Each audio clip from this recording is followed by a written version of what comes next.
Okay, a bit of a short start, but this is kind of a surprise stream.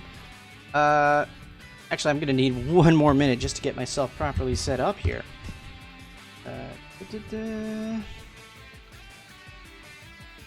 So, I wasn't planning on streaming tonight, but then I was convinced that it was a good idea by Ponut. And, here's what's about to happen. So, the menu system that I've been working on, my goal is to get individual control over sound effects and background music. So the idea was, Ponut's sound driver seems like it's ready, let's just do both. Turns out Ponut's sound driver can probably handle about 2 seconds worth of music as written before it becomes a problem. So here's what we're going to do. It's a 2-part stream.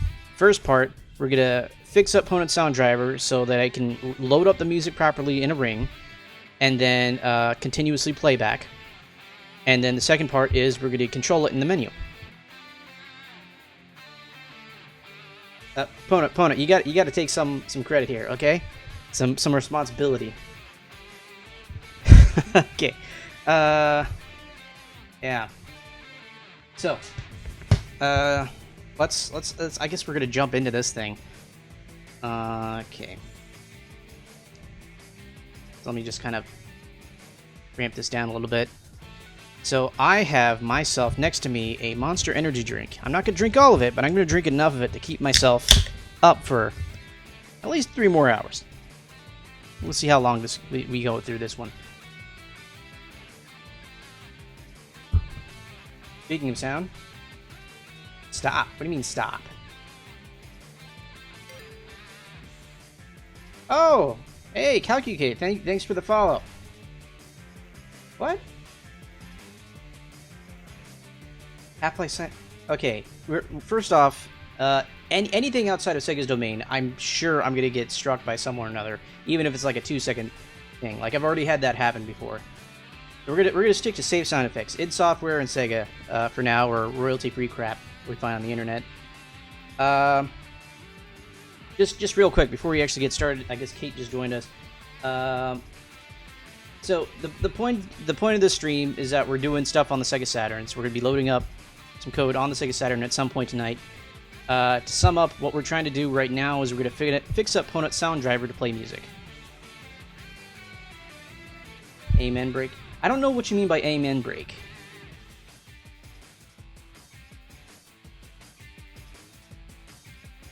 Is that like a chorus singing hallelujah or something? What's an amen break? Am I going to have to go on YouTube and look this up?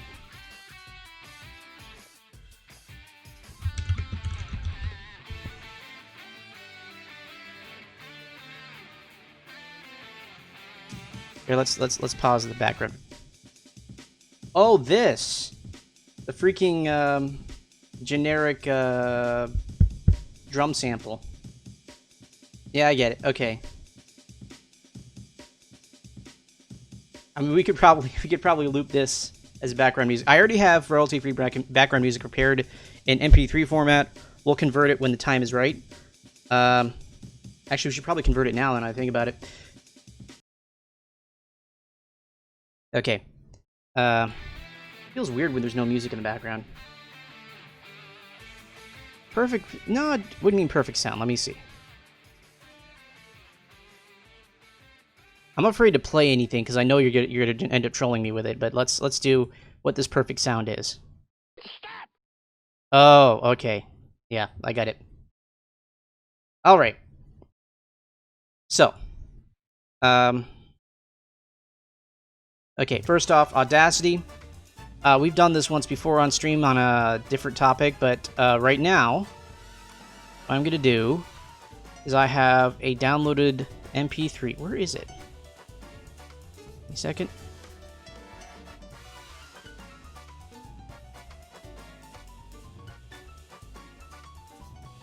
Oh, crap. I've got, like, so many executables in my download folder, I can't even find anything I'm trying to look for. Where did my,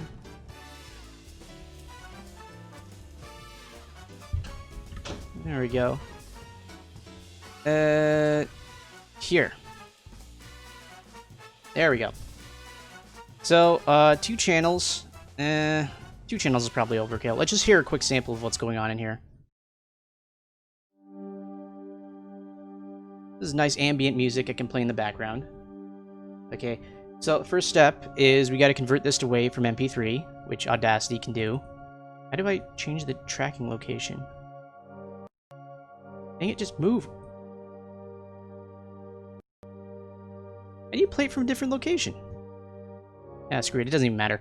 Let's do a quick export. I'll let it play while it's doing that. Oh, there we go.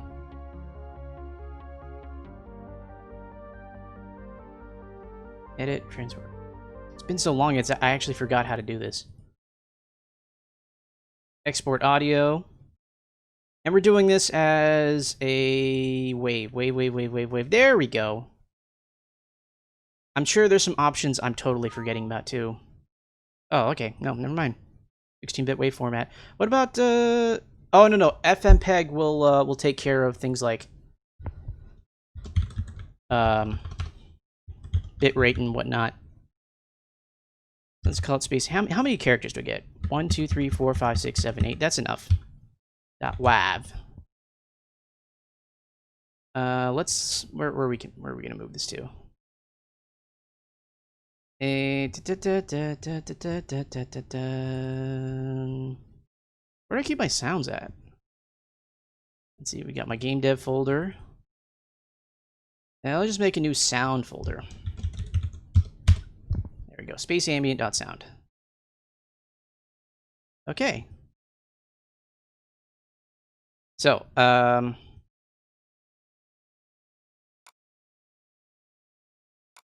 while we're at it, let's make a new well, actually, the other one's already away. So actually, we can go out of Audacity now. We're done with that. We're gonna go over to my sound folder. There we go. Copy over the sound effect I wanted as well. There we go. Okay. So now we have space ambience. There we go. Nice and clean wave, uncompressed. And then we're gonna have a laser sound effect. I'm just gonna call this laser. There we go. There, easy.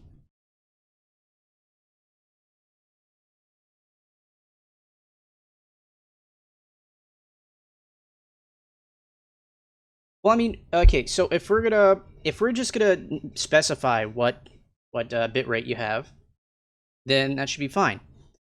We just have to make sure that we know ahead of time what we're using, so it'll just be documented. So, real quick, let me go back to the game dev folder, and we have FFmpeg, and hopefully, I really hope that I kept some notes around.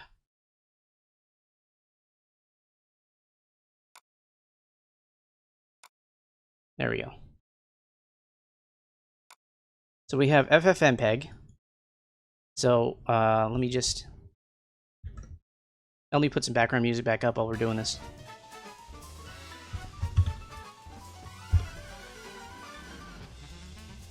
So we're going to let me CD into here.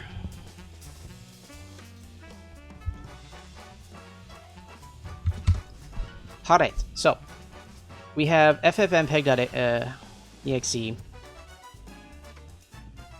Yeah, Ponut, actually I lost where I put the batch script. If you could paste it back in, that'd be nice.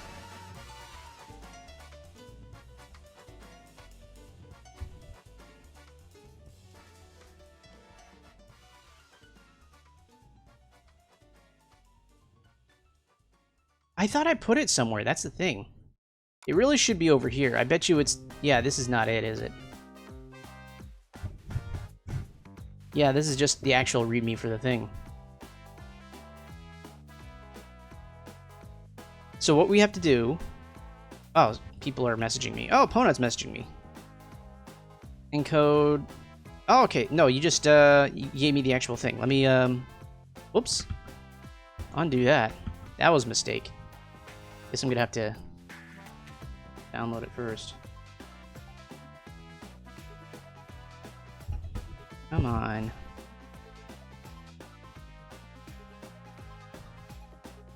Huh.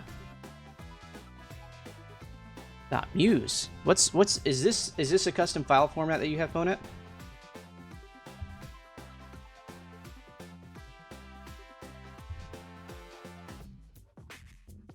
What's the difference between the DOS? Okay, so it's literally just PCM. Why are we labeling it differently? Is that to keep the file convention correct, or is... Okay, yeah, I get it's huge, but I mean, that was going to happen either way. How does changing it from... BBT, I told you, go get some coffee. Okay, I know it can't be played back normal PCM based off of the current limitation. So the problem, you guys, if whoever's not aware of the discussion we just had on Discord, on the Sega Extreme Discord, link on my website if you want to go there, is that there is a certain length of samples that you can play with Ponut's tool right now, which is what I want to use at the moment.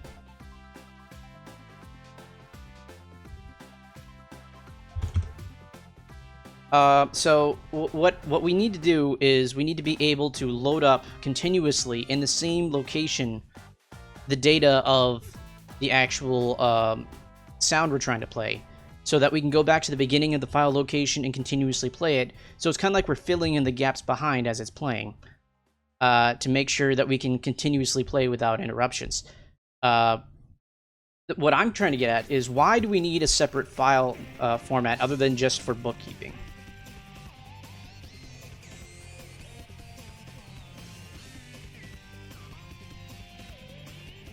Okay, so it's just that's what I figured.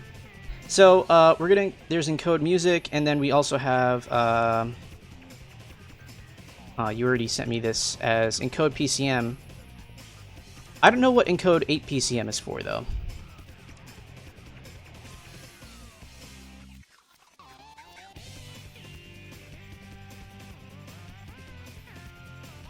Also, I noticed we're doing 15.360 as opposed to 31. Do we want to do 15.3? What is your sound? Okay, let's just go real quick and see what your sound thing is actually doing at the moment.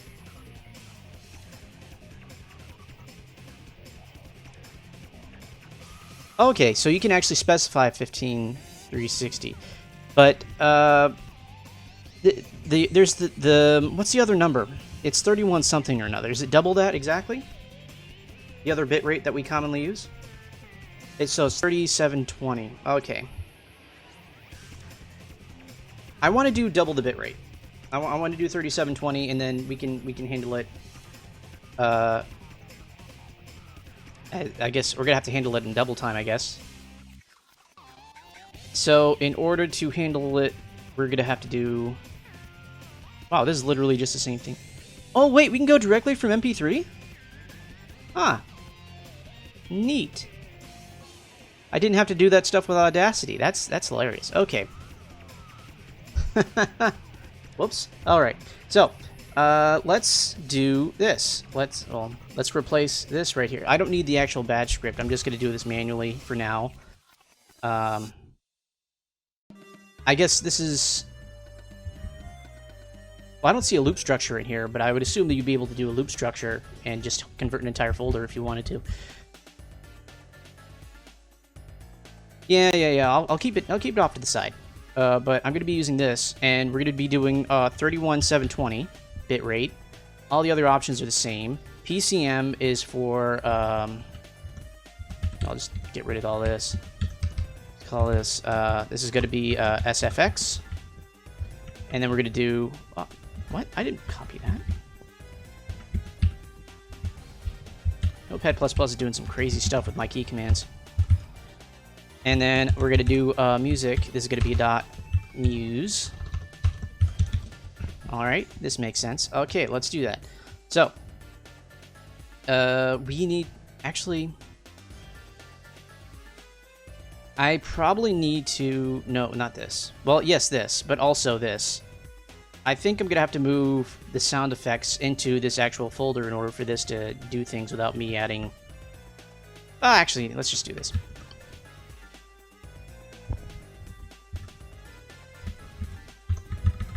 There we go. That's nice and ugly, but it'll work.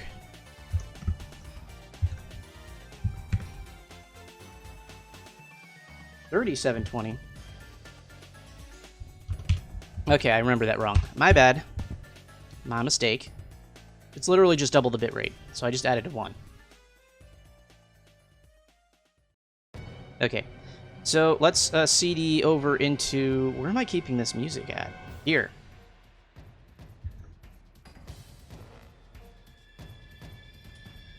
Oh, I don't like this background. What is this? Is this more Oh, it's PSU. It's always PSU. How's that? Has those weird background sounds.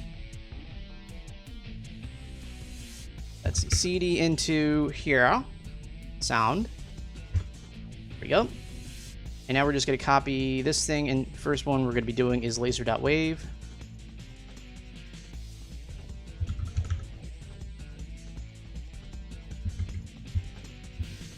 Into laser.pcm. All right. Let's see if this doesn't break this. Oh, of course. It wants quotation marks or whatever. You know what? No. Let's, If Windows didn't want spaces in its folders, it shouldn't have put spaces in its folders.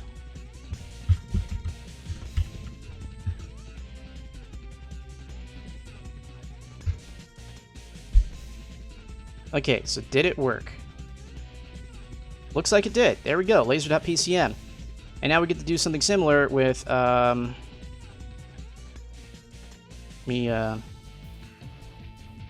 change this. .wav. Space amb. So we're going to keep with our file names being less than 8 characters because the Saturn is stupid like that. There we go. And we'll do this sound conversion. Did I do something stupid? I don't think I did something stupid. Space amp double dot. Why is it double dot? No.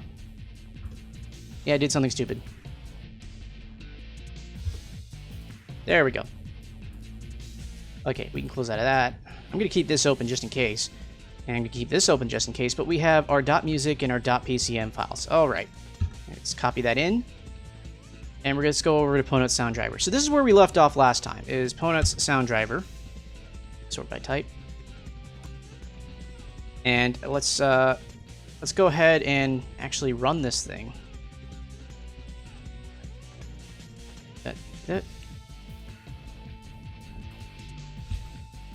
And then we're going to have to take it apart a little bit. Not completely, but just enough to understand what's going on. To see how this thing works. You keep your press buttons to continue thing in your script. That's weird for me. Okay, let me go ahead and pause the music because we're about to. There we go. So we have protected or semi-protected sound. It's a little jingle there, about a second long, and then a looping sound that I guess is. I don't know what you mean by reverse looping. Is it playing backwards? And then protected sound.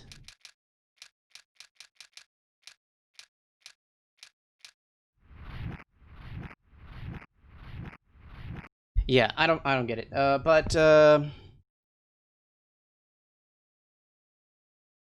Yeah, that's what I'm trying to ask. Ponut, you can you give us a real quick? Okay, there we go.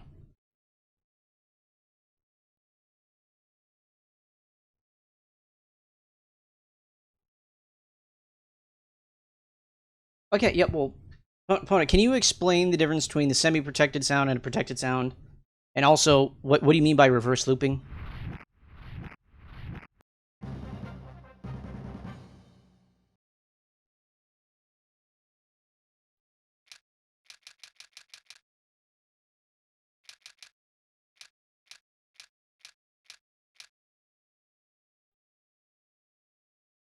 Okay, so if it's protected and you start playing it, if you tell it to keep, if you give it another command to play it again, it's just gonna keep on going from wherever it's already at. It's not gonna restart. Okay, semi-protected will actually restart if you give it the play command.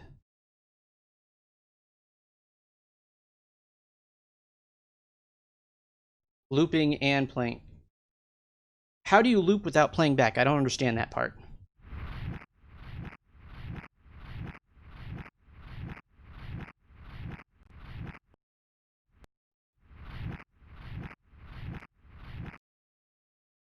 Yeah, you lost me. Okay. I'm sure we'll get to the... Okay, so that's what reverse means, playing backwards for reasons. But, oh, playing backwards. Oh, okay, that's why. Get the background music back up. We're about to do some audio programming work. Let's go ahead and open up all the relevant... Okay, well, I don't think this stuff is... This is going to be relevant. PCM system header and file. And pword.c without a header file, which is odd. And I don't think we need a timer. I think we figure out the timer is just counting time and fixed. So, oh my goodness, what am I looking at? Keywords. Oh, okay. Well, let's leave that out. So let's, to actually understand what's going on here, we're gonna have to actually look at this specific. I think everything important is happening here. Oh my goodness. At least you got comments. That's nice. But holy crap, there's all this stuff. Okay, so we're controlling the SMPC chip. So that's okay. What does that stand for again? Totally forgot. We got our 16-bit PCMs, 8-bit PCMs. Okay, so we're gonna be sticking with 16-bit PCMs, but this time system memory peripheral code. Okay, so SMPC is what controls things like the actual controller input, and I believe the timer as well. So what's that have to do? Oh, the timer is interacting with the sound processor, right?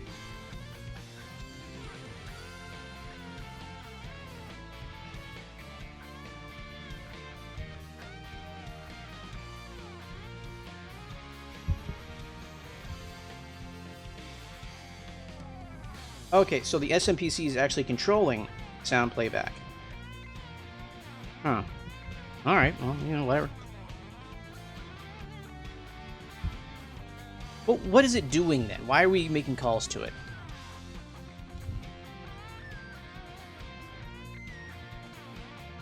Let me get the Saturn diagram out. The Saturn chip diagram, or I forget what to...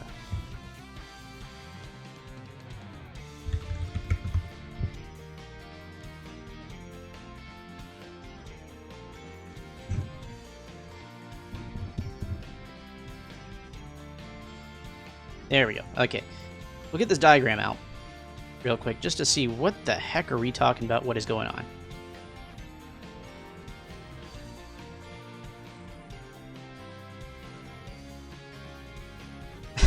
Oh, really? That's hilarious.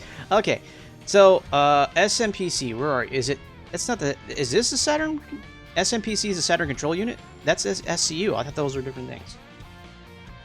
Well, it's kind of complicated. Here, let me... This URL here pasted in... Yeah, SEO is SEO. That's what I figured. This URL has a quick write-up of Saturn architecture. You'll actually find that we've had some... there we go. We've had some contributions here. Actually, it's kind of hard to read without zooming in. So I forwarded some feedback to the author. Forget his name. But we got a little bit of credit here. So that's nice. Yeah. So, essentially, where is SMPC? Where did that go? It's whoever can... Oh, there it is, over here. So SMPC is over here. We're telling the SCSP to turn off, and then we're loading up a driver, I guess, over here in SoundRAM, turning the thing back on, and then it's just running. Do I have that right, Ponut?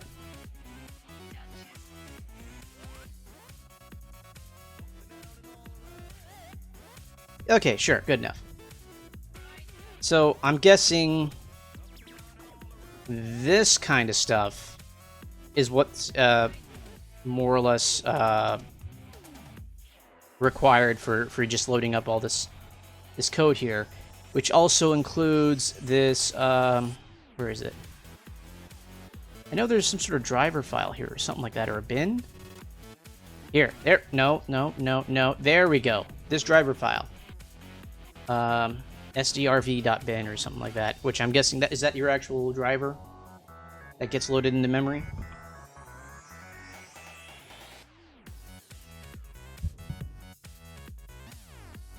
Yeah, okay, so that's what that is. That's Ponut's custom sound driver, which is what we're using today. So what I'm going to do is I'm going to attempt to introduce a way of managing the what do you call it, the memory structure, so that we can continually load in information into the location where it's stored in memory.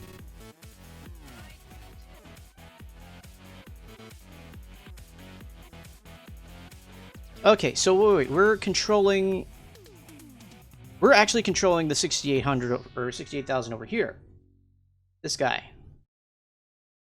And that's what's handling the playback.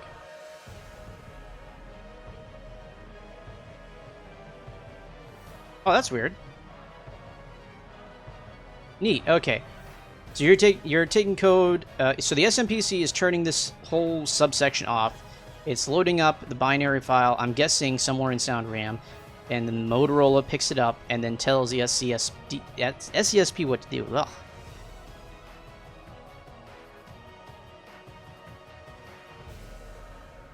Okay, could, but should. Okay. From my perspective, if it works, it works. I don't think we're trying to push a whole lot of power out of the sound system. As long as we get audio playback, we get audio playback. I don't like this background music. What is going on here? PSU again. I'm just gonna like remove the entire PSU catalog from here. I don't know how they went from PSO, which had such good background music, to freaking all this weird ambient, semi-ambient crap. I like ambient. I just don't like what PSU did with it. Anyways, so the point is, a sound driver is doing stuff and it's working. And Ponut's little custom driver that he wrote for the 68,000 Motorola chip over here is currently doing the job, and I'm not going to try and reinvent the wheel here. All I'm trying to do is just add an extra feature. So what we have is the ability to load PCM and then PCM play. Okay, there we go. So this load PCM, that's the first thing we're going to want to look at for 16-bit, I guess. We're just going to stick with 16-bit sound for now. Returns a short, that's weird. It's blank.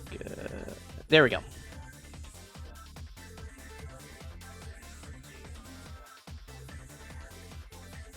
Okay, so what are the valid addresses that we have for the sound loading location?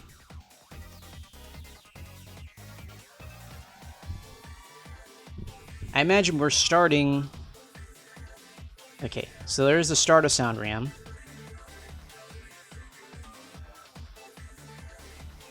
And then 408 in hex is what? Oops, okay. Let's go ask Wolfram.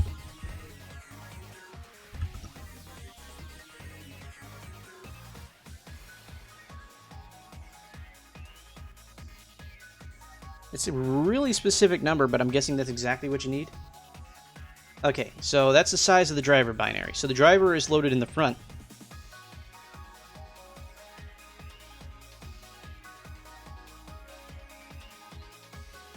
Alright.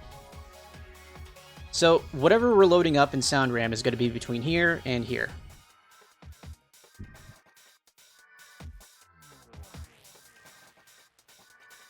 So that gives us how much space to play with. Keep going over here. This minus OX 408.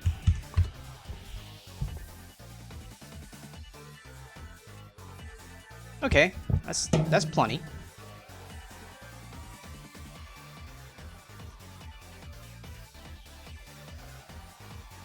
Hey, what now?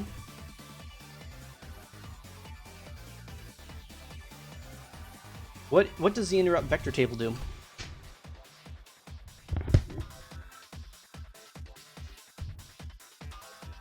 Size of the driver being...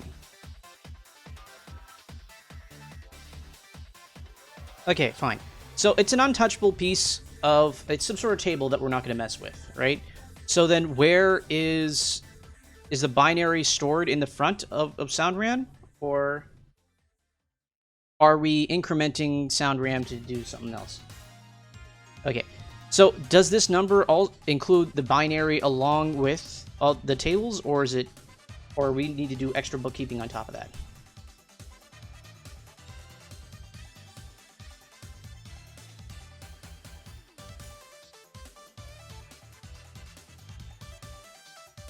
Okay. It seems like we shouldn't be doing it there. It seems like we should just we should know how big things are, but I don't know.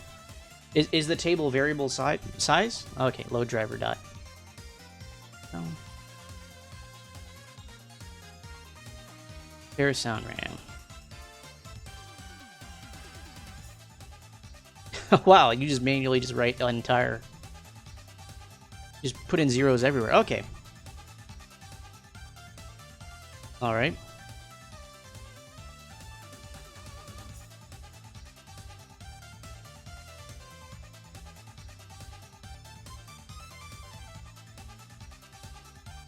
Right, okay. So yeah, it's a discussion for another day, you're right. Here's the thing, I'm not seeing anything here that's saying it's going to be a variable size. Well, okay, wait, here.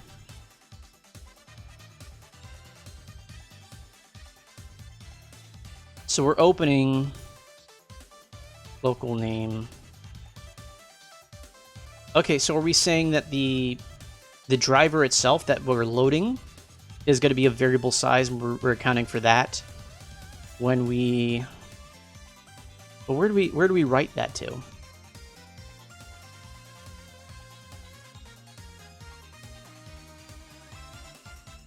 Is that Douglas with the Lisp? I don't get that.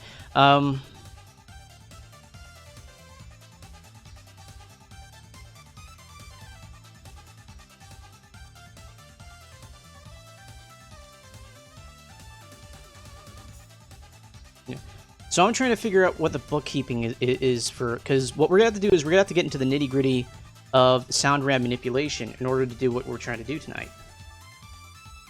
Okay, so it doesn't look like it's in here. I mean, we're doing something. We are recording the file size that we're loading in, but I assume that the file binary is a fixed size anyway, but let's just say it's variable size, so you can just keep track of it separately.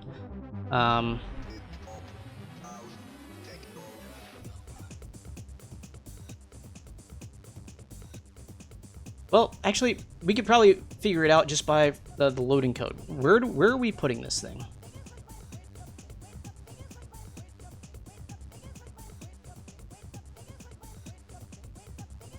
This is exact... Oh, crap. I missed the mouse click. Okay. Stop that. Jeez. So this timed execution, that's what we're trying to do.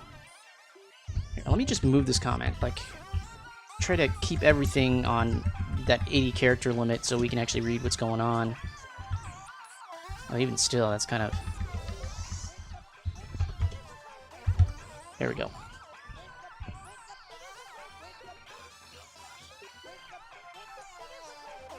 Okay, we're using GFS to load the file into SCSP load plus SoundRAM. Okay, so SoundRAM is the beginning of SoundRAM. SCSP load. Okay. But then where did we get it? Where is it stored? Is it up here? Okay. Driver system end.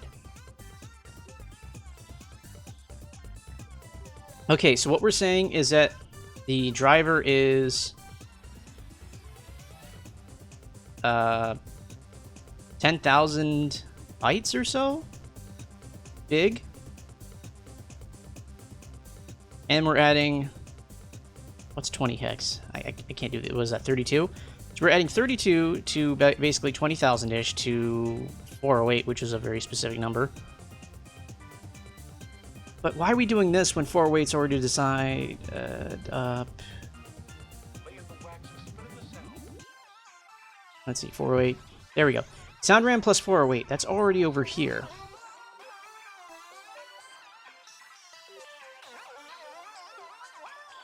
Driver system N. This stuff is kind of all over the place, though. What is going on here? I'm trying to figure out. Okay, well, the point is, SCSP load. It looks like it's iterating, though. That's a problem for me, because then how do you unload stuff and reload somewhere else?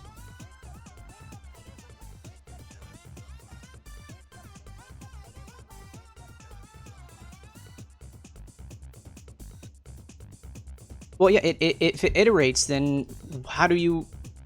If you run out of memory, but you have sound effects you no longer want, how do you get rid of them? How do you free up pieces of memory? Or defrag or whatever, I don't know.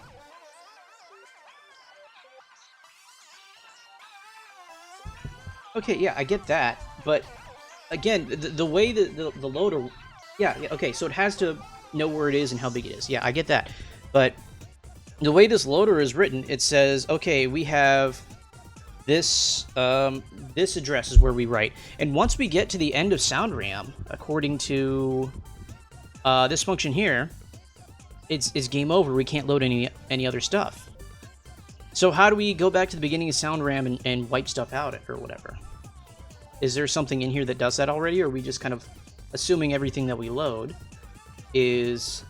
Okay, yeah, so we got what we got. We don't have dynamic sound loading, so we have whatever we load up, that's it. So I assume what you could do is between levels, just kind of reset the sound. Or we can have a designated music segment of sound RAM. So I'm looking over here, and I'm thinking, why is this... Okay, first off, details, but what kind of folder is this that it's automatically assuming that everything needs to be in terms of artist and crap?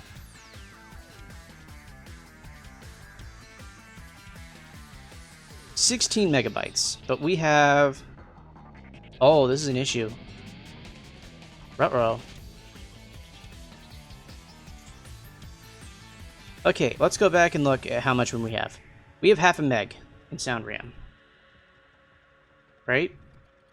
And I'm trying to load in 16 megabytes worth of stuff. See, this guy, he'll fit comfortably in sound RAM. That's fine.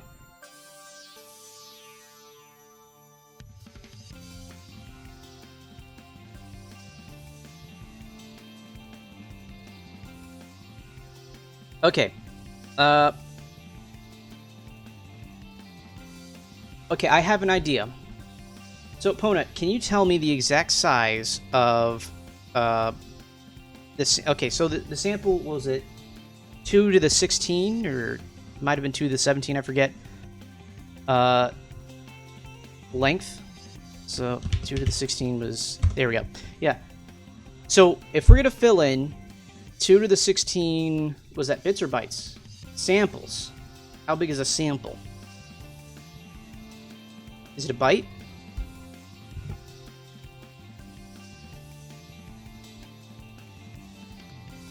One or 2 bytes.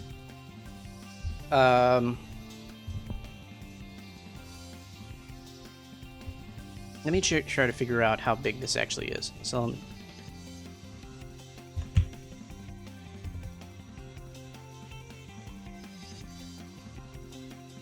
nope, not quite.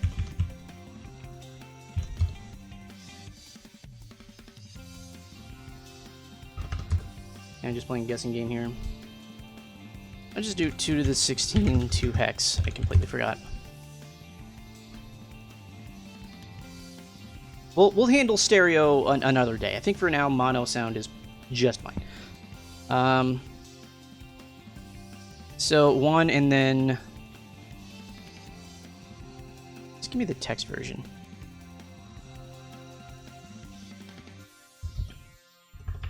So we have OX 1 followed by 1, 2, 3, 4 zeros. Okay.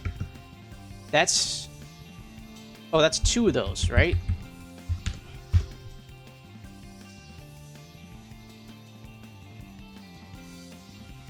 Yeah, that's what I figured would happen. But like I said, handle that another time. Everything is mono today. So, if I am understanding correctly, if we want to load in a respectable amount of sound, this is going to be one of our sound channels for music, right? So we can have 2-byte samples.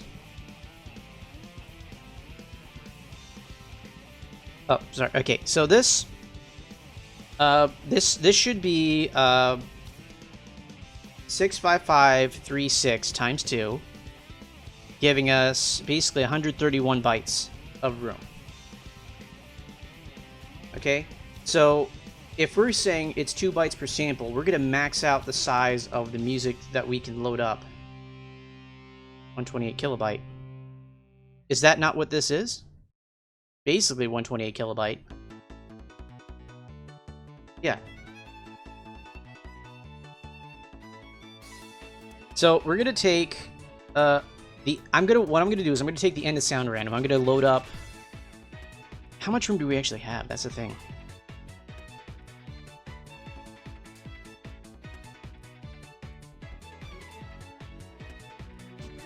So we have 512 kilobyte minus the front-loaded driver is, what was it, 10 times 1 kilobyte, or 10 kilobytes, basically, right?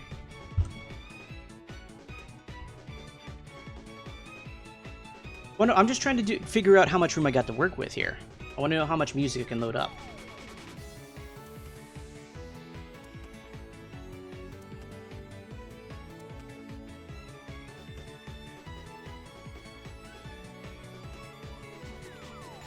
So, I'm assuming that the front end that holds the tables and... Okay, 5 times 32 kilobyte. So the front end, there, says we have 352 Holy crap, that is not a lot. That's not a lot of space at all. Okay. And if we want to load up 2 sound channels, or 2 music channels...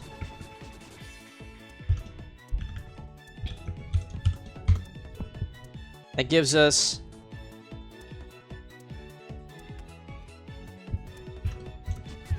come on, Wolfram, don't be that guy right now.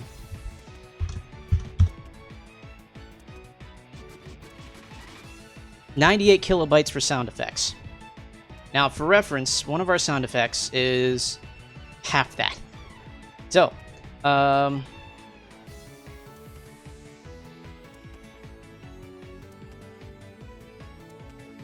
you sure you have 5 times 32 kilobytes in the front end just loading up random crap?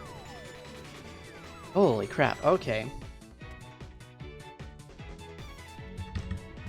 So let's cut this down to size. Let's just say we're gonna have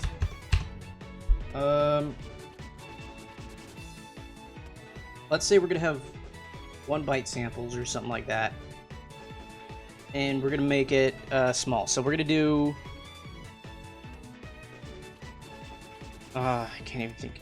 The thing is, one sound effect, one basic, simple sound effect is already 42 kilobytes. That's a huge amount of real estate already. Like, how am I meant to do background music tracks loaded up in SoundRAM like that?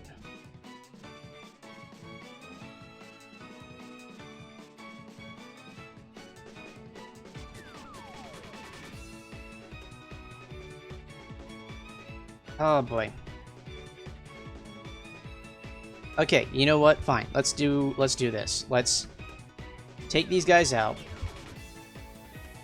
and redo these guys at, what was it, 15,360 or something like that?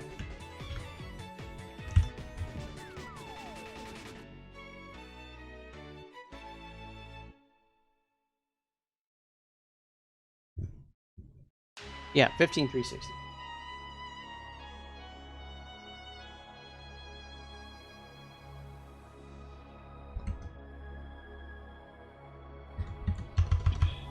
$15,360. Okay. So now we go back to our sound effects. We have... Okay, half. That's what I expected. And then 16 freaking megabytes, which we'll handle. That's not the problem. The problem is how much room do we need to make for these sound effects? How much room do we actually have? So you have this buffer here giving us 352 kilobytes of space to work with. I think we should reserve the bulk of that for sound effects, and music we can dynamically load segments at a time, but we're going to choose intelligently what segments we need.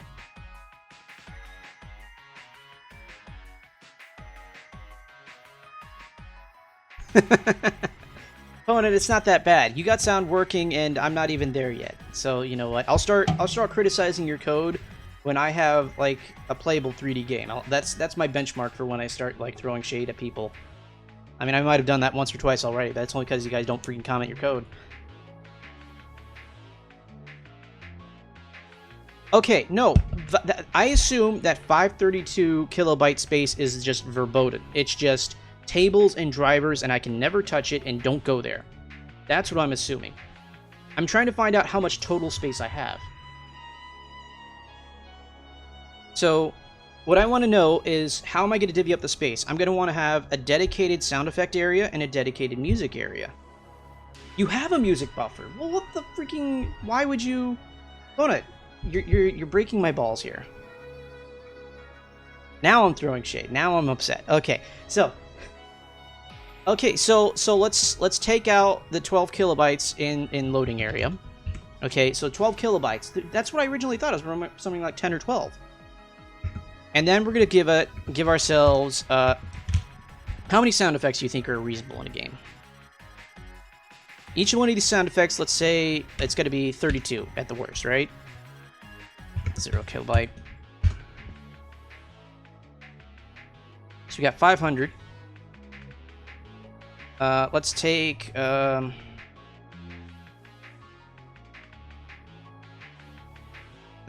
yeah, okay.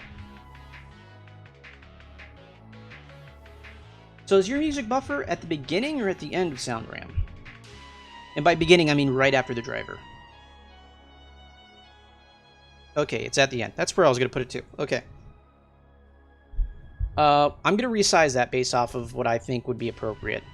First off, I want to have an even number of divvies, or whatever you want to call it, in order to appropriately split up what's going on in terms of, like, you know, if I want to do 2 channels, if I want to do stereo sound, I'm going to need an even number. If we want to expand in that direction later. Not tonight, obviously. Well, I guess depending on how much this energy drink I drink. I mean, Monster has an effect on me, and I'm very caffeine sensitive. So, let's just say... 256. Let's dedicate... 256 and a half. 384. Let's dedicate 384. Divide that up by 32 kilobyte samples.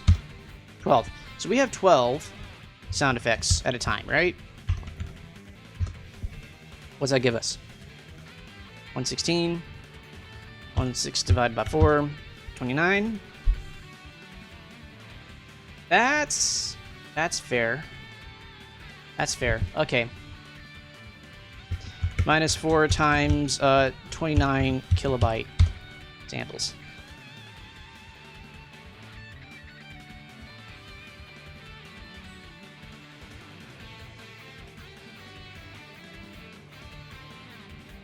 Why do we need 2 buffers per channel?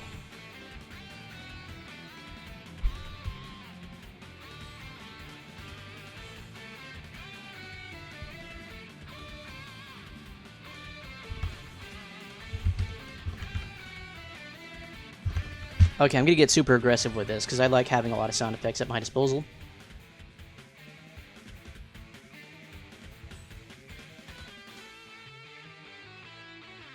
Okay. So, this is like a really aggressive way of going about it, but...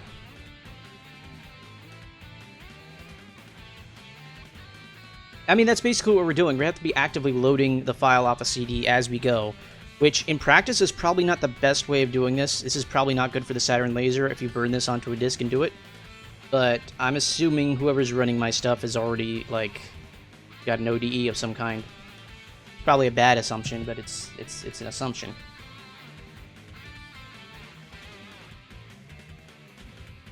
Harry Pig. I'm not familiar with your name. I don't remember your name. Do I know you from somewhere? Or you just find me on the internet and you're new to the stream? Welcome to the stream either way. Oh! Okay, you know me from science stuff.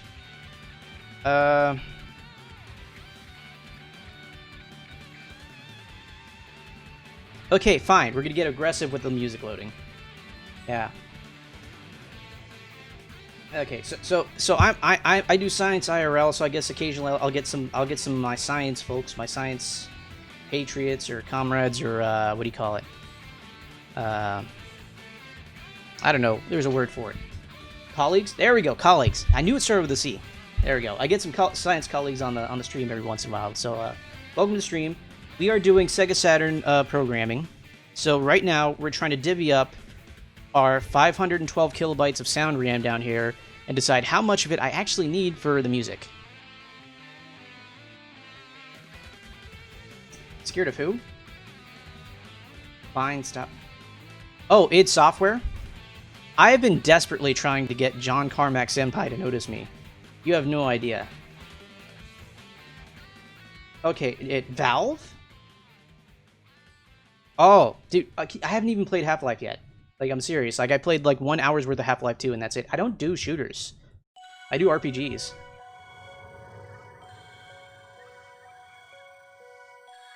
The most of Half-Life 1 I've played was the demo that they built for the Dreamcast. There we go. Hey, Shane, welcome to the stream. Dude, Half-Life 1 is a boomer game already, dude. That thing came out in, like, the 90s. Half-Life 2 was new when I was in high school.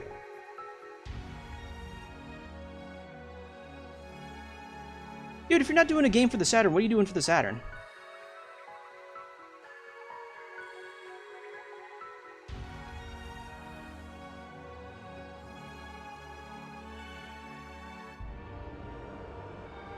Okay, I think we're getting a little bit off track. We're not talking about Half-Life, we're talking about sound RAM, guys. Okay, so I'm gonna get super aggressive. I'm gonna say we're having... You said we wanted 2... Oh, just a demo. Okay, so a tech demo. That's fine. We're gonna have... so, Ponut, you're saying we need 2 buffers. So, in reality, whatever I'm loading, I need 2 of them, so I can load separate things in parallel, I guess. Well, semi-parallel, whatever. RAM parallel, computationally serial. So what I'm going to do is I'm going to have that ring buffer be 16 kilobytes big. The thing is, how long does 16 kilobytes last, really? Like, am I going to be loading stuff from the CD, like, every quarter second or something? At 31 kilobits per second?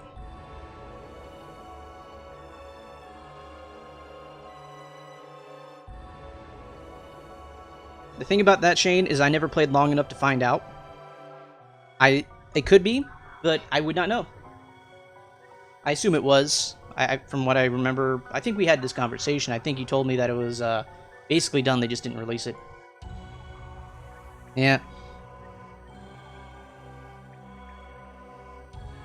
Funny story, I was trying to build stuff for the Dreamcast before I went on to do Saturn Dev.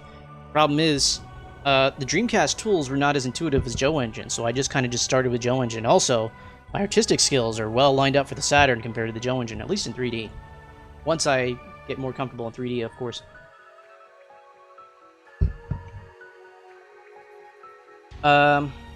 So we're going to have a loading buffer and a playing buffer, both of them 16 kilobytes. So let's duplicate this tab. I want to find out how often I'm going to have to actually load this thing. to bits.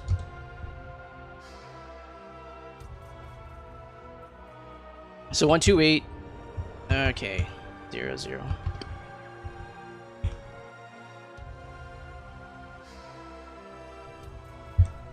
Divided by what was it? 3720 bits per second.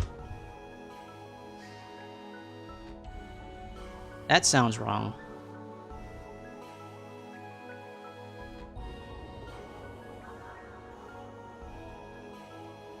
Okay, I think it was kilobit.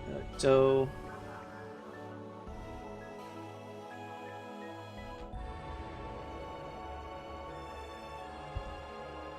wait, at my bit rate, that means I have 4 frames, right?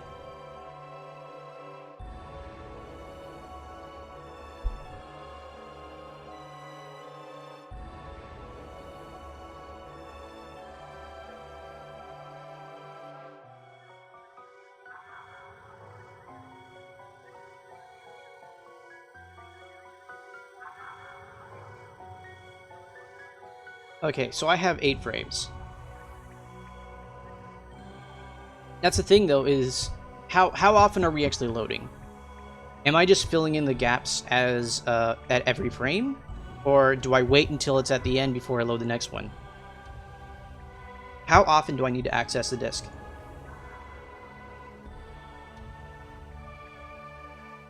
Oh, okay. Let me make a drawing. Because I think I figure out. Yeah, I was conceptualizing it as a 1 buffer system, which would require active loading, but that would require like dynamic playback or something, or telling it to play back in the middle of something. So we're gonna have 2 buffers, buffer A and buffer 2, and then we're gonna write some. There we go, music. And then part 2. So when we're playing this guy, we're going to be loading this guy. Loading is red, playing is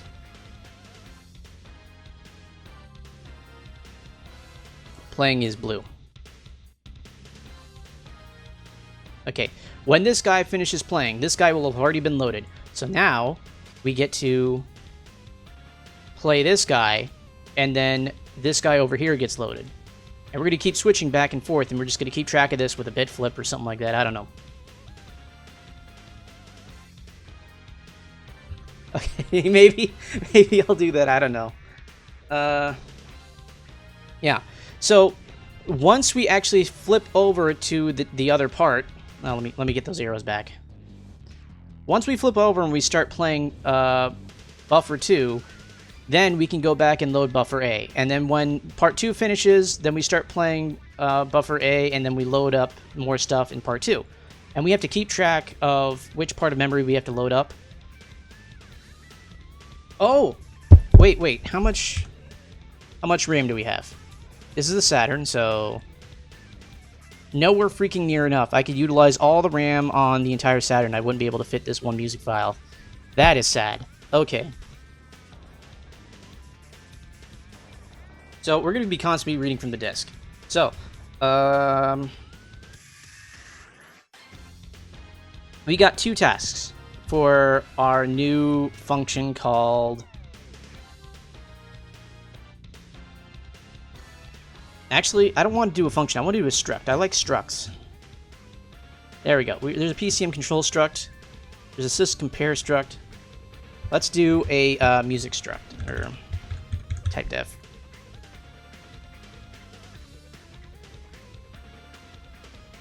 You know what? I feel like it'd be best if I just try to make an entirely new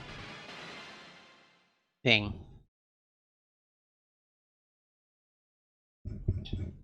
Where's my Okay, fine. I'll just add in my comment later. So that's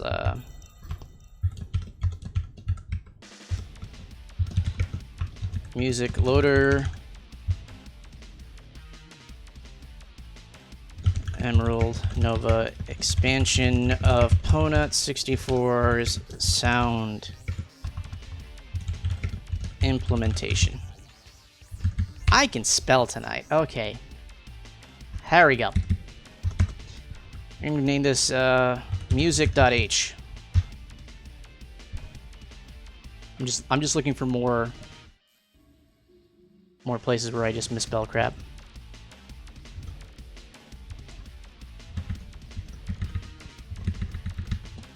Music.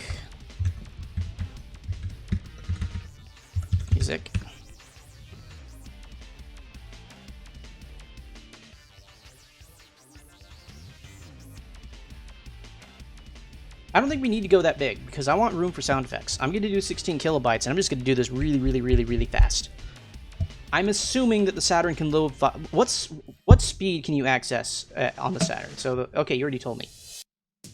10 kilobytes per 33 milliseconds. So really, I only need 2 frames to load up a buffer and I'm switching it over every 8 frames. So I'm... Okay, it's a little aggressive, but you know, I'm okay.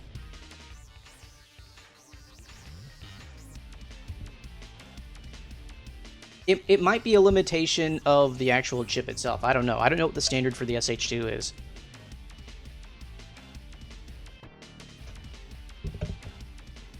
Remember, we're not programming an x86 right now. We're programming an SH2. Oh, it's just compiler? Okay. Okay, let me go copy over your header sanitation code. All right. Type def. Okay, struct, and then we're just gonna name it. So, the stuff that we're storing in here, how do you store your music files?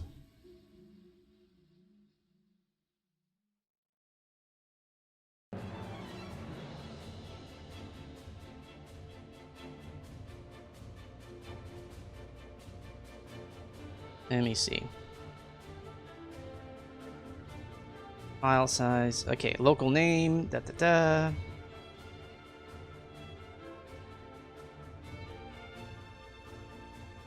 Where's the actual data go? So you are loading up a PCM and you're storing it in memory. I want to know what type of object you're storing. Like, is it being stored as an integer array, a short array, or a character array? What? I know it's shoved in memory, but how do you access it? Like, PCM control. So that's something you already defined, though. That's over nya.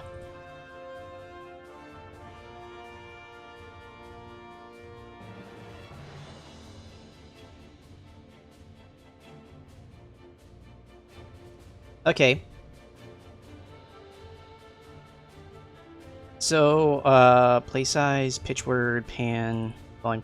Where's the actual information for the actual file?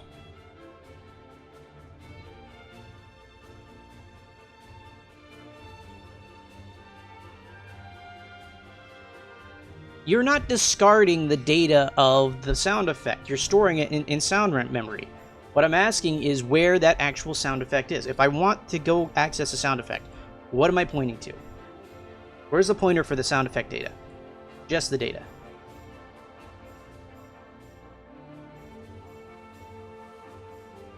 You can't discard it, otherwise you wouldn't be able to play the sound.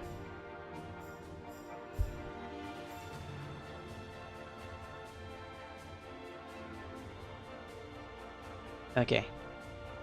It's two 16-bit chunks that when combined form the start address of the... What? Why do you need 2 of these? Why can't you just store this as a 32-bit chunk? Oh my goodness, are you serious? So then how do you access it? When you play the sound. PCM play. Okay, I gotta see how this works first. Before I start making stuff that doesn't work. There's load, PCM play.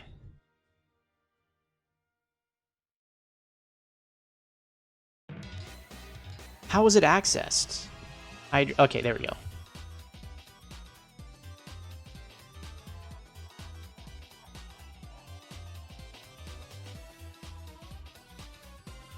This feels redundant.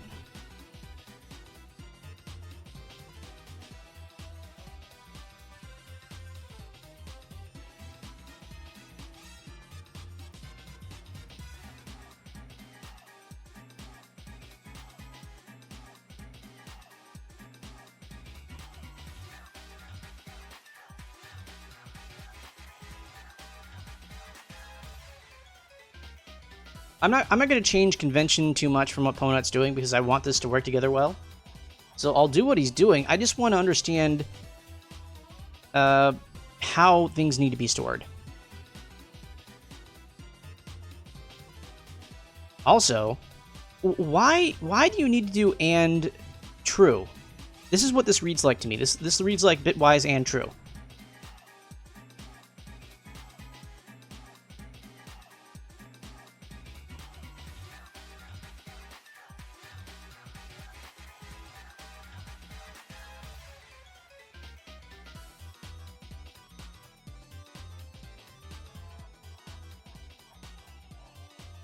Oh, okay. I don't really get why SCP load can access the 32-bit address, but it needs to be stored in 216s, but whatever. We'll keep that in mind. So the first thing I'm going to store is the address bits. So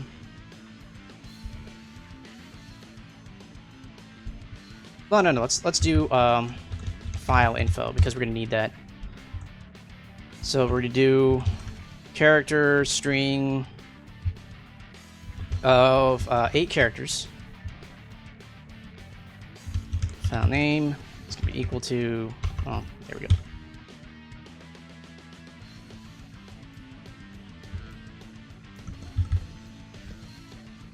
Name of, okay, the .music file to be loaded.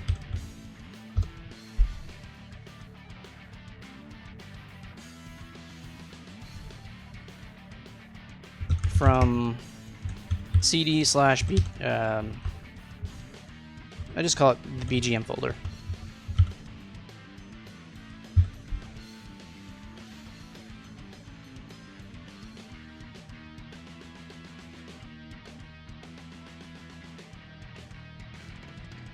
Okay, yeah, I get it. He's screening out the lower addresses, which is what he needed to do. Fine, yeah, I get that. We don't need to store anything else from the file info. So I think that's it. Is just we need to load the correct file name and stream that data in.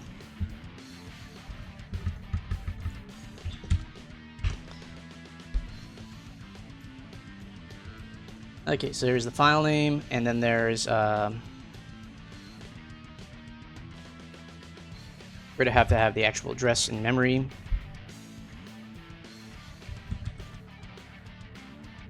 Okay, so we're gonna tracking address and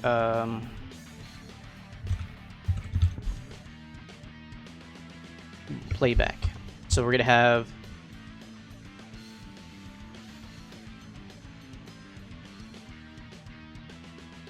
high address. So unsigned shorts.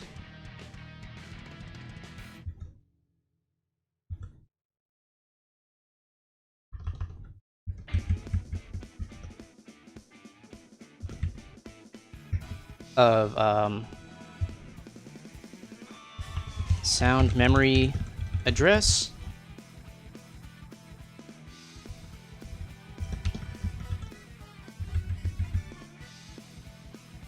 And I'm guessing this is 15 to 0.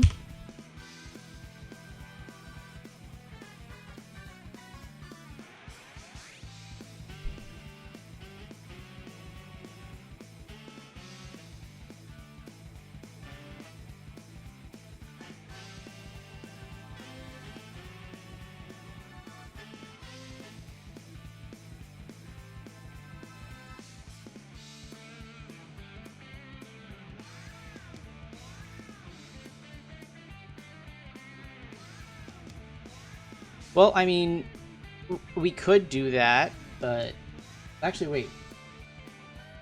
How does? I don't think that's strictly speaking going to work. What we need is a fixed size area that we're going to only load parts of the data to.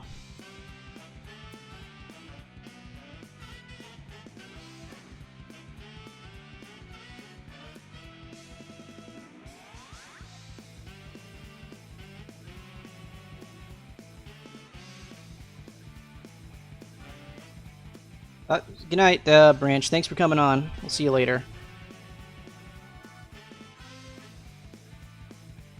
So, Ponut, I'm not sure if I'm following your logic. We need to fundamentally change how the PCM control works because we're only loading parts of it at a time.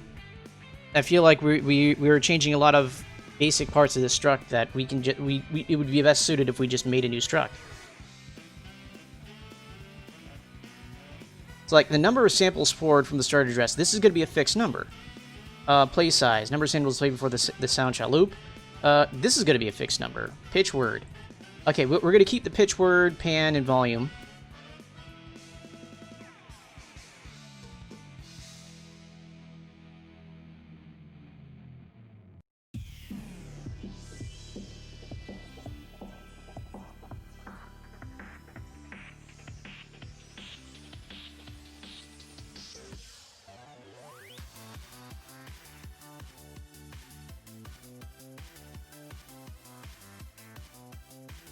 No, we're gonna need two. We're gonna need two pairs of addresses.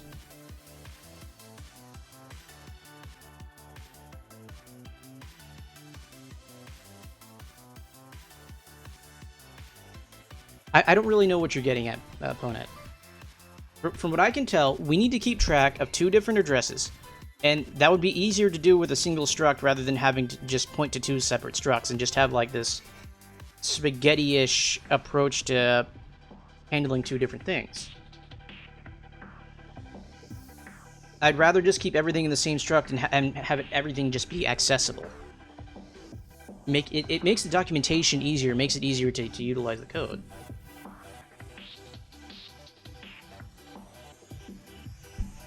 Let's see. So some of these, I don't think I'm even gonna keep. Like, volume might just be a universal volume playback thing that I'm gonna set separately. And then, what's this? Bytes per blank. Bytes PCM will play every time the driver is run. This feels like it should be constant as well.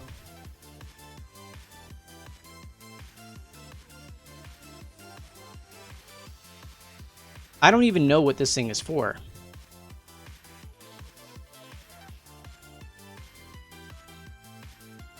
Well, yeah, but we don't have to do it.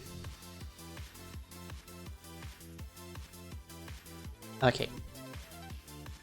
So one thing at a time. What do you mean by the PCM control list? Because I don't see a list of such things that you're talking about.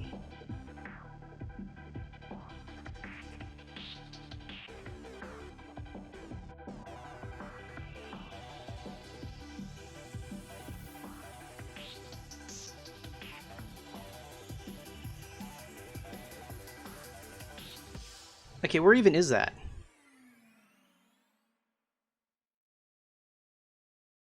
So this part.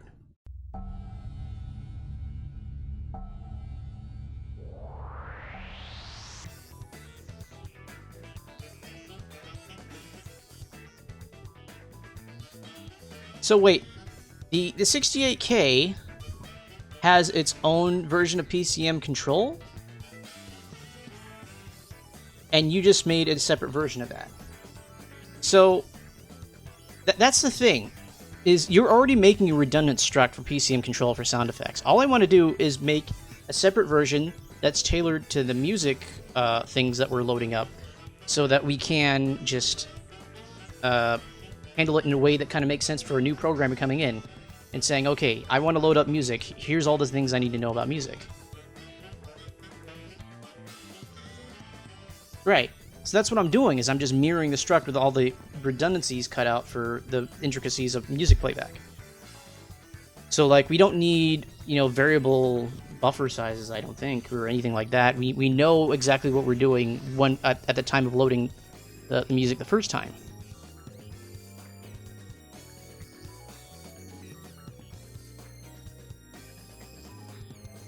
What is an ISCR?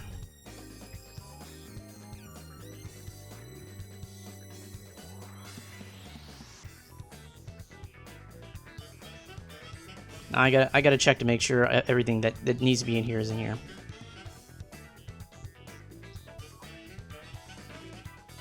So is that telling us what channel we're playing in, or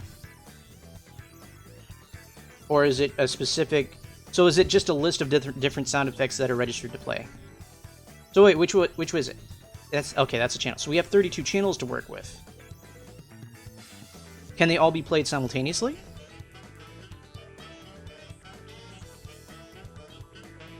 Probably. Okay, yeah, that's fair. I don't think I want to even try to listen to see if that's even true yet. Here, give me one moment to use the restroom. I'll come right back, and then we're gonna create a separate mirrored struct again to handle all this stuff just specifically for music, just so we can just know that we're doing music stuff. And we're gonna set up the 2 buffers, and we're gonna see if we can't remember to load at when we know that the time is up.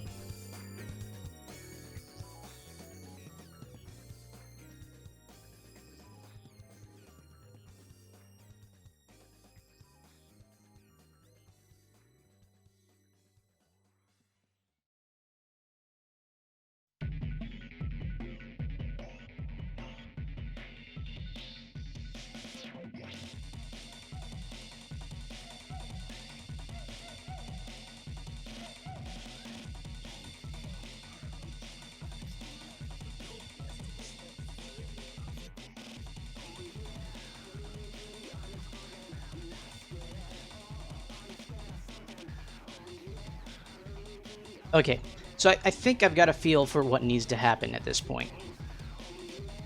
So, we're going to have designated music slots. So that means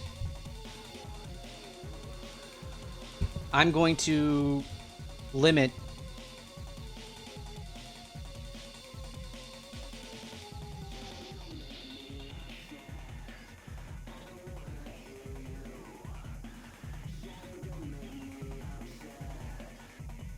Oh, great. Okay. So, spoilers for my future frustration. This is going to be a 4-parter, isn't it? Okay.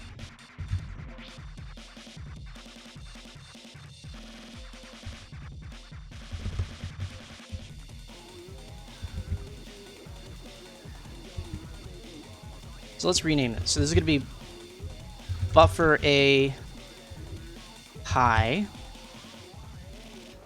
of the for buffer A. There we go. And then there's going to be buffer A low.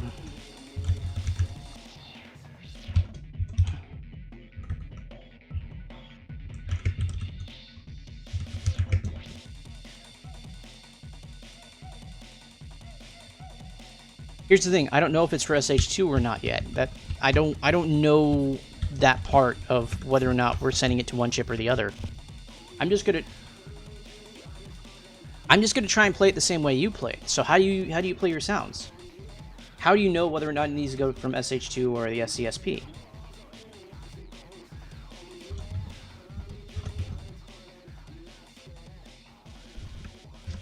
Actually, we should probably label it 0 and 1 for ease of use. Also, unsigned short play buffer. This is going to be which buffer is currently playing. Actually, now that I think about it,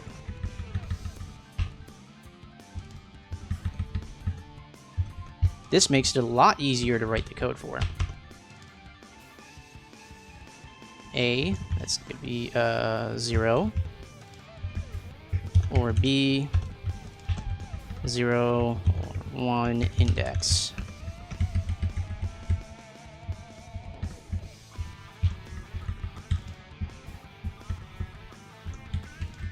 Indexed. Okay, there we go.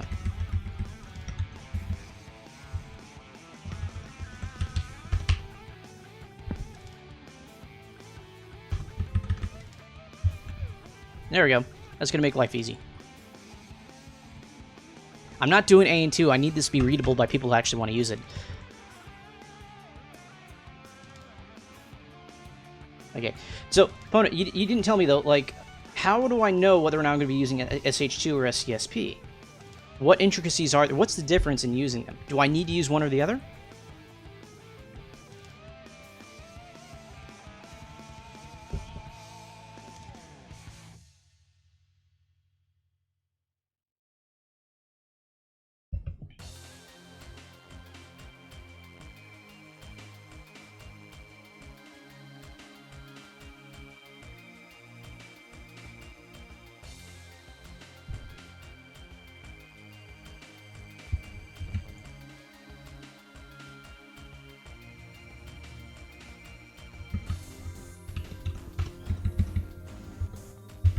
It's going to be PC...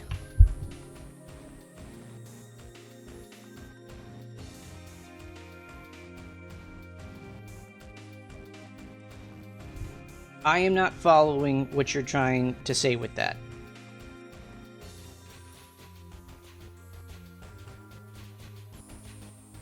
Okay, but then why do you do it that way? Why do you need to split it up? Why should I do a fundamental break from the method that you're using?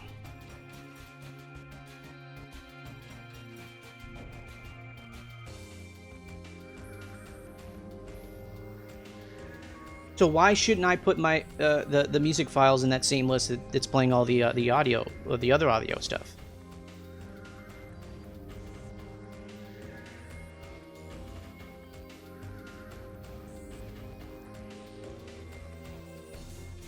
I mean, you haven't answered like the original question, which is, what is the difference between sending it to either the SCSP or the SH2? Why should I choose one or the other? Because if I can tell well, you're saying I have two different options for how I'm sending the play control, or the play command.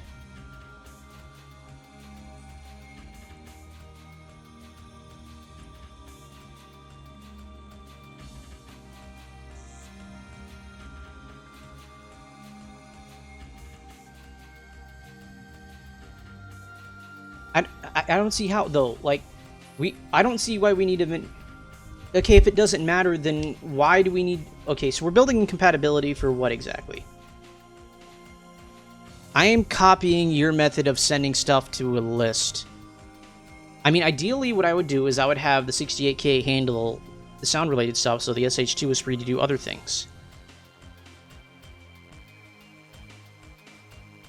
But you're bringing up the option of doing stuff with the SH2. I don't understand why we need to consider that option. What is the benefit of having the SH2 do stuff? What is the fundamental difference?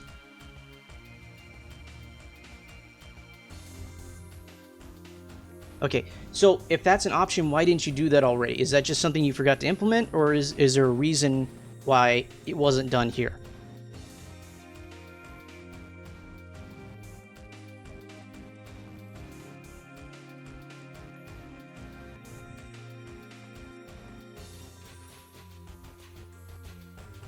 Okay, so it's literally only to keep the same file structure. There's no complication with trying to simplify it.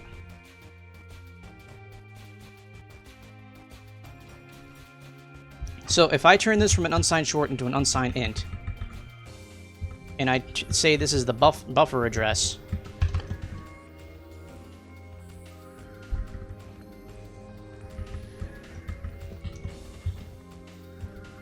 I just call this buffer.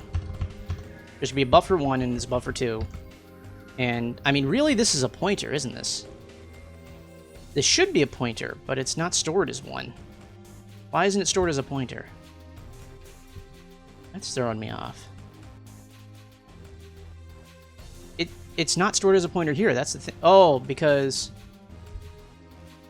you're duct taping them together before it becomes a pointer. So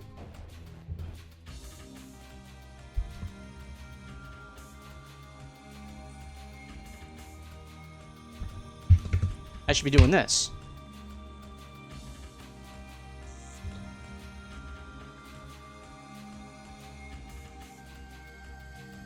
So it's not... Okay, do I store it as a pointer or not? That's what I'm getting at. Is... If I just send it to it as an integer, it'll know that it's a pointer and just use it as such. Would it throw things off if I stored it as a pointer? Yeah, okay, that's what I figured. Just to keep things correct. If we're using it as a pointer, we should store it as a pointer.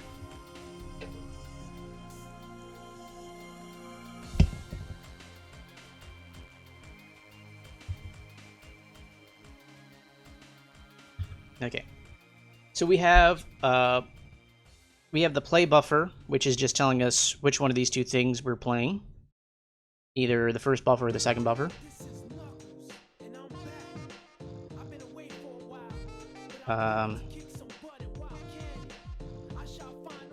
What we also need is we need to know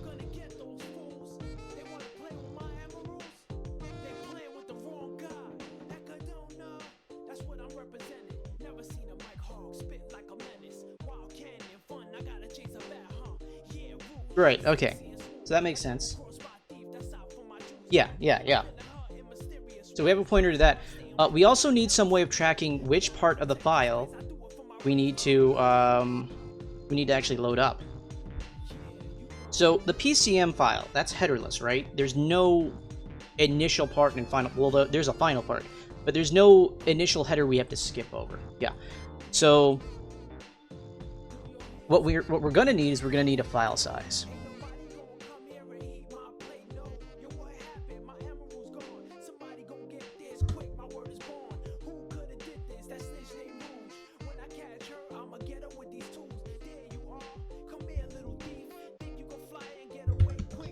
So, music file info. So the file size, that's already in bytes, right? So that's going to be unsigned int file size. So this is going to be the size of the .music file. And then we're going to need a... first off, we're going to have to define some constants here.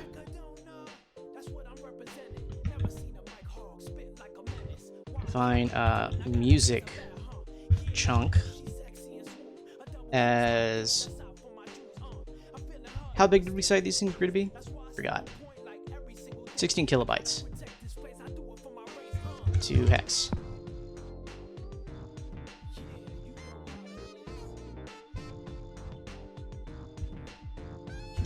Bytes.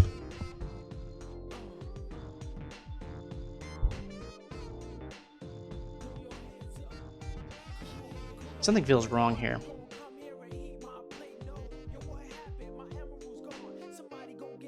Okay, so 16, 1, 2, 3, 2 hex, 3E80. So OX3E80. OX3E80, and this is size of music buffer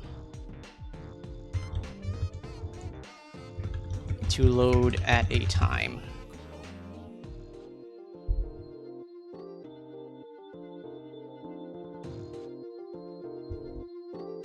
Really? So how did that... Wolfram is giving me different numbers. He's giving me hard drive manufacturer kilobytes, and I want real kilobytes.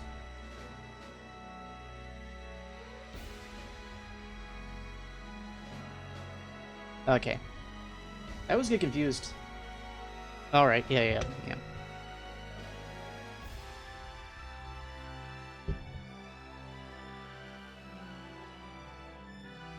So this is going to be an even multiple of that, so that should be fine. So we have 8 sectors. So each music chunk is be 8 sectors. 8 sectors long. Okay, there we go. We have file loading constants. There's gonna be music chunk.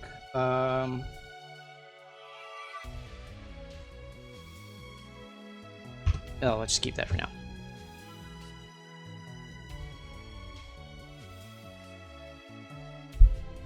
So, actually, let's store this as in music chunks.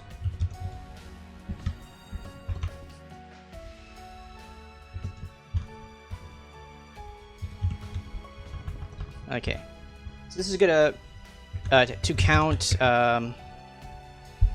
So we're gonna count. Basically, we're gonna take the file size that we get, divide it by the music chunks, and that's gonna give us how big we actually, or how many times we need to load the buffer before we go back to the beginning of the file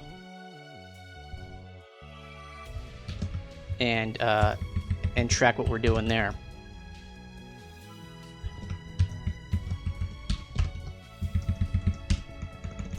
There we go.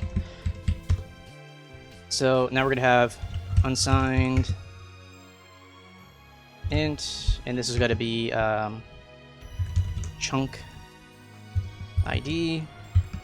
It's gonna be next chunk to load. So we're gonna be keeping track of how many chunks have been played. So we're currently playing chunk ID -1.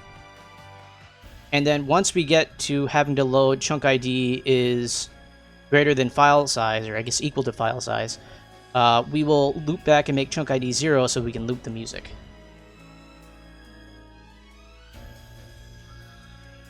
Does that make sense?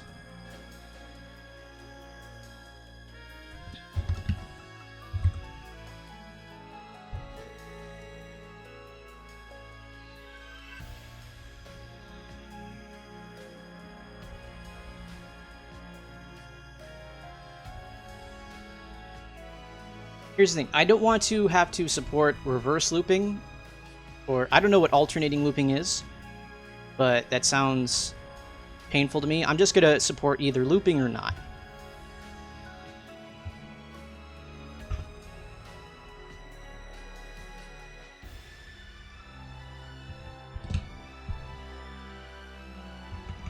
So when we get to the end of the chunk, the end of the actual file, either it works or it don't.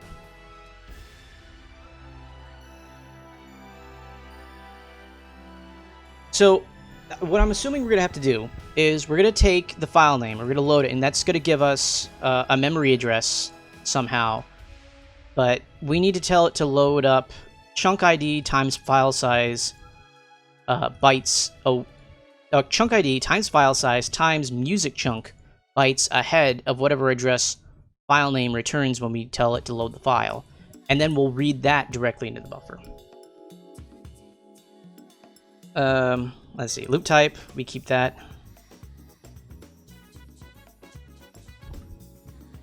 So bit depth, why is it 0 or 1? That doesn't make any freaking sense.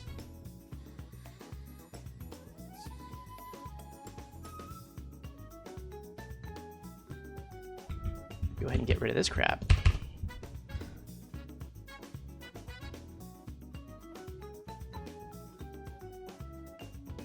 Okay, so here's what I'm going to do. I'm going to make everything standardized. I'm going to force people to use my standard because it makes coding easier and it makes life easier. So, I'm going to take a lot of this crap. Are we actually going to play with the pitch word at all?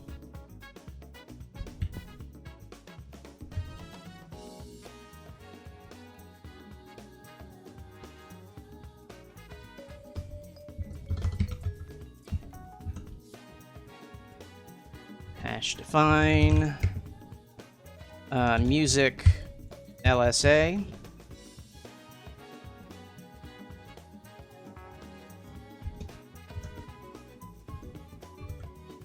Okay, so this is the number of samples forward from the start address to return after a loop. Huh.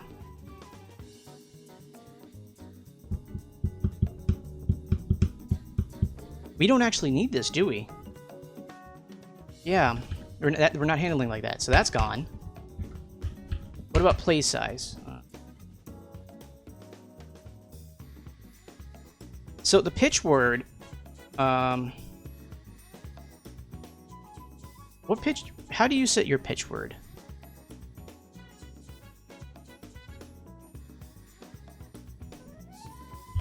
Pitch with T. PCM set pitch word. This and this. Oh boy, is this stored separately?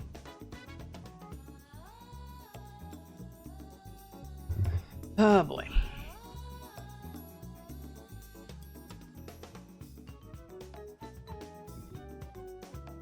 Okay, but what I really need is just the end result for the specific format that we're using.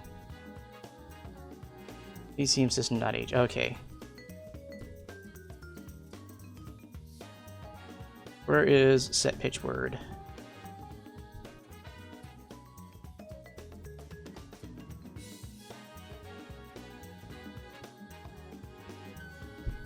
I miss it?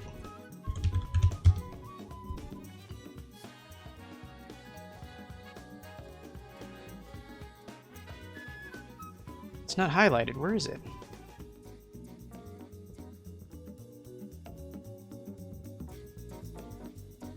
Okay, so if you use the macros, what I need to know is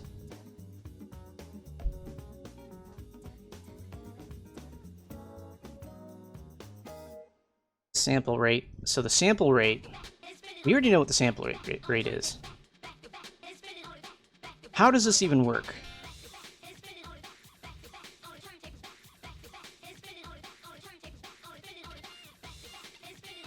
Oh boy, okay. So we'll set that separately. That's gonna be up here as... What are we even trying to set anymore? I totally forgot where we're at.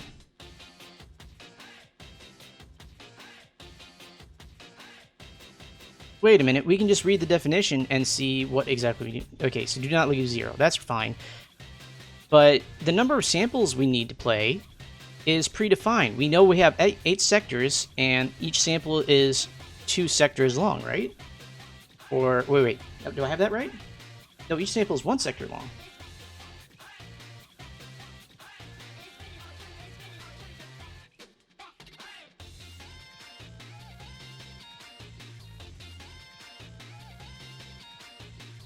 Yeah, that's what I'm trying to do, but I'm trying to figure out what the correct number is. So, okay, just for the play size, we're going to define that. We know that a sample is 2 kilobytes big. We have 8 sectors, and each sector is 2 kilobytes, right? So we're going to set this to 8. 2 bytes? Oh, crap. No. That's OX8. No, we're going to do this.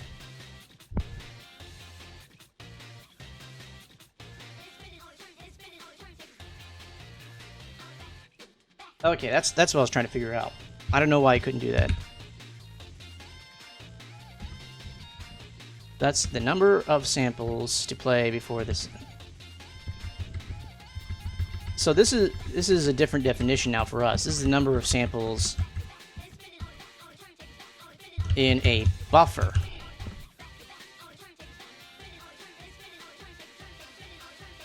Music underscore play size. There we go.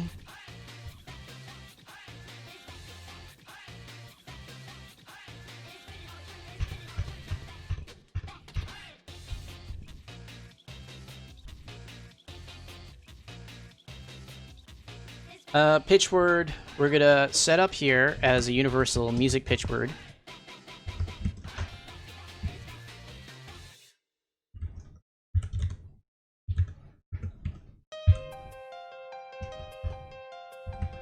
So this is going to be file loading and okay, what was it called? PCM control constants. There we go. And then we're just gonna have to, the first time we load something up, we're just gonna have to, this will initialize to 0, I guess, or something, and then we're just gonna have to load it up as something different.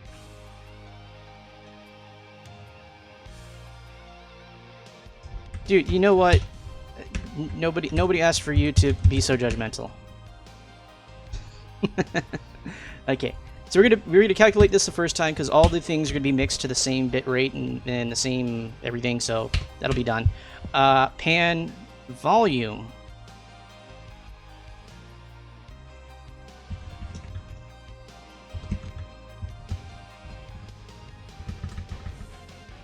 Volume. So this is pitch word calculated via SBL macro at load time. Universal music volume 0 to 7. Okay.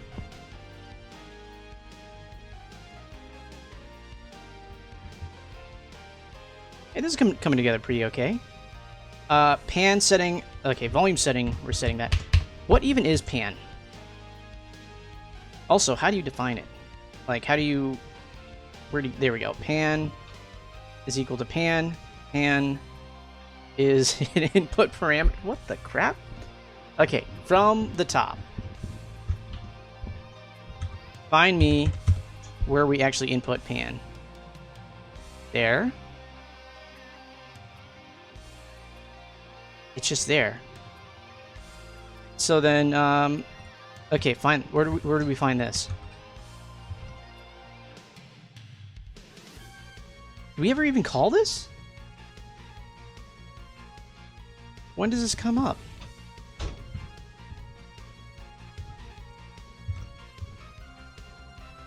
It's only ever there. So then, how do we know what the pan is?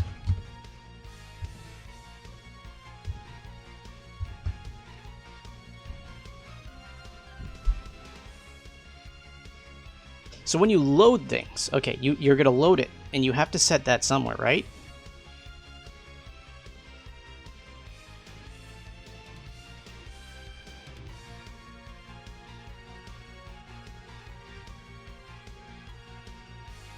You don't set it when you load the file, so what is it?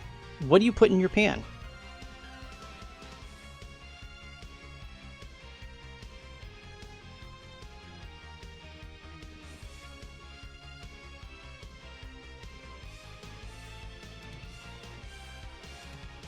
Yeah, Ponut, I don't see anywhere where you actually define pan. I know that you have a parameter change that allows you to change it. So is it just 0? Is it always 0? What does pan even refer to? Okay, so let me try to Google this real quick. Music playback pan. What is pan?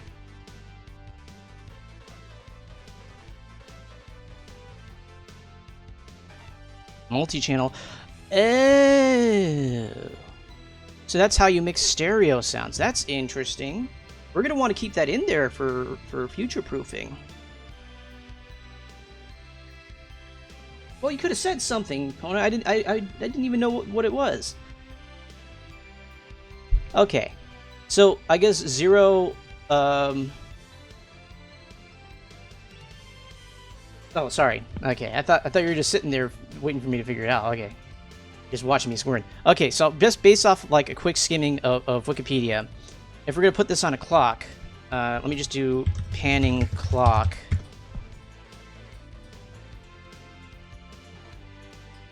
Wow, that doesn't help at all, but sure, yeah.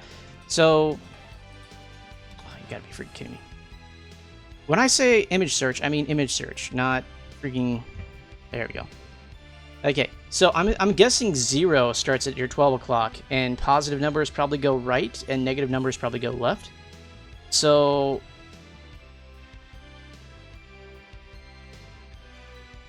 MSFS. Where even is that? Is that in your... Is that even in your files? Yeah, where is that? Oh, bitwhat. Great. I'm assuming this is defined somewhere in the SGL reference. If you can tell me real quick where it is, we can just look it up real quickly. SCSP manual. Okay, let me see if I actually remember which one of these manuals it is. Let me see. Reference. No, not that reference. The other reference. You can keep it in Joe Engine documentation. SCSP. Oh, crap. I don't have it. Okay, let's take a quick trip over to emeraldnova.com. It's a nice plug. I've updated it. There is the code section where I've got a little tutorial series going on. I'm going to be updating that on my own time, but if you want to get started in Sega Saturn programming, I'm going to recommend you start here because it actually teaches you how to use Joe Engine for the first time up to, right now, it goes up to Hello World. And at some point this weekend, I'm going to add some, some more stuff. But if you have no idea how to start, this will hold your hand up until you get to Hello World, and then after that, you can play with Joe Engine samples. We're going to go to the Saturn documentation, and we're going to go to Antime's Saturn page that I'm basically just hot linking over. And the SCSP manual is over here.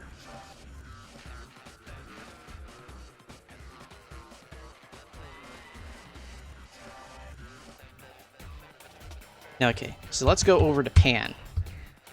Oh boy. Okay, let's try PCM control. Oh, that's not a thing? Where's your table of contents? Where's your index? There we go. Main CPU, sound CPU. Okay, well, Control F PAN. There's 44 entries. We're gonna... Some of these are not exactly... Yeah,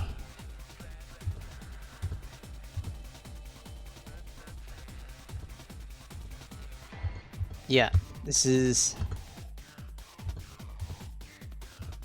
Maybe I should search for something like pitch word or something. Where is the PCM control defined? I figured it would be like the SGL reference. That would probably help more than what I'm doing right now. Not in here. Page 85.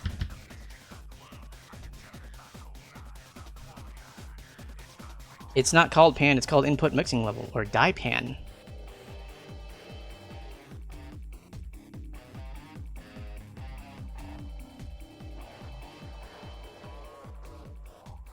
'86. I think that was... Wait.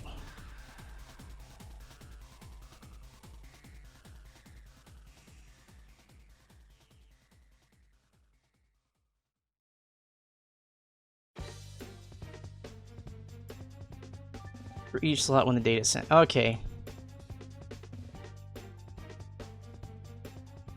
So, you gotta do some crazy bitwise stuff here. Let me try to zoom in a little bit better. So, the first bit, I'm guessing, or whatever bit this is, tells you... Yeah, the very first bit. Tells you whether or not you're going on left or right. 0 is left panning, 1 is right panning. But wait, that's specific to stereo sound, though. Does that mean we can natively handle stereo sound? How does this work?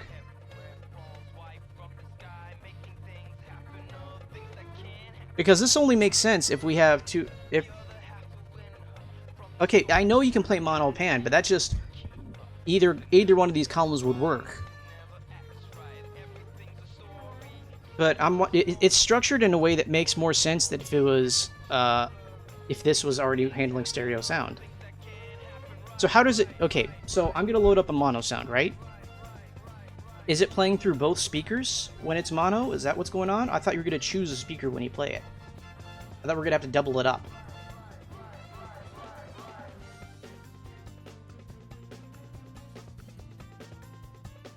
Okay, it's not a complete... I'm not asking for a complete table. I don't need a complete table right now. I'm just trying to analyze it. But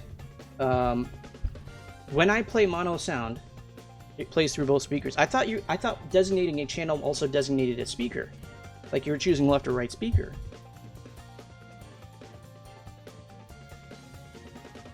So then if I want to support stereo sound, how do I go about doing that? Or is that beyond what your driver is doing right now?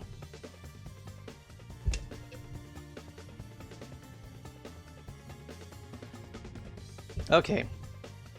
So, we can control that separately, and I'll just add vestigial support for it in the code by saying, oh,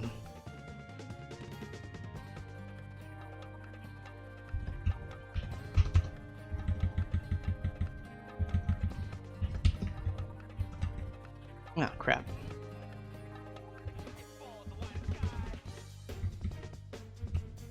We don't need to handle loop type. Bit depth is automatic. So, direct pan setting. So this is going to be left/right volume modulation.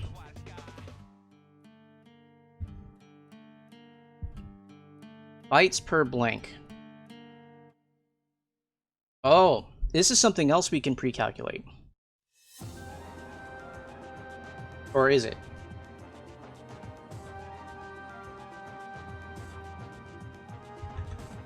So,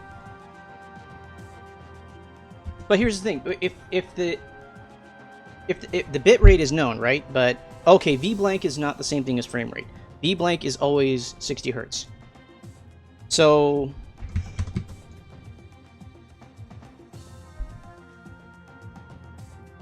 one kilobyte per v blank. So that's going to be define music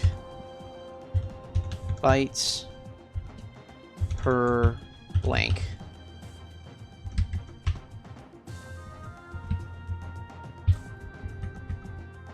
As OX, what's 1 kilobyte? Is it like 100? I forget. 1000. I always get something wrong.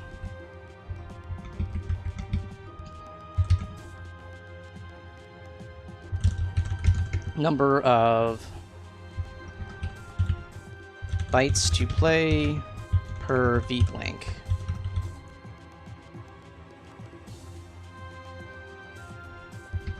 Oh, you're throwing me off here, man. Okay, that kind of makes some amount of sense, I guess. This is 16,256. And then times 4 is a kilobyte. Yeah, okay, yeah, there we go. Freaking, man, I don't know. Yeah, we're 2 hours into the stream and we're still doing music stuff, so I don't think we're getting to the menu today, but it will be an interesting dealing with music thing, I guess. And then we'll go back and implement this into a menu. Unless I'm really feeling this energy drink by midnight or so. Okay, so we got pan support. Bytes per blank is taken care of. SH2 permit. I don't even know what that handles. So SH2 permit. Run the command false. Key its ISCR off. Okay. Do I actually need it, or can I assume it's always true?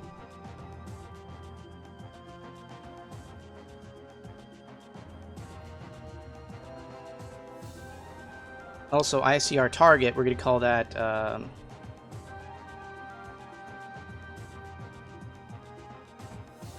Really?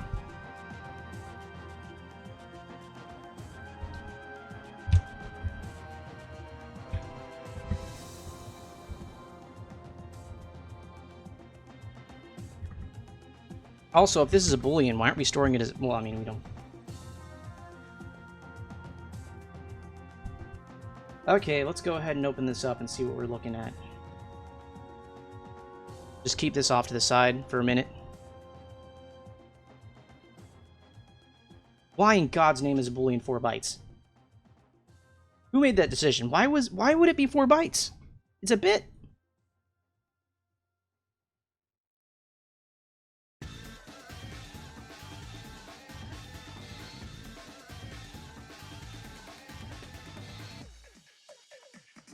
Okay, fine, whatever.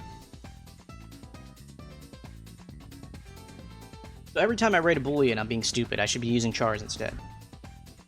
Or better yet, I should be doing bitwise operations and decompressing them. That would make sense, I guess, if I was trying to build a save game thing.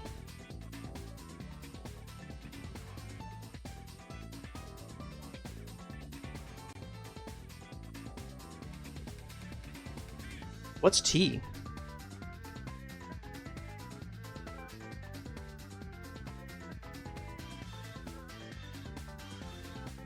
Okay, that's fair. I think for stuff like that, I'm not usually running out of RAM, so I figure I can throw away enough RAM at a handful of booleans that I got.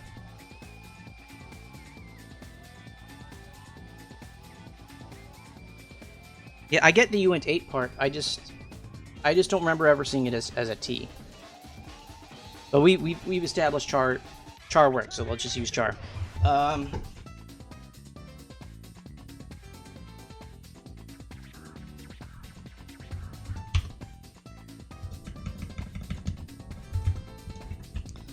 Indexed to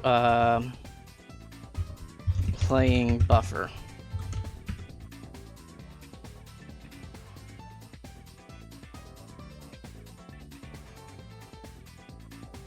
Yeah, I try to write stuff so that it's readable to a person who isn't me, as much as possible. So I don't know what the intricacies of a uint 8T are compared to a normal uint 8, but I know what a char is.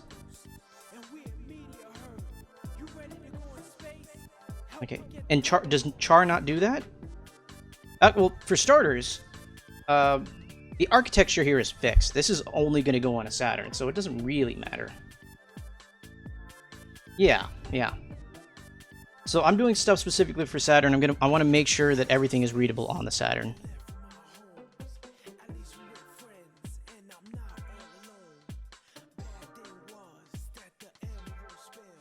Okay, I'm going to keep these open, but I don't see how they're relevant yet. But I guess they will become relevant at some point.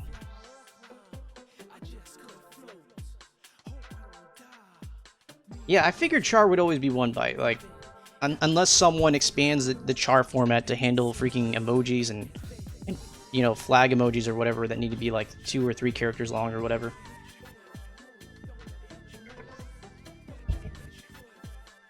I hate to have to program in emojis for the Saturn. Okay, I don't know why that came up. So we just said the ISCR, there we go. ICSR, there we go. This is just sound channel, and this is going to be 0 through 31, I believe.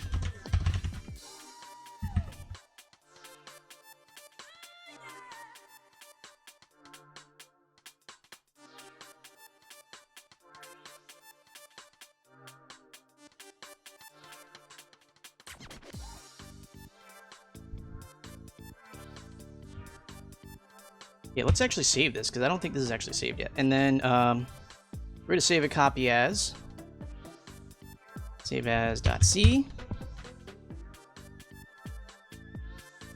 No, not that. There we go. Music.c, music.h. There we go. Oh, okay.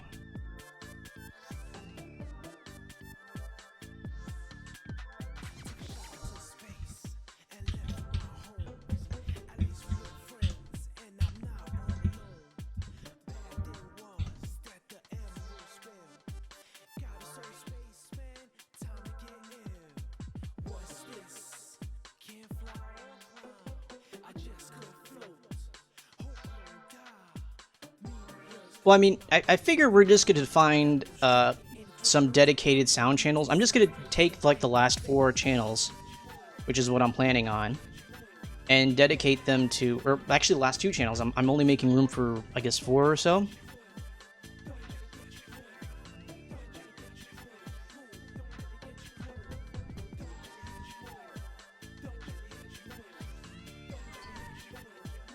Oh, you know what? If I'm going to do that, why don't I simply...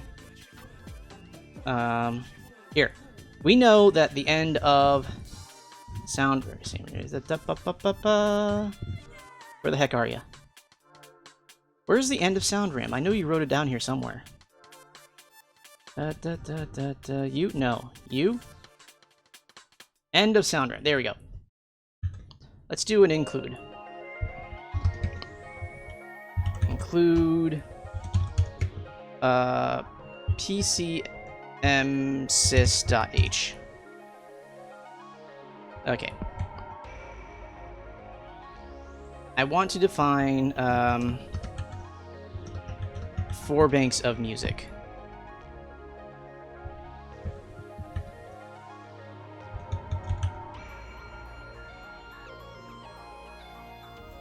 Buffer A.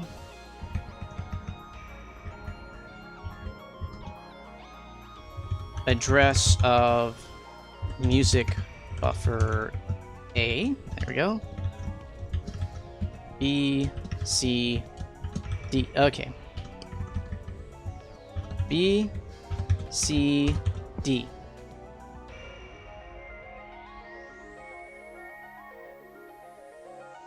Other driver decide what channel to use.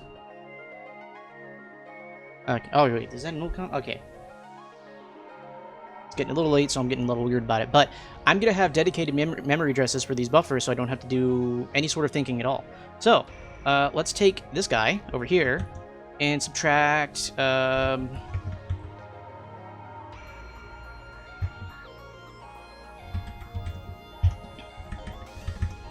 Minus 4 times.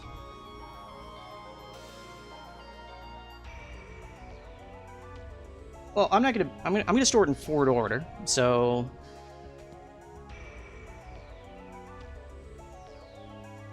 minus 4 times music chunk. There we go.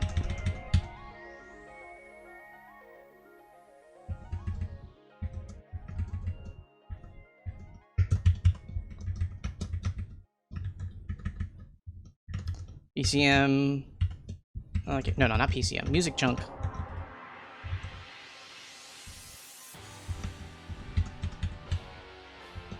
B. Okay, there we go. Well, let me just replace these lines. It's easier to replace them. So there's a C. There's a D. B. C. C. D. Okay, so this makes sense, right?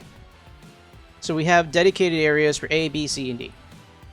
So we know exactly where things are.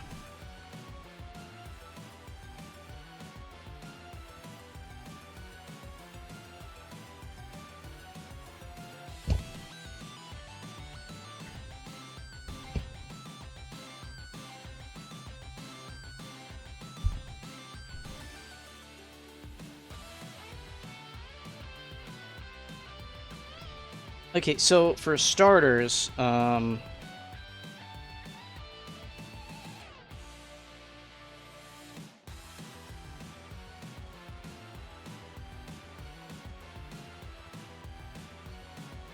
no, we need 2 of these. I did this incorrectly. It could be file size in bytes, and this is gonna be file size in chunk size.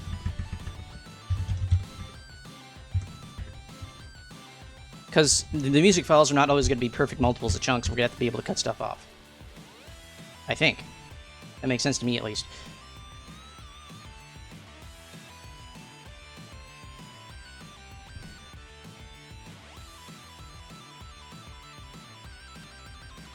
Oh, we should name this struct. This is going to be a music struct.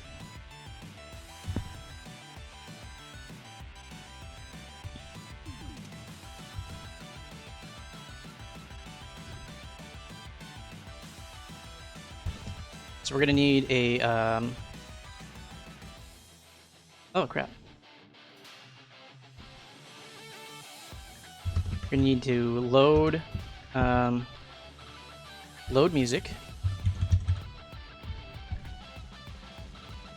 And we're also gonna need to play music.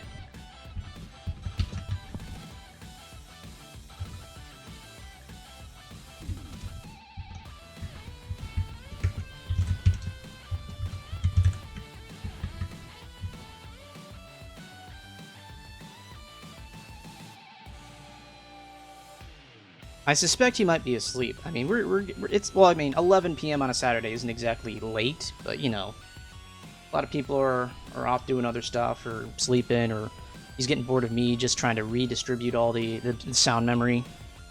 He's probably already done himself in some experiment or other. Or he's making popcorn, I don't know. Music number, control type. I don't need to know the sample rate.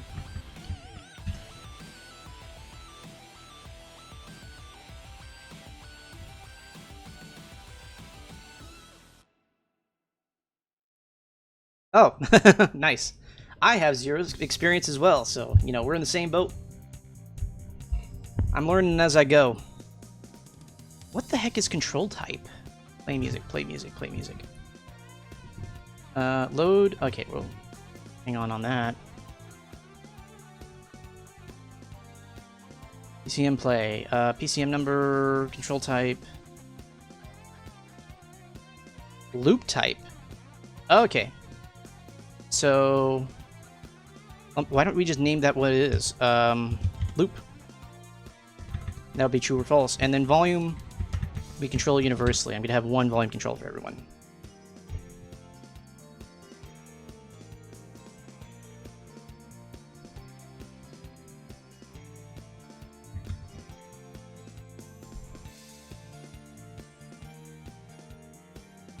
Okay, we're going to initialize these guys to 0 so that we can fix it in the loading portion.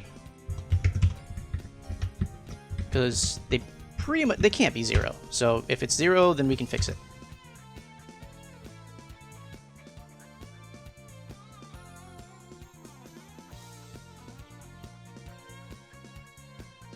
But here's the thing, if we always store it as a certain type, if we always store it as protected, which I think is appropriate for music, then we can just not have to deal with it. If everything's standardized, you have to do less thinking at the time of playback.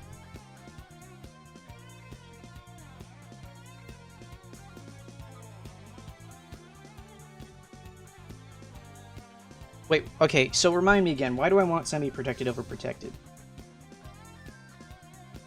Semi-protected essentially forces the music to start over from the beginning.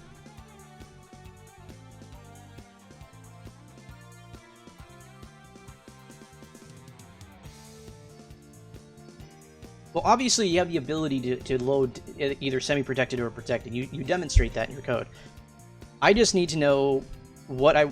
Like, for the sound, it makes sense for me for it to be protected. It shouldn't be able to loop back at the beginning of the buffer mid-playback in case we accidentally send an additional play command, because then the middle of the song is just going to start skipping like a broken record.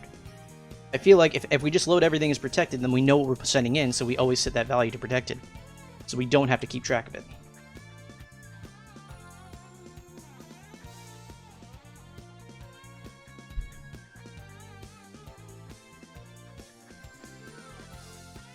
Yeah. So that's where my thought process was with that, is we standardize as much as possible so that someone who just, I don't care about the details, I just want to play sound. If someone's like that, then I just say, okay, sure, load up this file name, make sure you exported it correctly, and just play, and it plays. That's what I'm going for right now. Ooh, I like this music.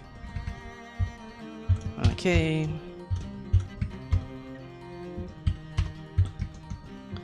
Load music. So this will load a .music file at 3720 bit rate, or 37. Oh, let me do this. Hertz. 16 bit. What is that? What do we call that? Bit depth?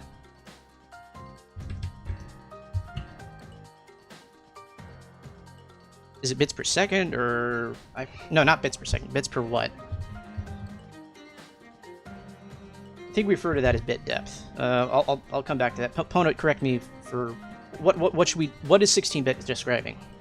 Because I kind of have a cargo cult approach to describing these files. Yeah. 16-bit per sample.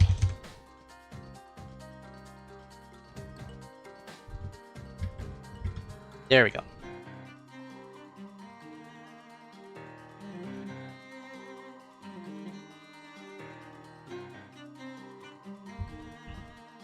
So this tells you your sound file needs to be in this music format at this frequency, this bit depth.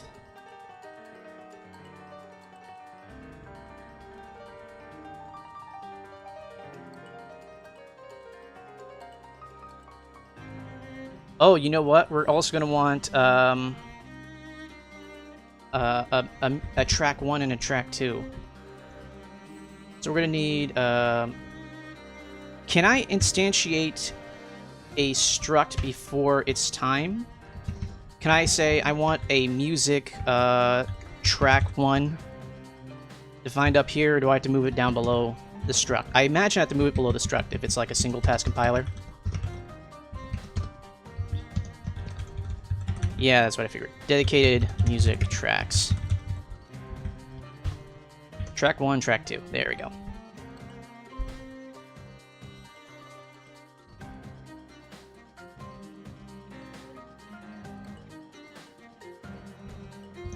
So this one uses A, B buffers, and this one uses C, D buffers. So we can always, so I'm going to structure it in a way that we can always have 2 mono sounds in memory with this buffered pair thing going on. If we need to expand this, we'll expand it, but you know, whatever. Okay, this monster's starting to get to me. My world is vibrating. So I'm going to slow down on the drinks and maybe get myself a little bit of water, take a short bathroom break, and we'll continue. But I think we're on the right track here. Load music. Oh, load music is here. And it's not written yet. But it will be.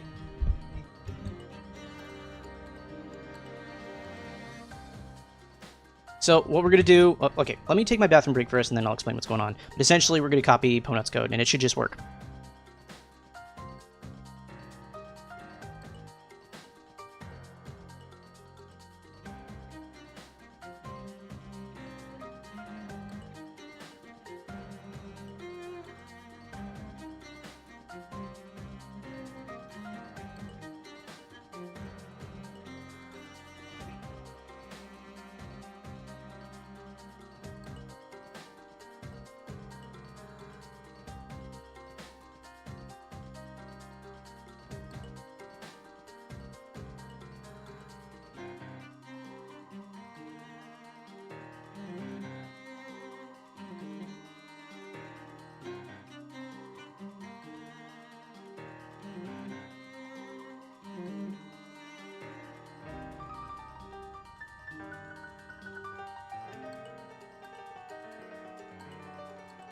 Turns out my water was behind the screen the whole time.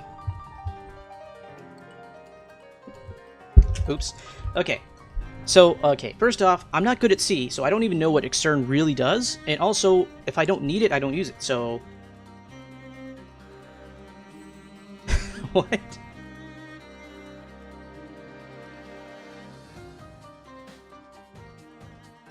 Okay, so how is that gonna bite someone?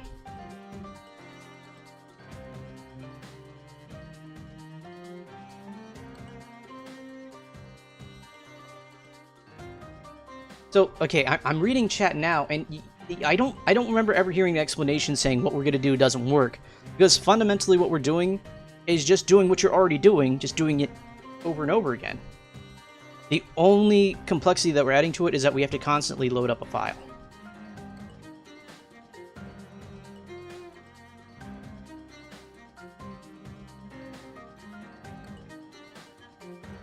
I really hate how everyone uses foo and bar as if they're like universal names, but it still doesn't help when everything's named foo bar, including the variables. Like, I've been on Stack Exchange too many times to like those words. Anyway.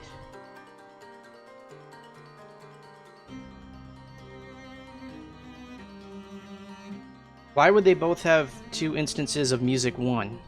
Also, what is Music 1? What are you referencing in Music 1?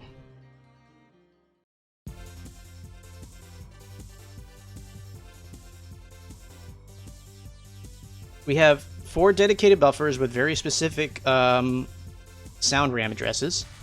And we have 2 music tracks, line 41.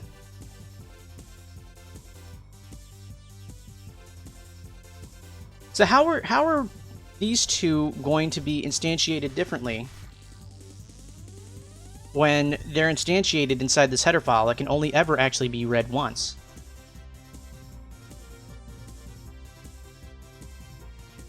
Okay. We're going to settle this real quick. I'm going to see C extern. What does that actually do?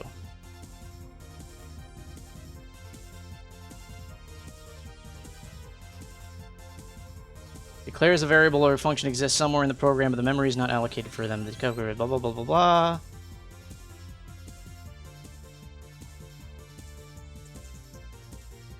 Oh, there's this foo bar crap again.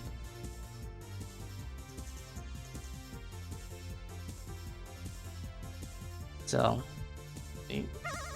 whoa, Shane. Oh, Shane, are you done playing whatchamacallit? Terraria?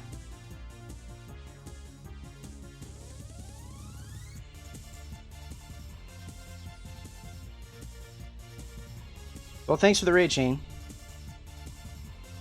Okay, but here's the thing: the fact that I sanitize my headers. I mean, maybe it's good practice to put extern if I'm going to do that. Sure, we can do that if we have to. But the fact that I sanitize my headers like this, where they can only actually be loaded once, doesn't... I don't think that makes it so that these things can be instantiated more than once. I'm not a... Dude, the computational complexity of Terraria, for all the stuff that it simulates, is disgusting. I would rather port Minecraft than Terraria. There's just too much crap going on in Terraria.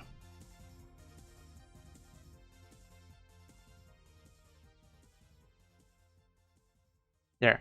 So just to make you guys happy, I put externs on there. They've never been necessary for me before, because anytime I sanitize my headers, I make this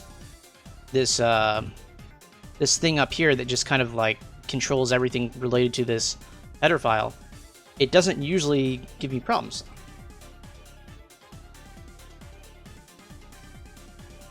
Yeah, any sort of Saturn port is always going to be a step down unless you're porting something from the same generation.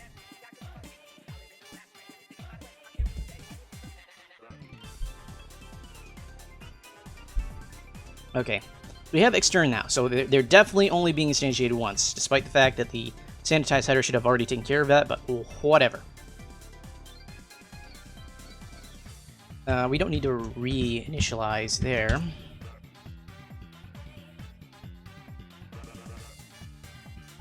It's a weak troll, Shane. You gotta try a little harder than that.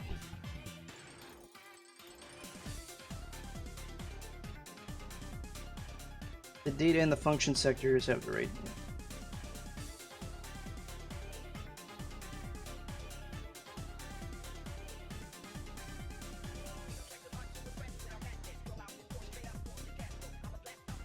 Okay. We don't need to define the struct in the C file. That doesn't work.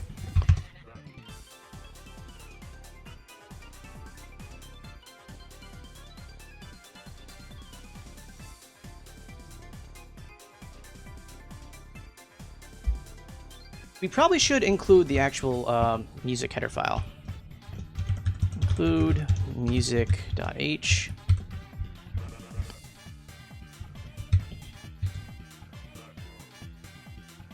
Probably put it in the make file too. Music.c.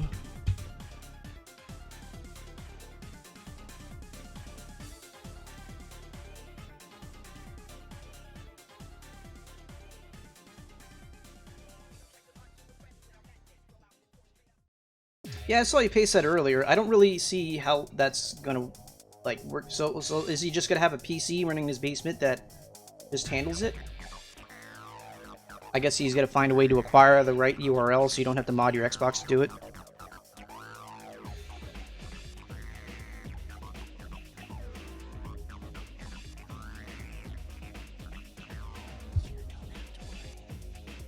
Yeah, probably. I mean, it's probably not super intensive compared to modern server capabilities.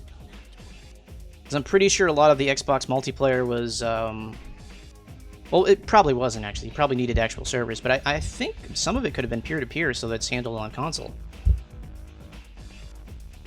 Oh, it was? Okay. How does Halo handle peer-to-peer? If you have, like, 16 people on a map, does a single Xbox handle all that? Neat. Okay, so we're going to be copying your load code, which is nya.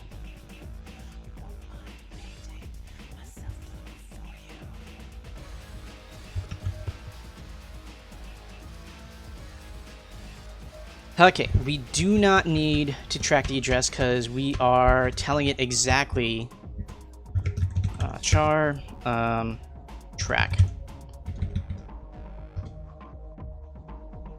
So file name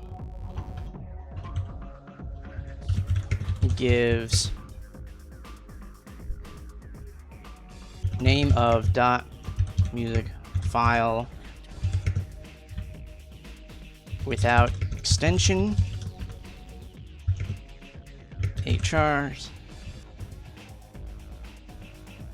and then the track is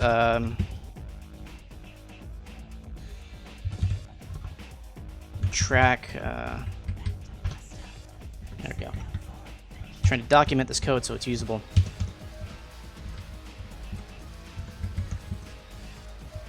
Load to track 1 or 2. I should probably call it track 0 or 1.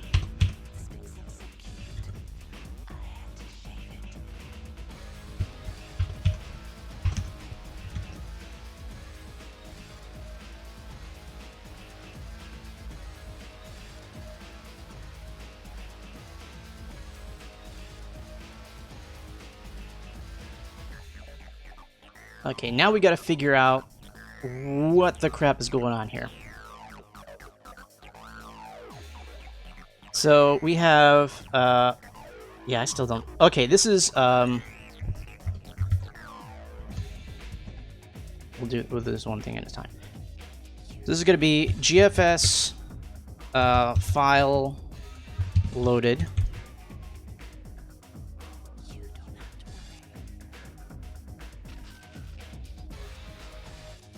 Okay, I guess file stream. Is that what this is? Is this like a file stream to load up? And then sector count. Well, we already know what the sector count is. We have that. That's the sector count is essentially music chunk divided by 2 bytes. So music chunk divided by 2.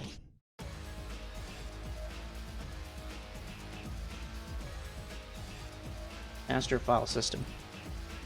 So is that this crap that you sent me?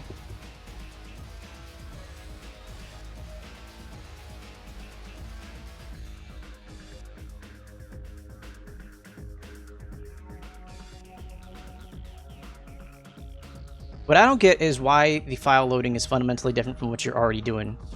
That I can't just modify your calls. What? Oh yeah, I'm not logged in. Huh. Oh, it's probably because I'm on Chrome and I do a lot of my back-end stuff on Firefox or one or the other.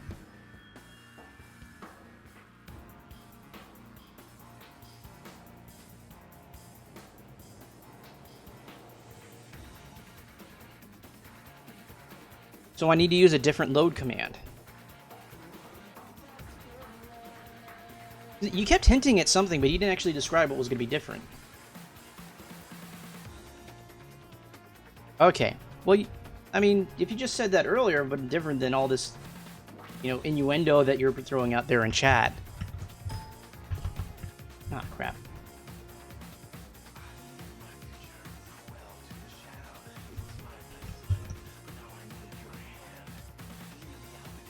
isn't a lot of this stuff defined in the documentation? He's just taking stuff that's already defined either in SGL or SBL, right? Like, can't I look up these functions in the documentation to figure out how to work them there? Oh my goodness. You're just breaking my balls for fun now. Okay.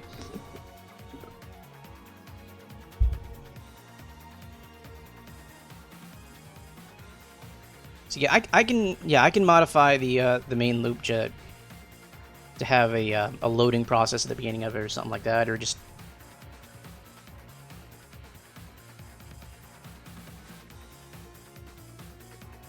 Okay, so, but okay, so this GFS read. I'm guessing we're doing like this variable-sized file stream where we can just skip to the part we want.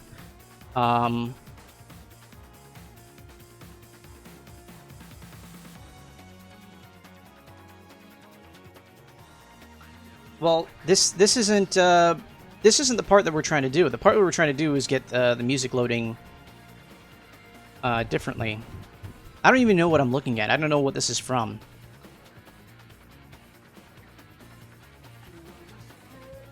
Master sound from file code. So is this XL2 stuff, or is this... No, this is in your stuff, but... Okay, this is you. Where are you getting the function GFS read? Did you define that, or is that from SBL? Okay, so why don't we just look at SBL then, instead of looking at your code, because... at the very least I can read what SBL is telling me.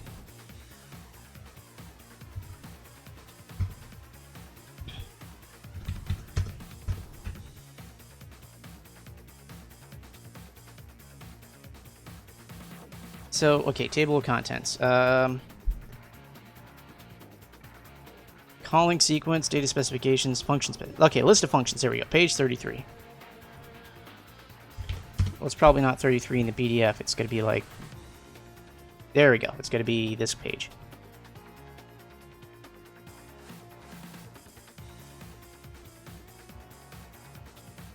That's the thing. This is kind of like a pit stop between doing that, because we need to... Ponut's code can't handle music playback at the moment, and we're going to add that. We're adding that on tonight. Ah, crap. Great. So we're going to add in support for music playback so that we can then go back and have a menu control music playback. So this I'm probably going to store as a completely separate stream from the menu stream. I'm just going to say, hey, guys, reference this music handling stream. Okay, so... when and how and what? Because I don't remember that at all.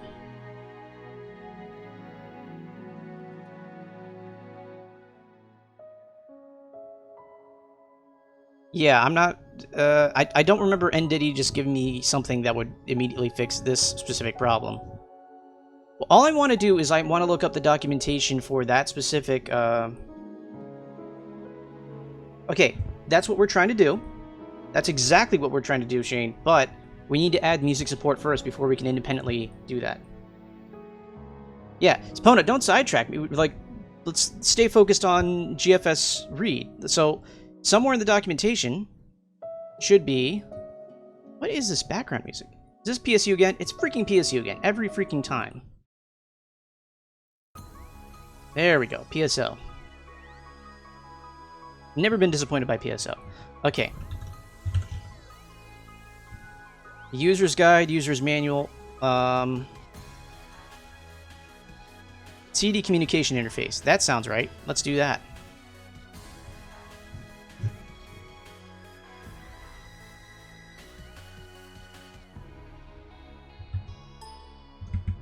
NWF read. That's not in here. So we need to look up NW again. Do you know which document it is in, so I can... Yeah. So what we need is we need to look up... Well, let me just paste whatever function over here. We're going to need this function. We need to find this function. GFS NWF read. I don't know what NWF stands for, but we're looking for that. Oh, Why is that open? Okay, so let's just go through these one by one and look for NWF read, and one of them is NWF. Nope. Program User's Guide. This, if it's any one of them, it's going to be this. Issues data read request. That's exactly what we're looking for. Okay, they're telling us how to use it, but I want to look for the exact... come on. Where is the actual specification for the function itself? This is not laid out like the SGL document.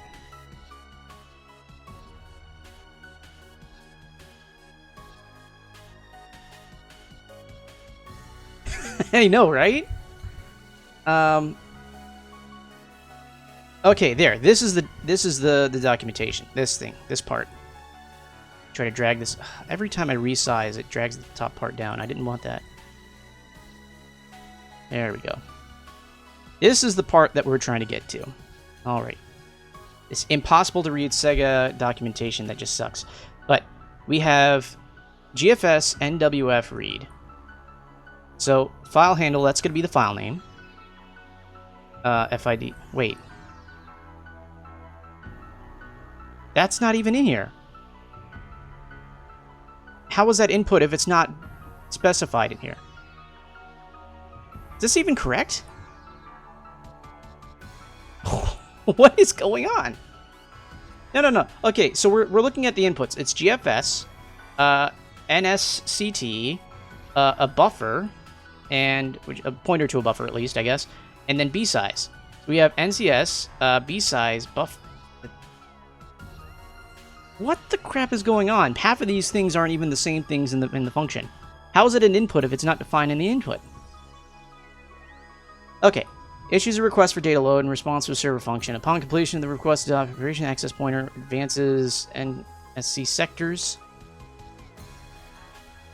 Okay, so that's a sector count. Number of sectors loaded. Okay. Same progression knows that F read applies to the address boundary of buff.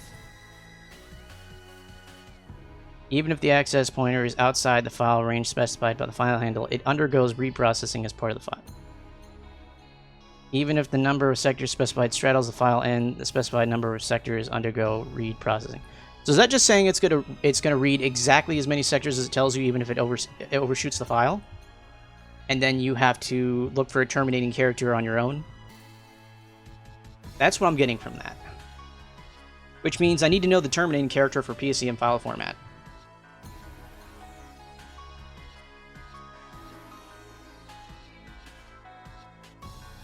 What do you mean that... Okay, is what I said wrong? Okay, it knows the end... Oh, so the documentation is wrong, but my interpretation of it was correct. Is that what you're saying? Or is what I said wrong?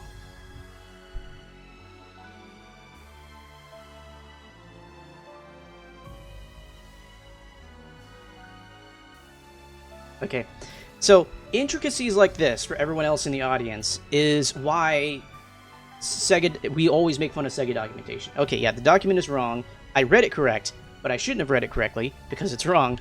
And this is why this is the stuff that they handed out to all the third-party guys that they had to figure out, right?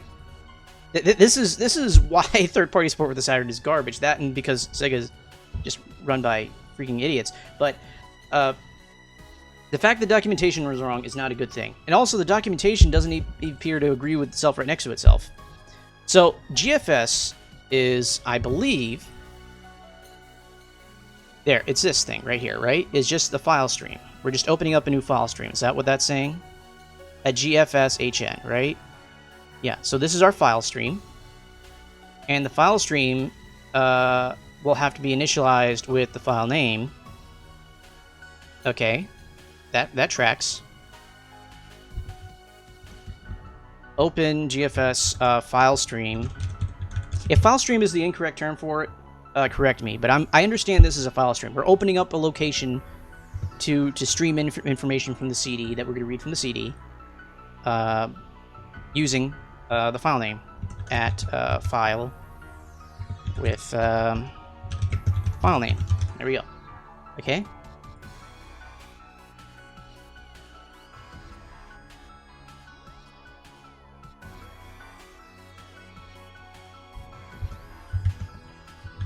Translate file name to GFS compatible file name. Okay, I'm assuming what I'm typing is right. I would appreciate immediate correction and calling me an idiot if I'm wrong. So I need to know that the documentation is being done correctly. I have no idea what these three things are, but okay. So we need to set up the inputs for the GFS.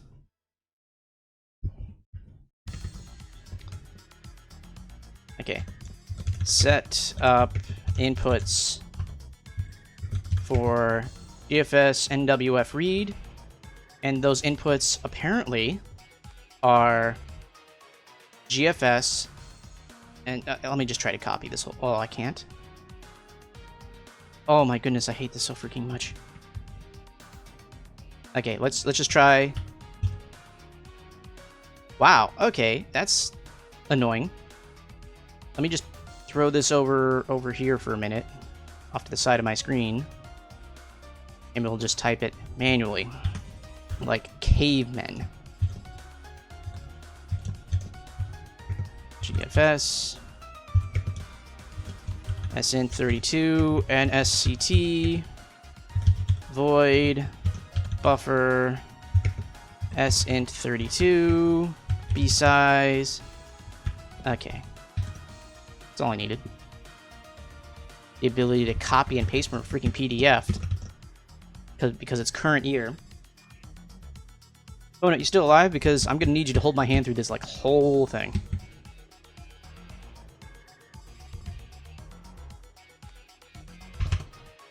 Okay.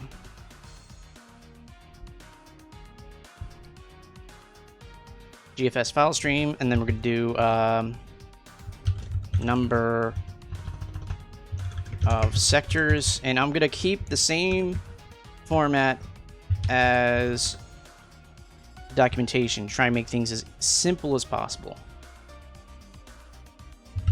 And then there's gonna be the buffer we're loading. So is the buffer what we're loading into, right?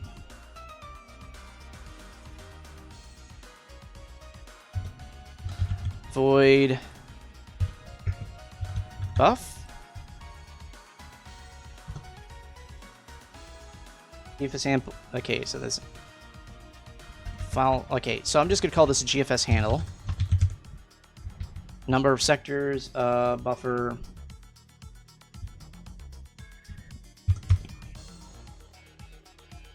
And then to write to.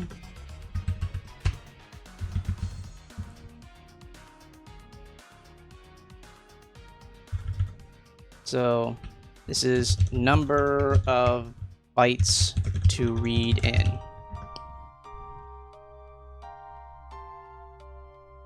Here's the thing though, we're gonna need to advance the location of, so is the local name the pointer to the location on the disk? Because we need to advance the location by whatever chunk we're trying to read in.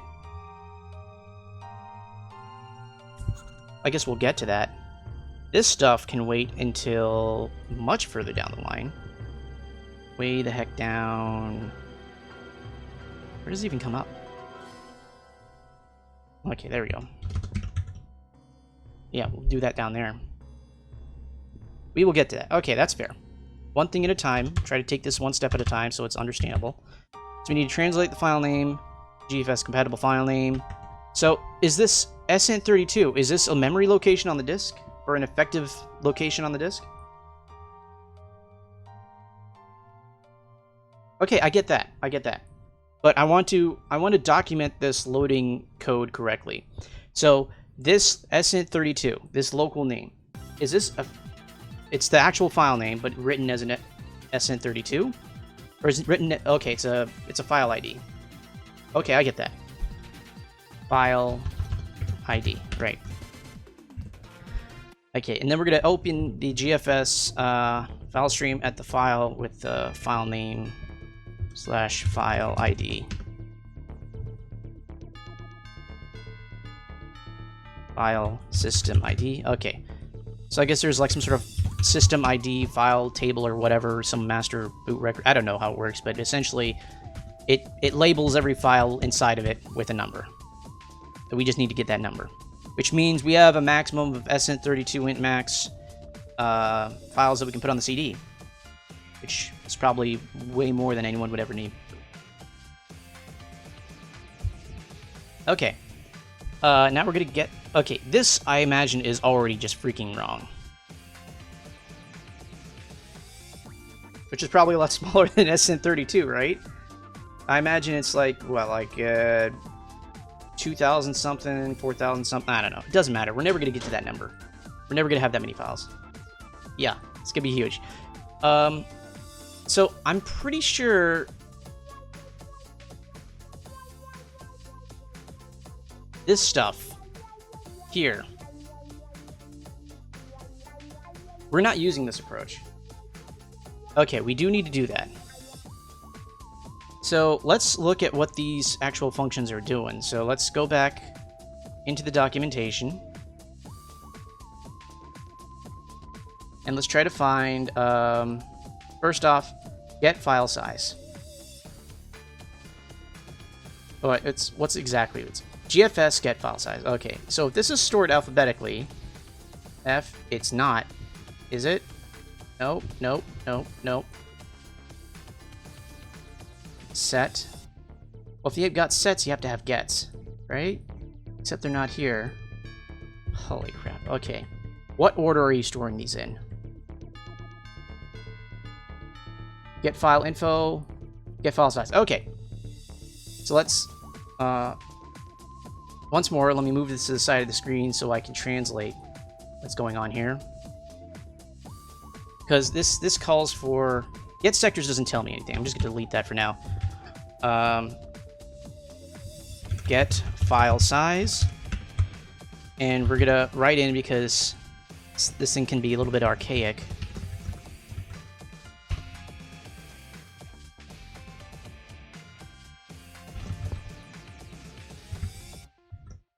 Okay, and then there's going to be SN32 pointer.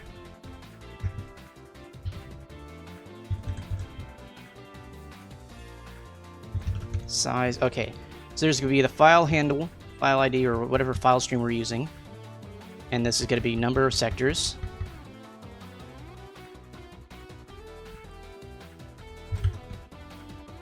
GFS is equal to file ID.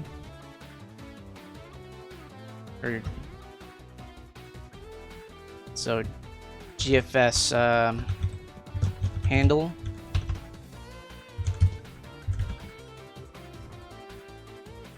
So sector size. Why is it a pointer though?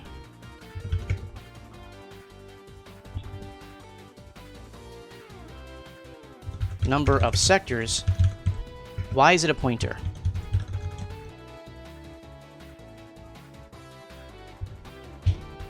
Do you have any idea why we have to put in a pointer for that portion?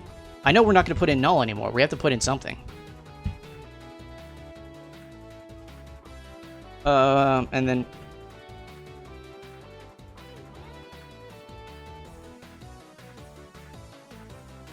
No, that sounds wrong. It says sector size, but it's a pointer, and it says... See, this is what I'm dealing with right here. Both of these things says their number of sectors. They can't both be the number of sectors. It doesn't sound right either. Also, they're freaking pointers for reasons.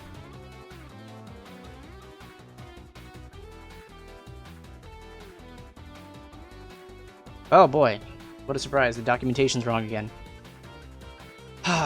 Documentation is important, everyone. Okay, so it's writing to these pointers what the sector size is, and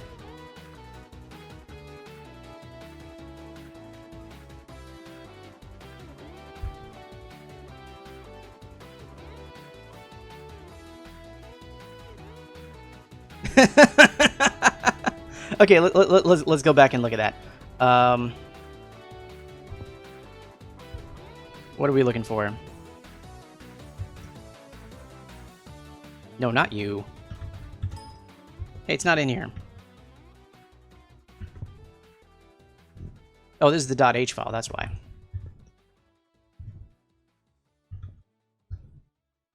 SBL documentation's wrong. Third item is sector count.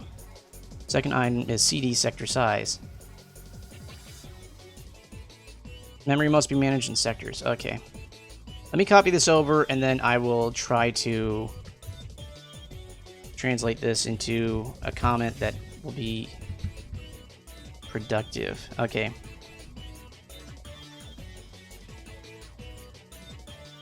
So pointer to be written. And we'll do that for the next. Okay.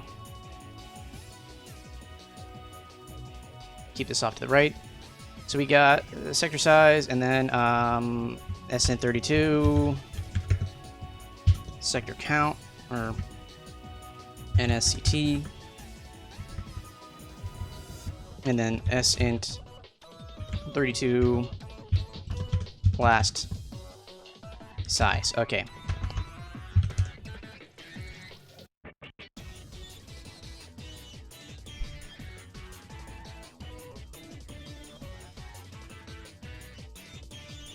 Okay, I believe this one line here where it says, okay, well, I'll get to that in a second. So size of sector. This is the size of sector, right?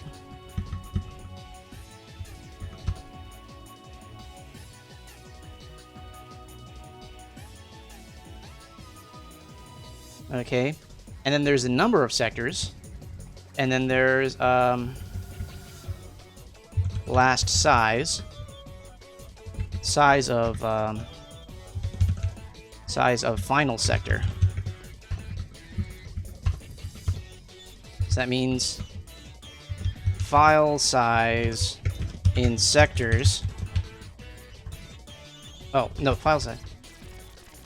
File size is equal to exactly what they're saying here.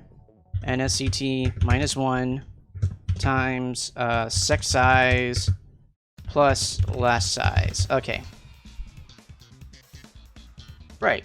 Okay. That's useful. So, I feel like then shouldn't this be stored as part of the music struct, this information?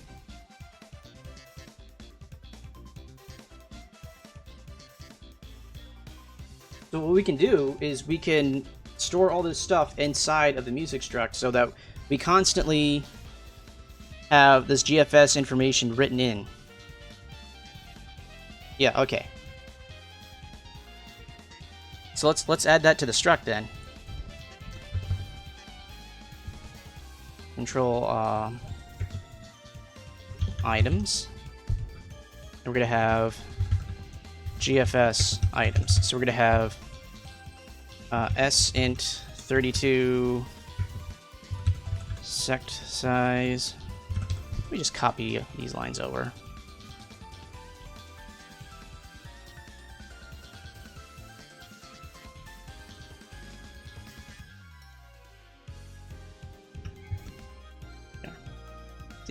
Stuff like this is why I wanted to have my own, you know, whatchamacallit, struct for this thing. Am I already losing it? It's too early for me to lose it. I've had longer streams than this, later streams even. Okay. It's gonna be the GFS handle. Do I want to store the GFS handle, or is that gonna be volatile? I feel like there's something special about this where I don't want to do what I'm doing, but I'm doing it anyway. This is no longer a pointer. Yeah, I didn't think so.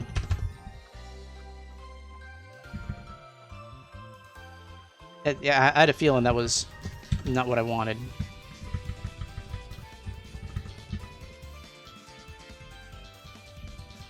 Oh, yeah, that's a good idea.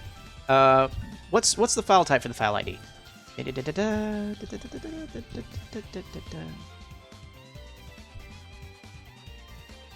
Oh, yeah, that's right. Okay, SN32. SN32, but what is it called over here? Local name.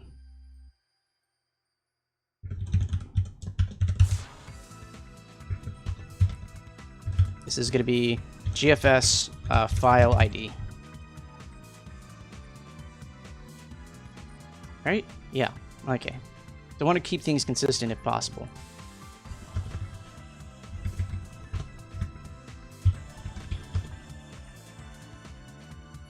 We're also going to want the last sector. Store them in this order because it's...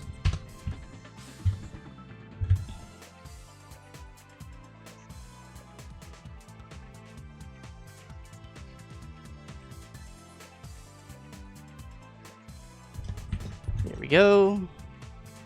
Going to copy that in, size of final sector, and then number of sectors. Oh crap, no. There we go, number of sectors. And these are no longer pointers to be written. They will just be written by calls to the pointer. So that means in this code, the first thing we're going to want to do is select track. Select track. If well,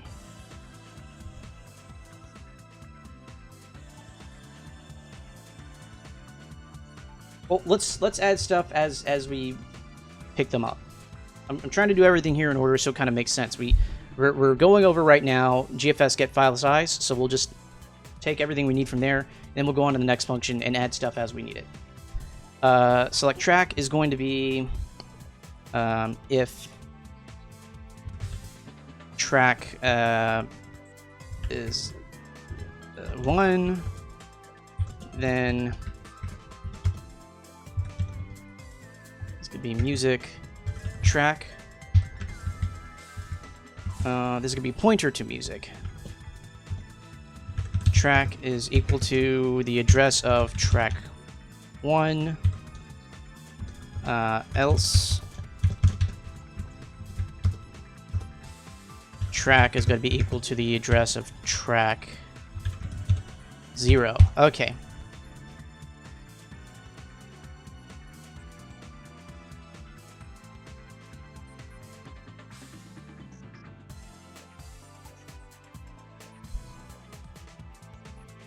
So that means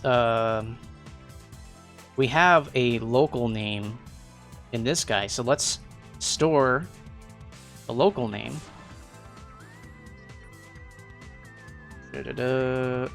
Track arrow local name as this. And that way we can do this.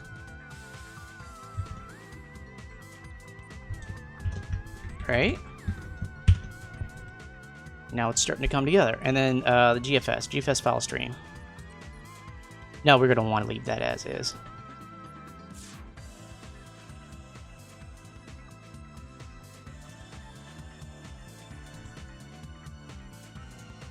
Let's see. Third item is sector count, okay, and second item is CD sector size. Memory must be managed. Okay.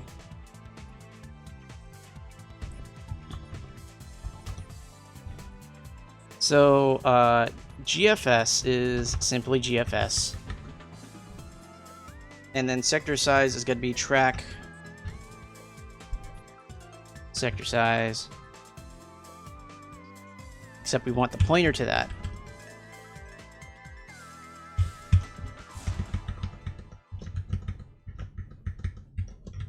Go, we're going to store all this. Number of sectors, and then last size. There we go. And all that's going to be written in. Okay, now we can move on. All right.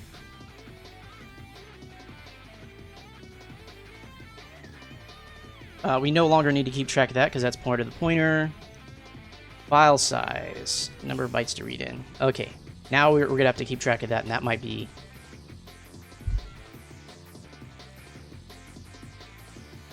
Okay.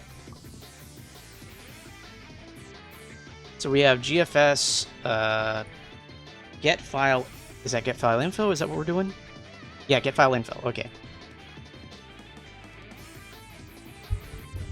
Let's separate that out. Get file info.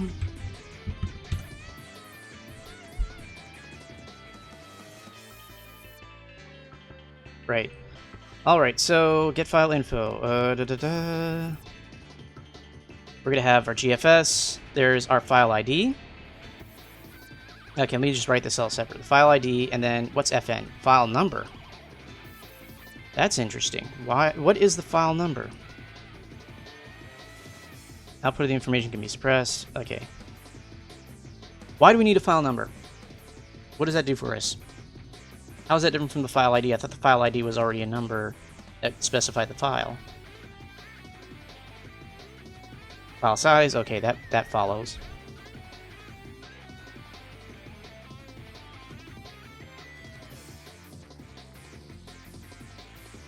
Okay, so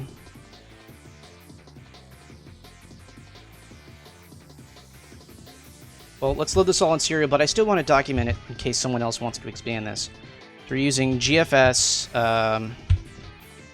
get file info. Arguments are let's just copy these guys over and see how many of them actually are the same.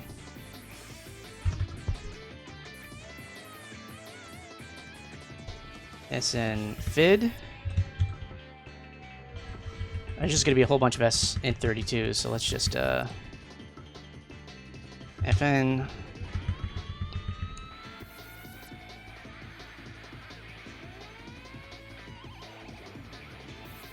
F size and attribute. That's interesting. We haven't dealt with attributes in... No, this is a different kind of attribute. This is an attribute with 1A in it. I don't even know what the attribute is. I think we have to look up the documentation for that, but we apparently don't use it. Okay.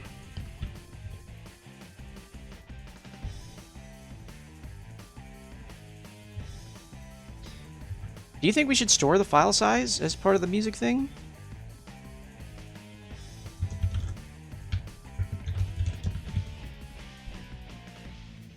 Oh, it's already stored up here. Let's move this down here.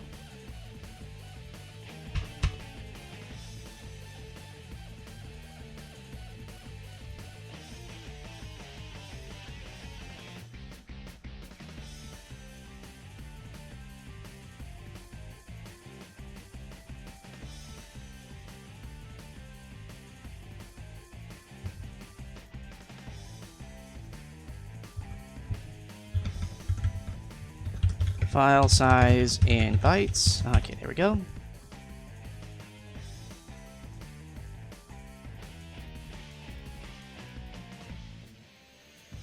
Okay, FID is going to be GFS file system ID.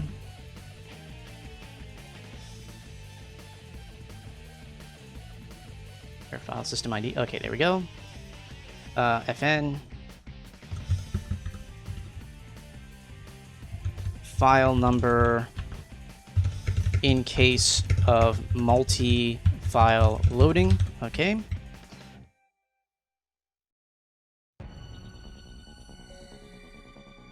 F size is equal to size of file in bytes.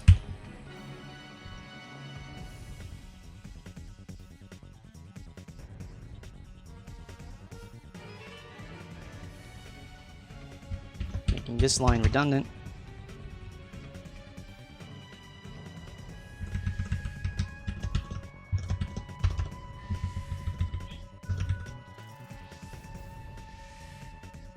And then, I don't know what the attribute is.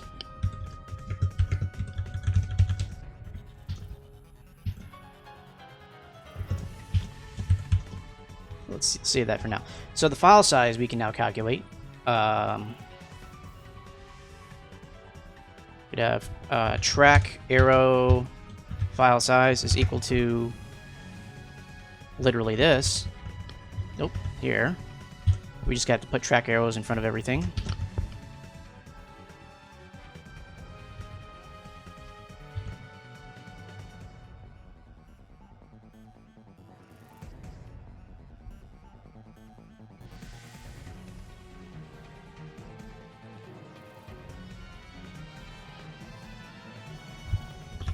GFS, and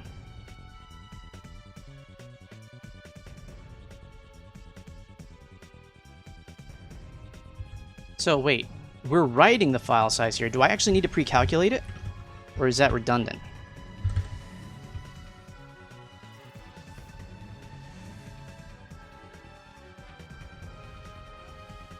Okay, so it is redundant.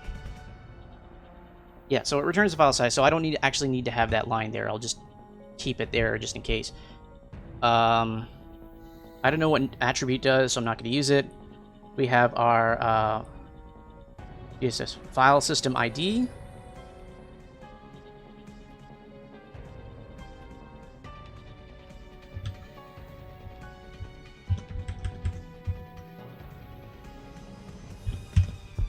Is that something we have in here?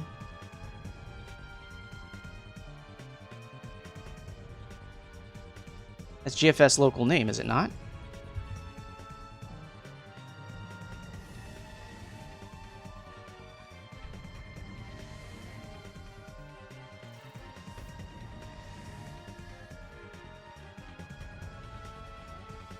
Well, I mean, it keeps everything kind of, even if it's a little bit redundant, it's technically not needed.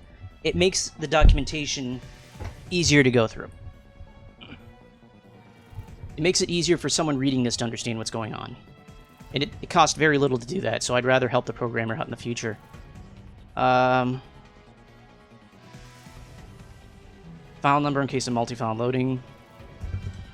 Not used here. Also not used here. Okay. Now we have get file info.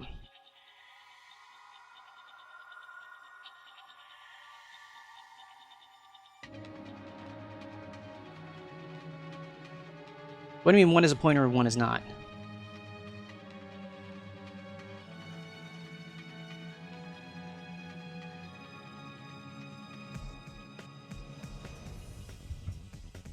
Okay, fine. We'll get rid of it, and we'll just say redundant to write already written above.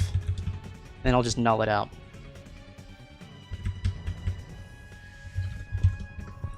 But at least we'll have the file size ported. We're gonna close the file stream, I guess.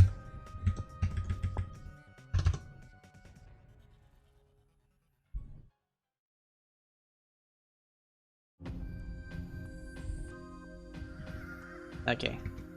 We're fixing that part so we can get rid of that comment. File size plus equal... I don't know what the purpose of these lines are. Delete it. Okay, that works. I'm okay with that. Well, no, I need this bit.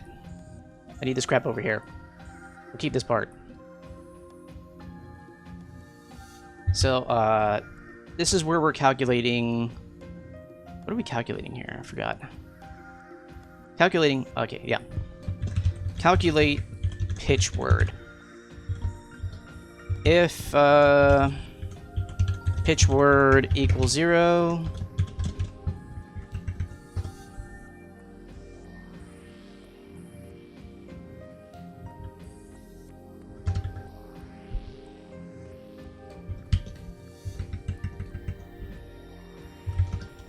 SBL macros to get, I don't know what octar is, or I don't know what any of these things actually stand for. I'd like to write down what they are, but for now, the fact that they're automatically taken care of, I guess, is going to have to be good enough.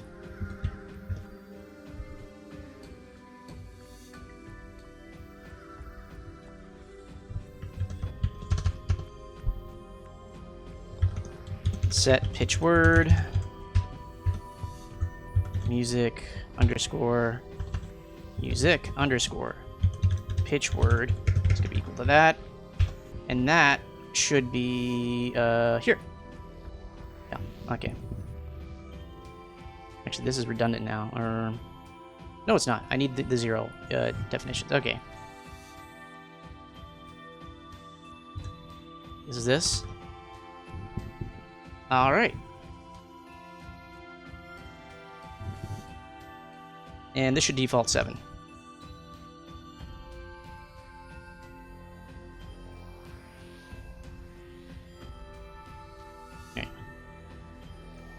But for now, because we're using fixed bit rates, okay. Actually, okay, let me just go ahead and... So this is octave. And this is note in octave. It's good information to have.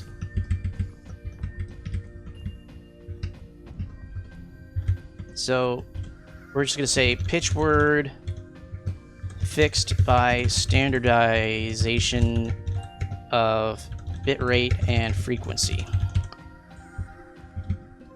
Note in octave and FNSR.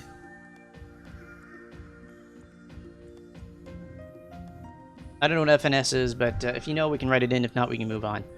So here, the pitch word is defined. If it's 0, it gets written as the correct value when we load the music. And after that, we're just done. So it only happens once. And all the music should be addressed the same way. All this other stuff, I guess, can go. Bit depth.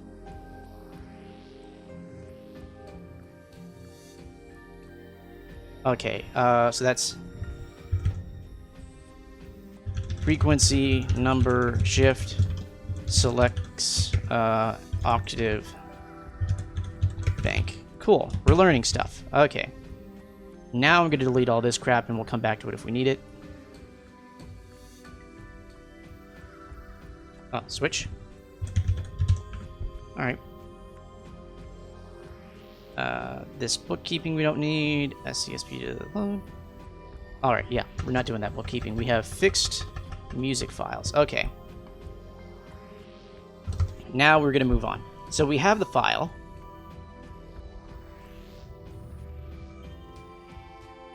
Wait, sample rate. We need to input the sample rate.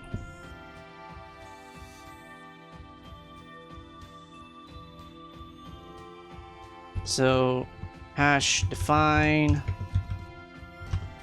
music sample rate as 3720.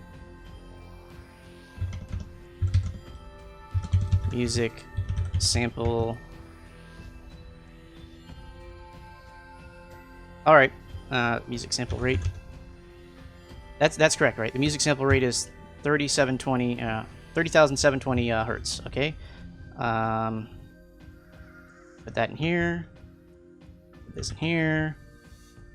Close the file system down here. All right.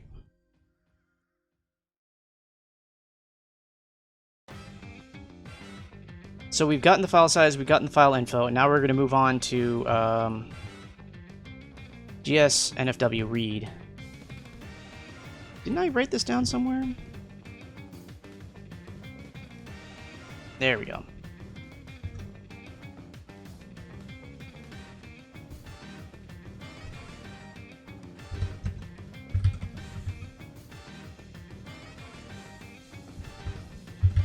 So read in segment of read in first segment of file. Actually, I feel like, okay, so this is going to be load music, right? We should have a load music chunk that is separate from this that we can just call with the chunk number, so that this will be kind of like a universal thing. So we got load music. We should have a load music chunk. Sure. Okay. Yeah.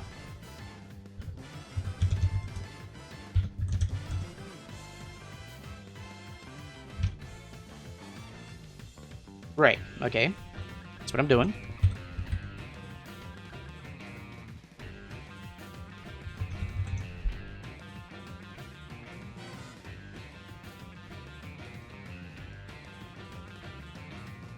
Wait a minute. So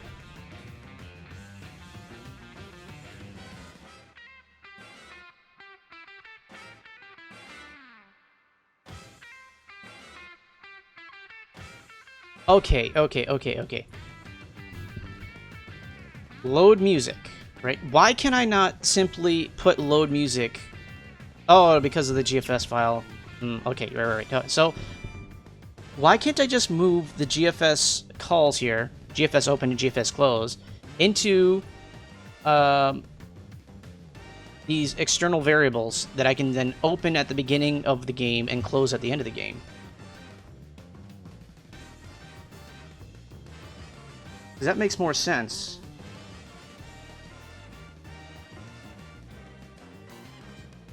If we have to keep the file system open the entire game, why would we put that code inside of here as opposed to inside of main? Why can't we just initialize the file system correctly and start up everything we need to start up before in the initialization segment of main over here? Yeah, that makes a lot more sense than loading the entire game from music.c.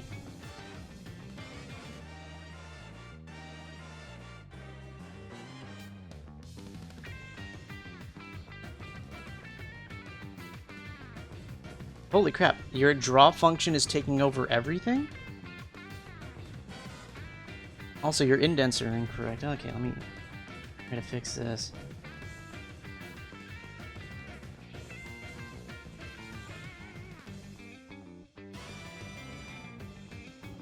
Okay. So your my draw is your main loop, right? So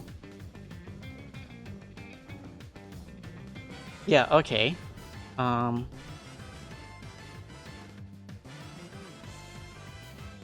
So then, if we're never going to close the GFS file system, let's never close the GFS file system. Let's get rid of that line.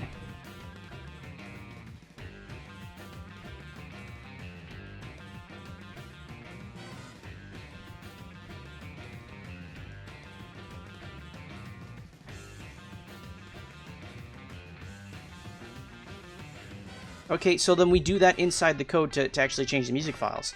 But if we need to start the game with the GFS file system open, let's start the game with GFS file system open and just close it and reopen it when we need it. Because I feel like you're going about this backwards. You're telling me to do everything inside out. Let's have a piece of code in main that initializes the GFS file system. Or better yet, let's just have a GFS handler as a separate piece of code.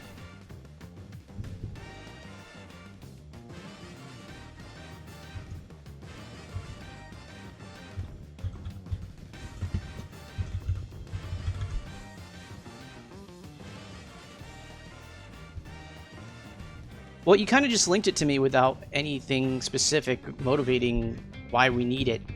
So I didn't know which part of this several hundred pieces of code, 700 lines of code you wanted me to read.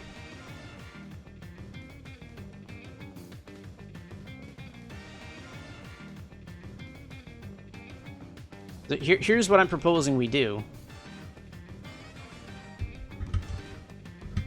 GFS handler, okay.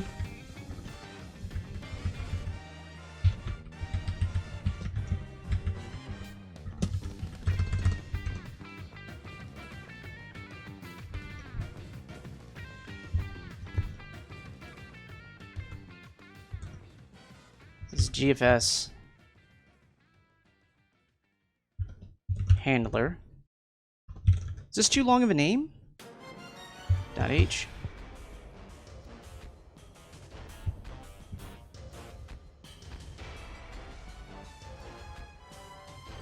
Well, we simply just won't play them when we want silence, right? We'll just stop the playback. At worst, we'll finish out the chunk before we continue playback. So it's not the worst thing in the world, right? We can just tell it to stop playing without having to interrupt the file system.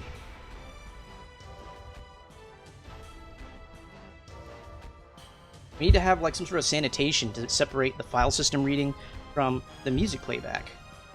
So if we're gonna have music playback, we have music playback, and we tell the 68K to turn it on or off, but we don't need to play with the file system if we're turning off the music because we're not actively loading it up again. We should only be closing and reopening if we're going to swap music.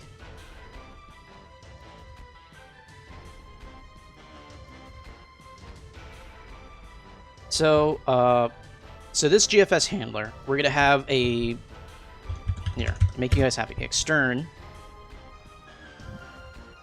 We're going to take a lot of this code over here.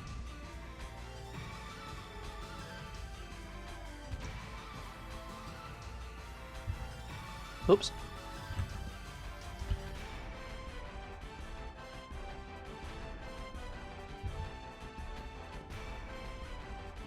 Yeah, I mean, this is why I appreciate you being on the stream, Ponut, because you actually know what needs to be done, but I'm just trying to clean it up a bit to make it more logical for the next person to come along. So we're all standing on the shoulders of giants, essentially. So, like, you do what actually works the first time, and now that I know what needs to be done, I can try to make it a little bit more logical and try to add in the comments needed, and then the next person comes along and tries to iterate on that.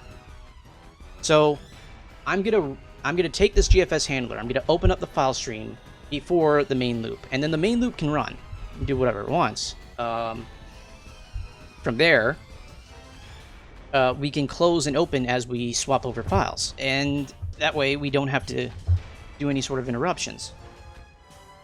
But what I'm worried about is there's already support for multiple file streams and, you know, file IDs. We already saw that in one of those things, so I guess we don't have to worry about that.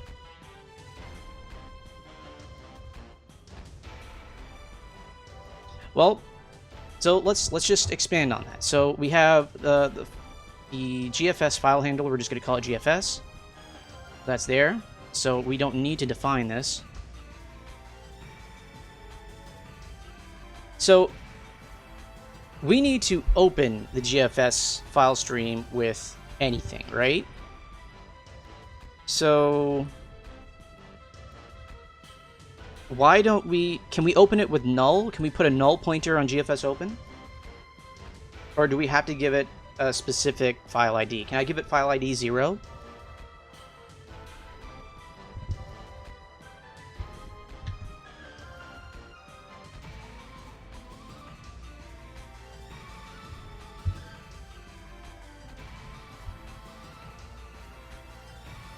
Let's just give this thing a dummy variable. Let me just call this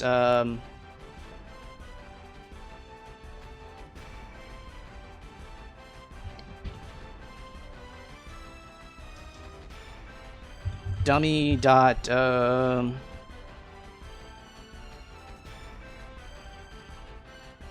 yeah, that's what I'm trying to avoid. So if I just do dummy dot GFS and I edit it in Notepad, it just says dummy file to initialize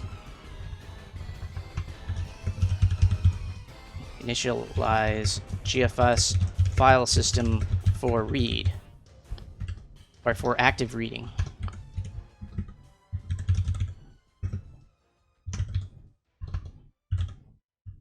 There we go. And if someone sees that in hex editor, and they'll know what it does.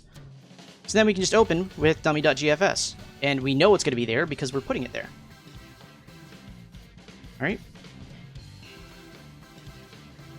Save a copy as GFS handler.c.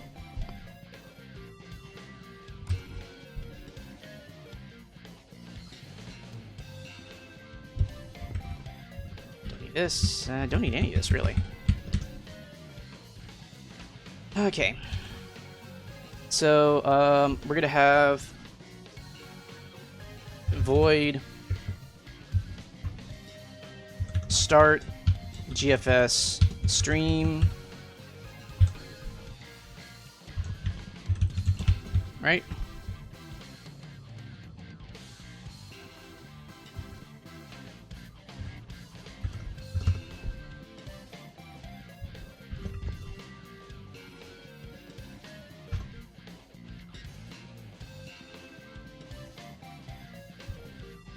Oh, let me add GFS handler to the make file.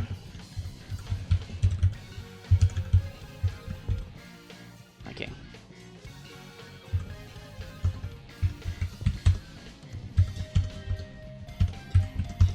This is start GFS handler. Okay.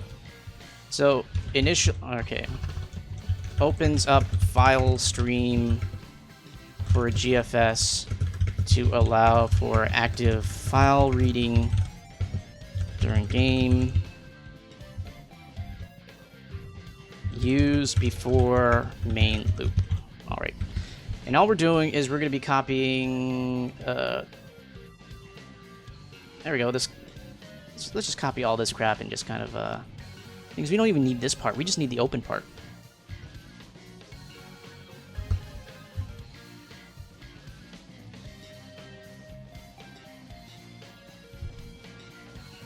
We don't need this crap.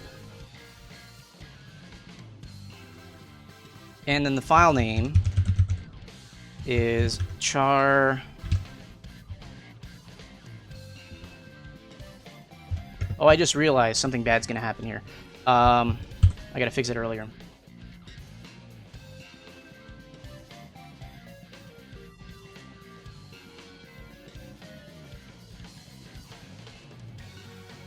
Well, for doing it this way, I feel like that's probably not going to be necessary.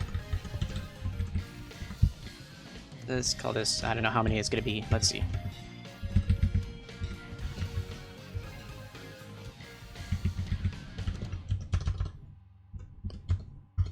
Return. So that's 1, 2, 3, 4, 5, 6, 7, 8, 9. Go. This is sint32 local name.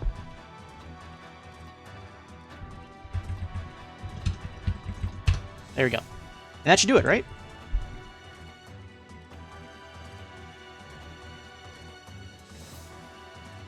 Right. So if we do this, I just realized that over here we've got a big problem here. First off, file size is going to be redundant. Buffer's probably going to be redundant, but we'll get to that.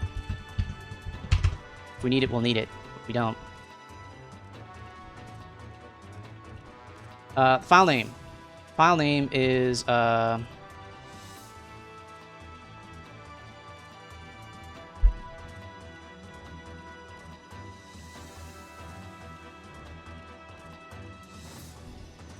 Here we go. So we're going to have to do char... It's going to be 8 plus 4 is 12. Full file name. And then printf %s dot music comma file name.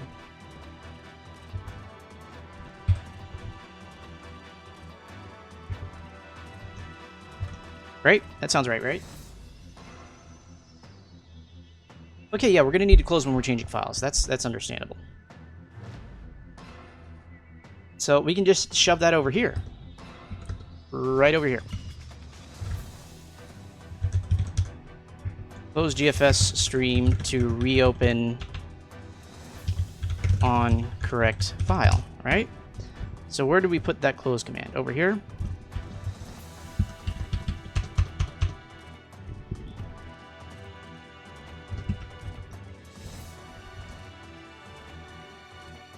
GFS handle. There we go. And then we're going to have to do an include of hash include GFS handler .h.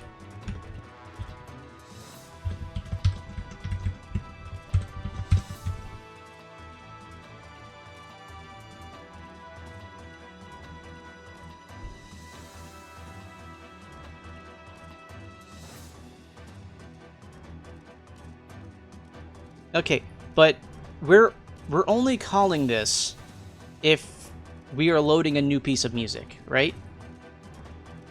This load music command is specifically to load a new music file. We are changing the file. That's why file name is an argument. We are going to have a load music chunk here, where we give it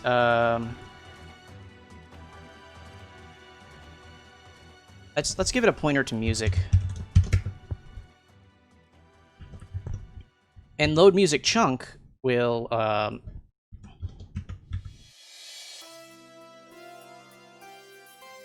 we'll check the I guess we can check the current file ID. So that's something else we're going to want in here. So there's going to be a GFS, and then extern sint32 current file.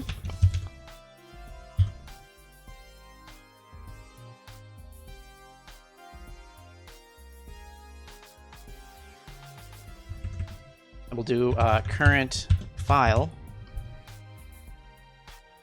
There we go.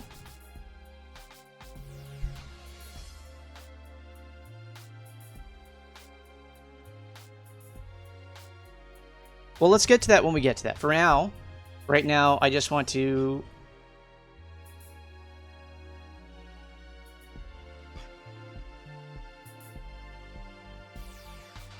Right now, I'm going to be keeping track of the current file ID. So if the file ID has changed, then I will have to close and reopen.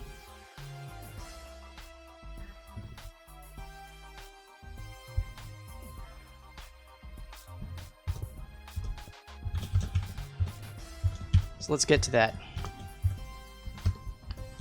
Load music chunk. Loads a segment of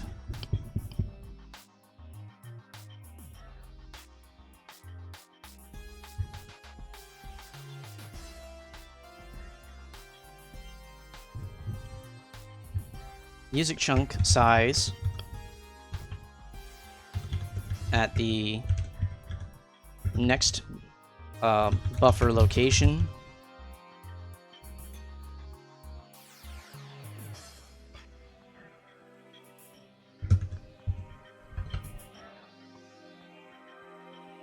Oh, that means we probably, when we load the music, we should have...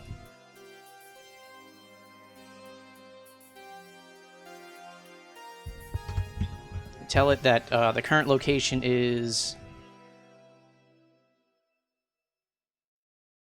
0. So we have a next chunk to load, chunk ID 0.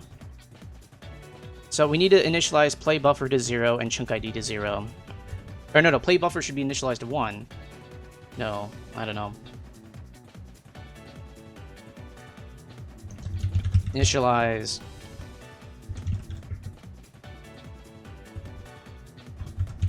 music info. So this is play buffer is equal to 0.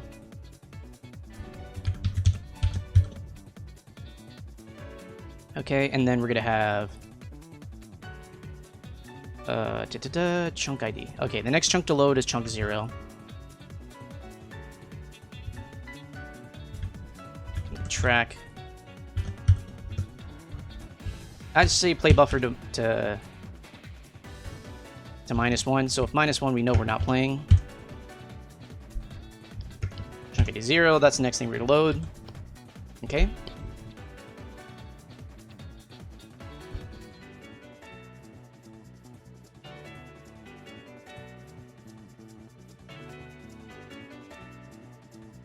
So this is where we actually have to keep track of stuff. So is this thing including... Okay, music. Does music include GFS handler there? We should probably also include GFS handler in main, because that's going to be important too. Okay. And I'm going to rewrite a lot of this stuff, I think.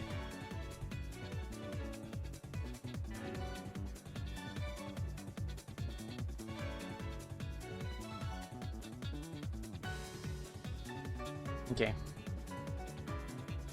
So, current file from GFS handler needs to be written.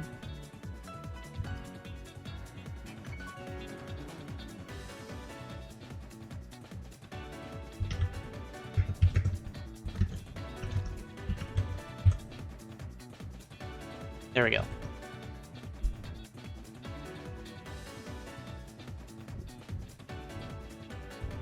So, load different close and reopen GFS if GFS handle if file ID changed. Okay, so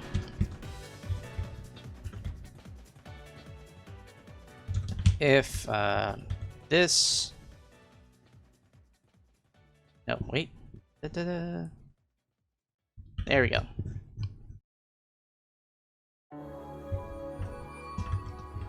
So if for some reason the current file does not match the local name, we will have to close the GFS and reopen it.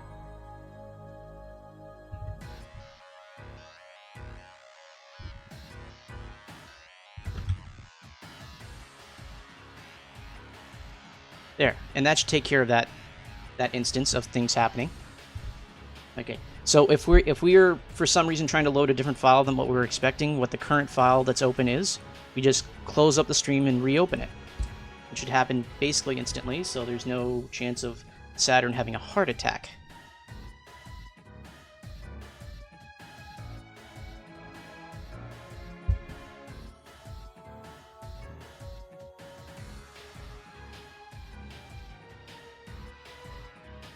Yeah, alright. That's exactly what we want. So, I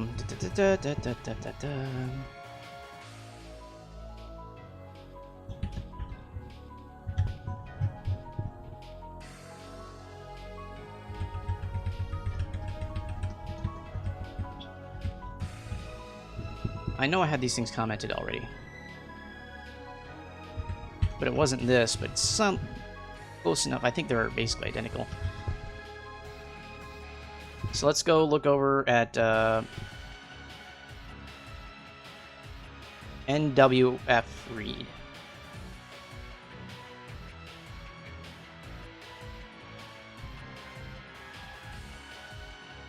I'll just search for it. NWF read. Come on, I know you were in there somewhere. We were just there too. There we go. Okay. So here, oh crap, undo. Right over here, we had GFS, right? So GFS is going to be set to the correct file handle. So they wrote their input thing wrong. Number of sectors loaded, and then buffer, and then buffer size. Okay.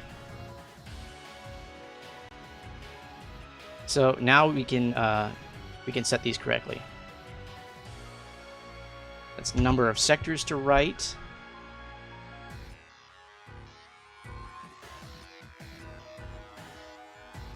And then we have the buffer. So buff is going to be buffer to write to. All right, and then buffer size.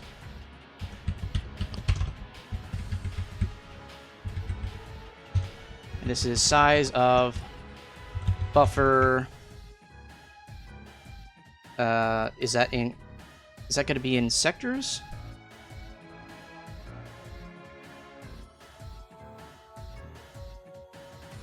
Oh, bytes. In bytes. Okay. Yeah, we defined that earlier, though, didn't we? Music play size. Yeah, there we go.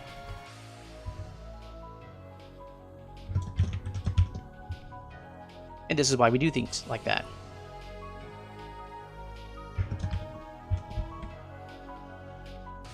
This is track arrow.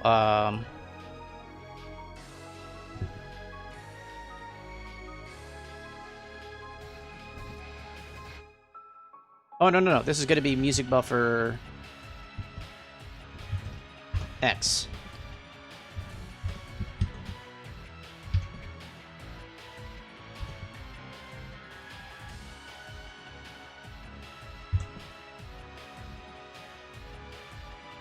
All right.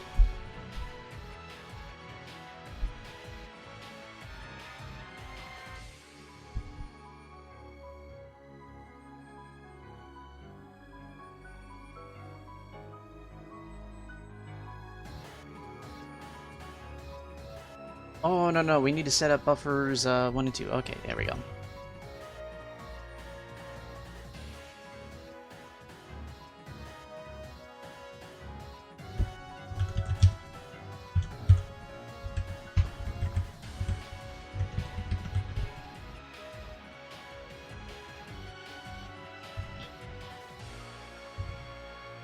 Easy. Okay. All right. Use a command to be served in increments denoted by the read size and transfer size. I haven't to yet. Right.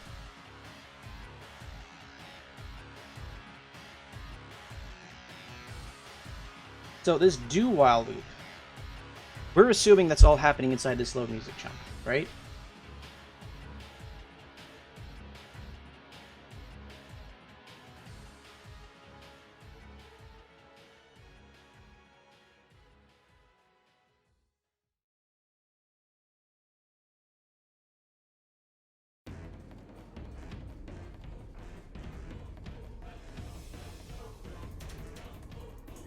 Okay, but we are already inside the do while loop when this executes, so we don't have to worry about that yet.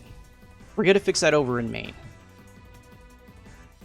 So instead of my draw, we're gonna have a main loop void main loop.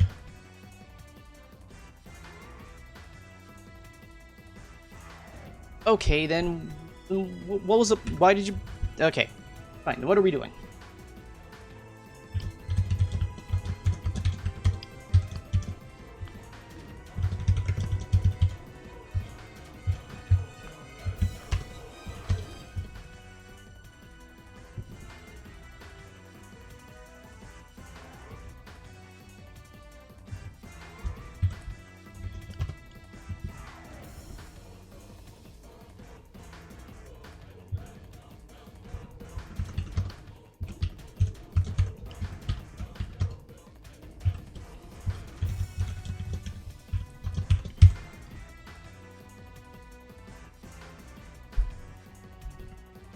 I feel like this is a solvable problem.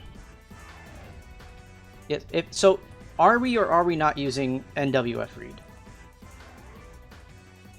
Okay, let's try reading that and see if that clarifies. Line 609.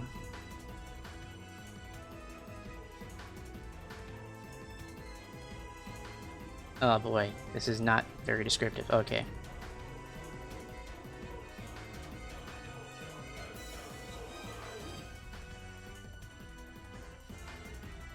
All sound slots and driver do need to die here. What? Okay.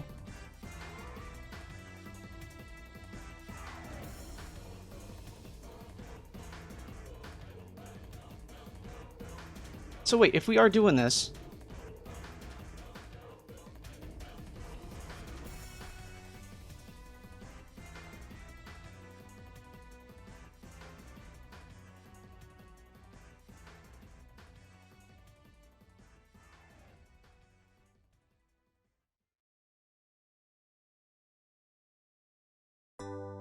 Okay. So we're not putting the do. Okay, there is a do while here. Okay, that's whatever. We also need a do. All you had to say is that we need a do while inside load music chunk. That makes sense. We're just gonna load all the stuff we need before we continue doing anything else. That's fine. While one. It wasn't as complicated as you made it out to be. We just have to put in the load requests inside the do while until we're done. Well, yeah, we'll write the condition in a minute.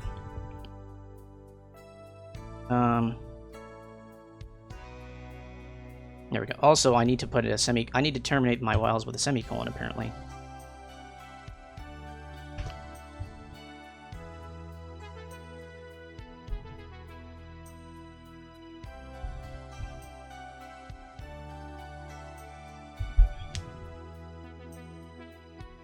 Okay, so don't make me write this backwards then. Okay, so the do while loop we are putting here. This is where the game is.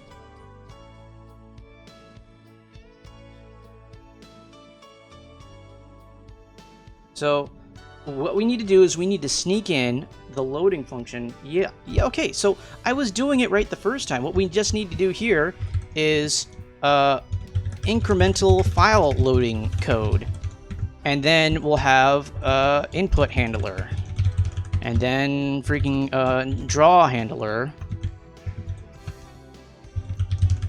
and then logic handler. You know, just try to sanitize all this different crap.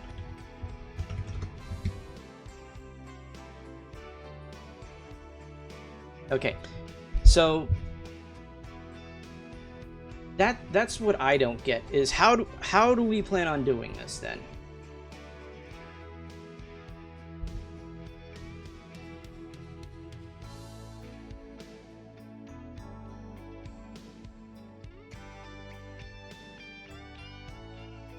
So now we're gonna have to do conditional call to GFS NWF read.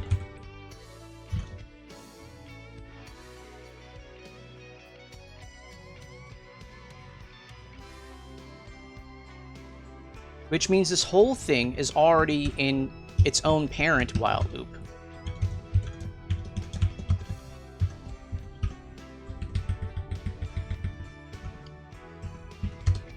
So this is the structure we're trying to set up.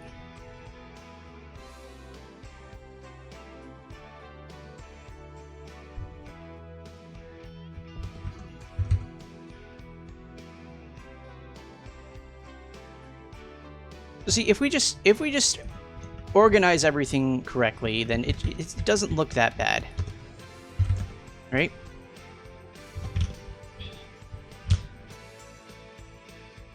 Yeah. So we have the master while loop that holds the reading code, and when we're switching over things, so this is GFS. We're gonna have a GFS switch here, right? So let's do that. So extern GFS switch, and then GFS switch we're going to initialize to 1.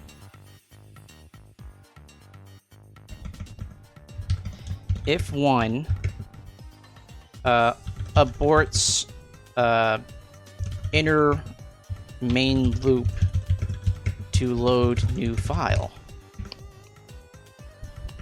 So we just initialize this thing to 0 when we start the GFS stream.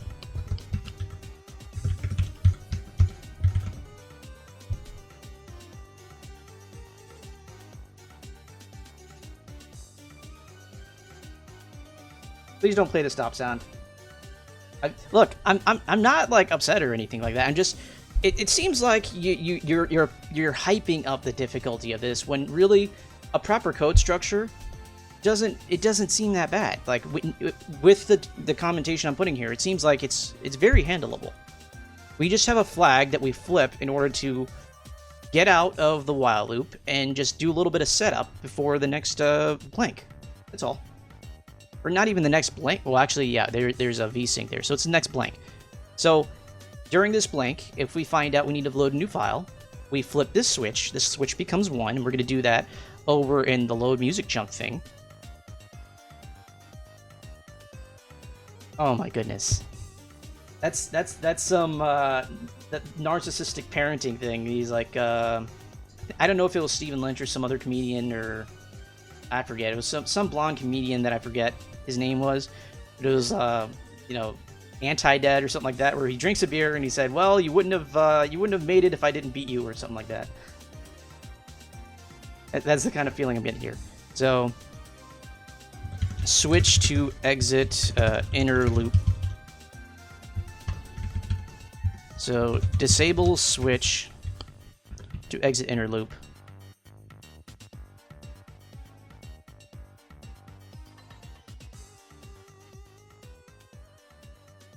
Or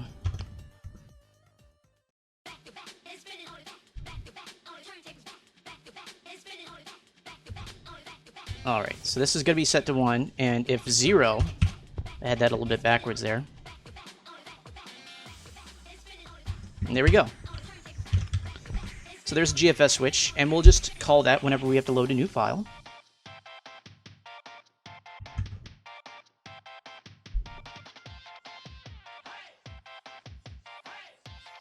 It's okay, Ponut. We'll be fine.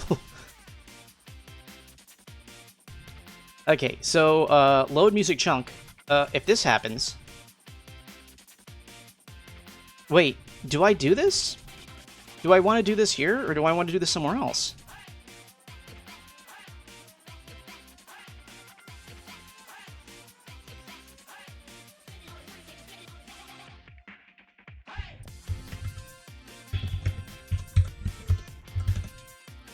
Exit inner loop to allow for... All right.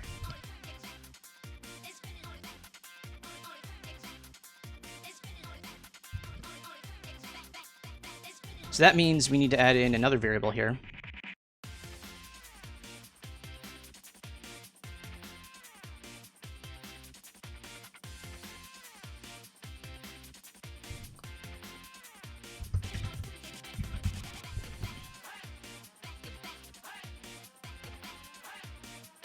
We need current file. So this will get us the current file ID, right? Which is over here. There we go. Everything's coming together.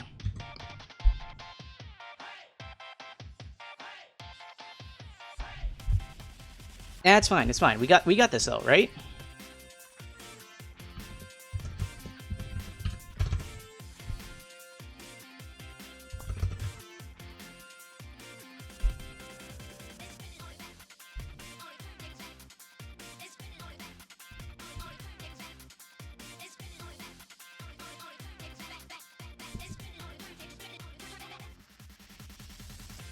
Okay, so do we need to wait for, I'm trying to think. Should we be waiting for, the...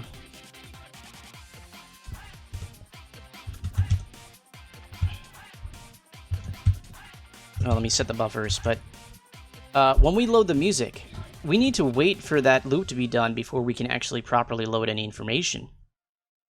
So we need to have, like, a start load function here.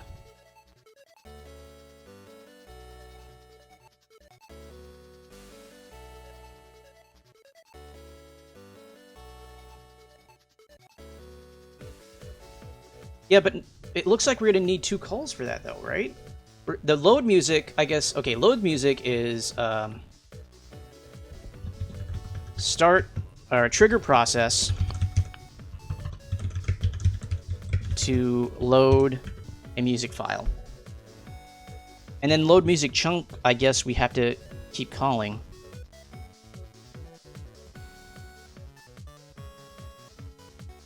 All right. So then we're not going to call load music chunk inside of load music then. Load music just starts the process of doing that. We can't. This needs to be split into two functions. No, I don't think you understand because right now we have a close and open command outside of that do while, which is not good, and we're writing all this information here.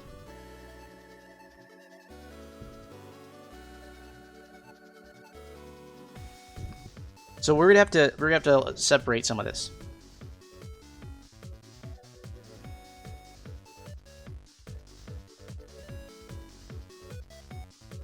Well, no, because this is written as is right here, and then this get file size and get file info. Are we allowed to get the file size and get the file info outside of the loop? Either way, as far as I can tell, yeah, okay. So if the current file is still a different file than what we have here, we can still do this. So that's fine. All we're doing is writing information to the track that we need. That's okay.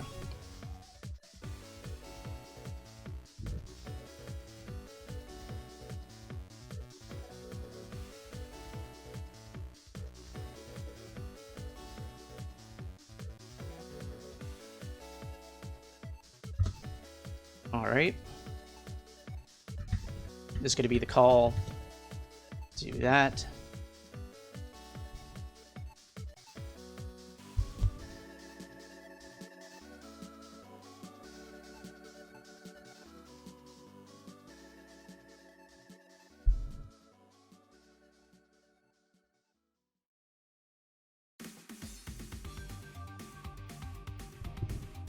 I know I was supposed to paste something somewhere. No, there we go. I don't need that. Okay, let me try to wrap my head around what's going on here, because I know that we're skipping something that we don't need to skip. Or we shouldn't be skipping.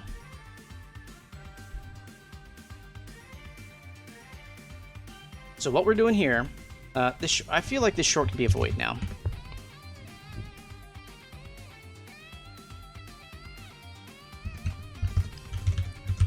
Return.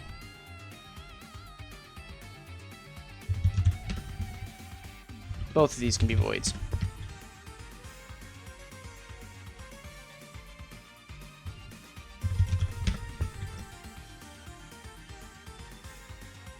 Right. Okay, I'm just trying to keep track because okay. So load music. We initialize by saying, okay, we need to start loading a thing. Which means this thing needs to end with flipping the loading bit. GFS switch equals 0. Right?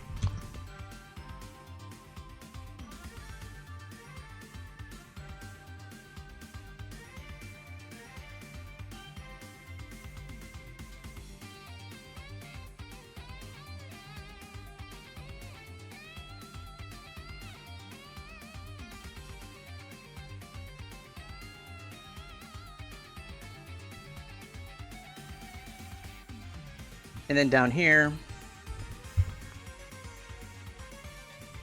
we'll do GFS switch equal 1.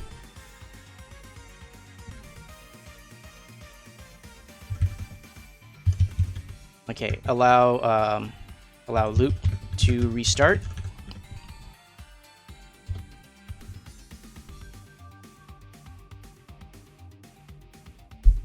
Okay, so some sort of logic happens here that says, okay, we gotta load up the music now. We're starting the level, let's load up the music. We'll load up the music. Yeah, we haven't even checked if this thing's compiled in the last like 3 or 4 hours or something like that. That's probably not good. Well, let's keep writing and we'll see how bad it gets.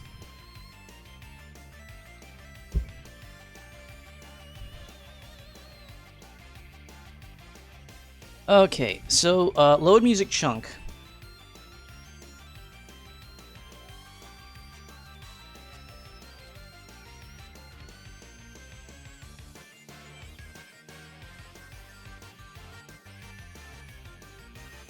This thing will, if we're on the wrong file, we don't want to keep loading stuff. We're going to return and wait until we're on the right file.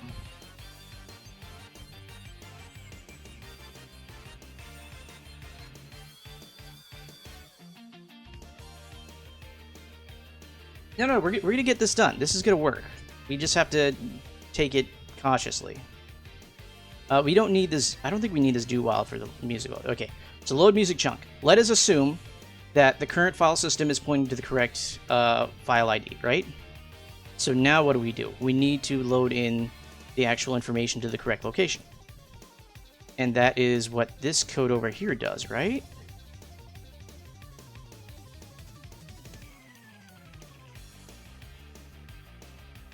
So let's import this stuff and then try to translate it into what we have.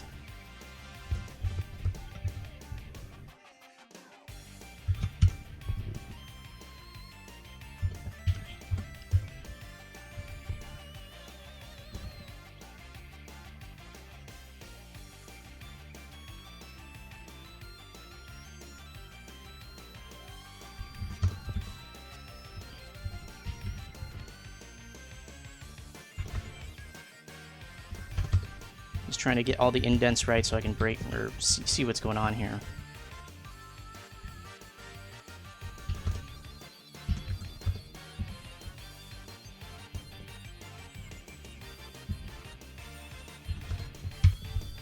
Did I copy this right? No, not you. There we go. Okay, yeah. So, okay, we're gonna have current file check to see. Okay, this is not what this is doing. This is make sure that GFS is on the correct file. file load.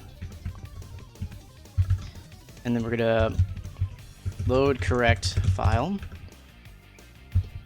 So GFS handler, we need to have current file equal to track arrow what? Local name. There we go.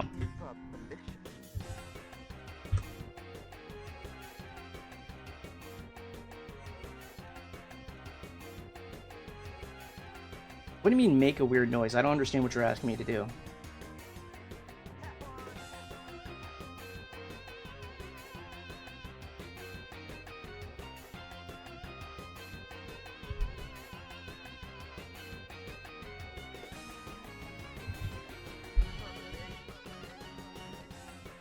Okay, fine, whatever.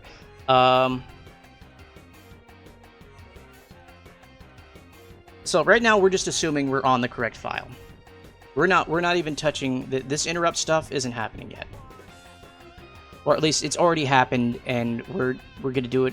We're handling this after it happens.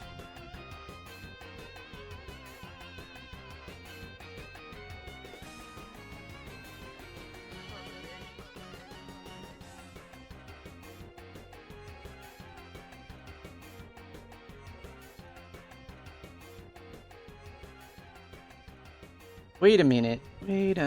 Okay. So, hold on. Let's break down what's going on here.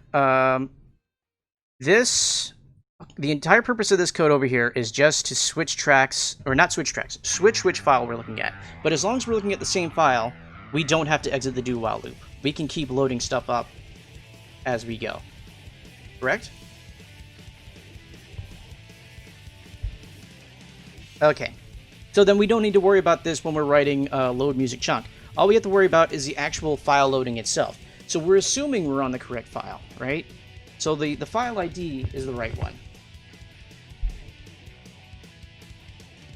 Yeah, okay, that's already done. We're not worried about that. That's what I'm saying, is we don't have to think about that anymore because we're assuming we're on the correct file and it's open to that file. All we need to worry about now is getting that information written to the track buffer. That's what we're worried about right now. That's what load music chunk is doing.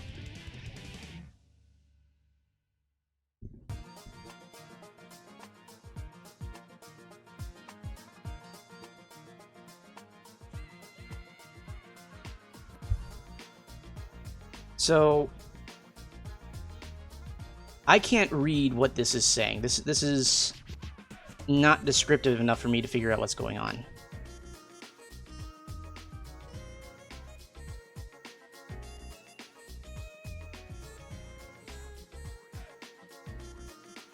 So what we want is we need to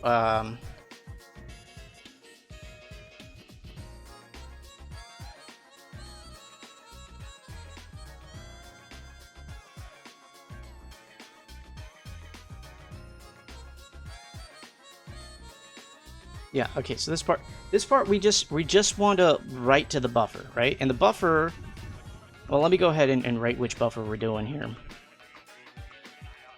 Buffer 0, buffer 1.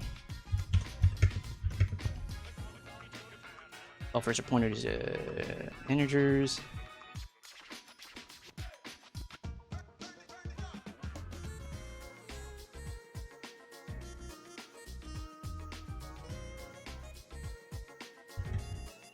There we go.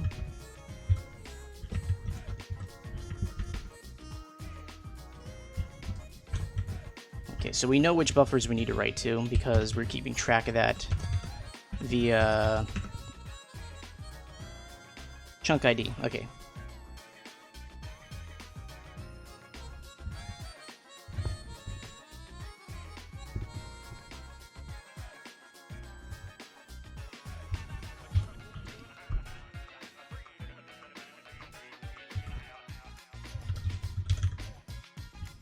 So this pointer, that's what this is. This is a pointer to a memory location. That is where we want to write something.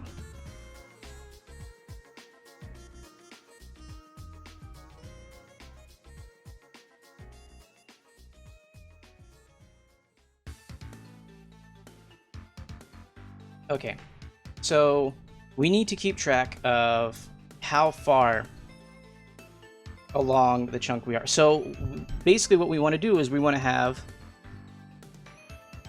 a reference here. So we'll do... So what is mtrig actually? Is that...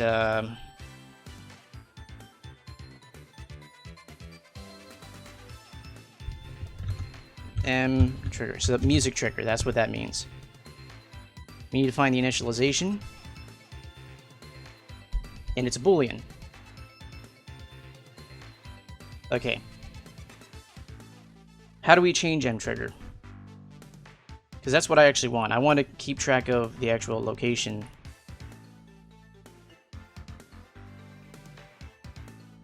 So M trigger is triggered by change music. Okay. Then what is change music? How do we trigger change? I need to find what's actually tracking what's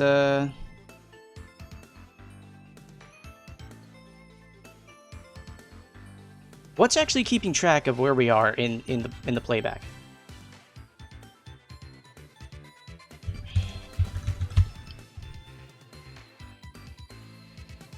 That's all I really need, I think. So it's just an integer. So this integer tells me how many bytes that we've played so far in the current buffer.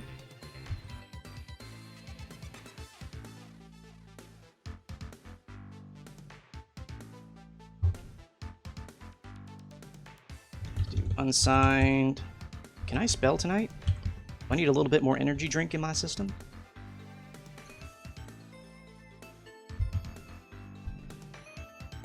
Here's the thing, do we really need to do the whole music? Because what I'm doing is I'm going to track where I'm played in current buffer. So, like, buffer progress, and that's how much of the current buffer has been played in bytes. Okay. And then also we're going to have a chunk ID, which is the next chunk to load. And if the next chunk is... Right, who named that variable? That doesn't make any freaking sense.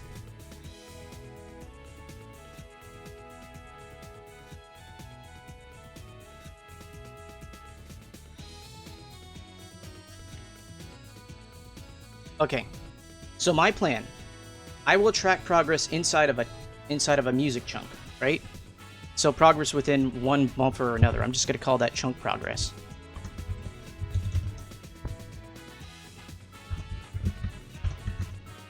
How much of the current buffer has been played in bytes?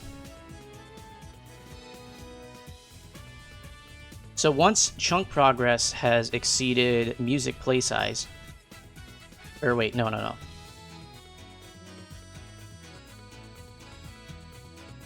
Music chunk. Once chunk progress has exceeded music chunk, then we switch tracks.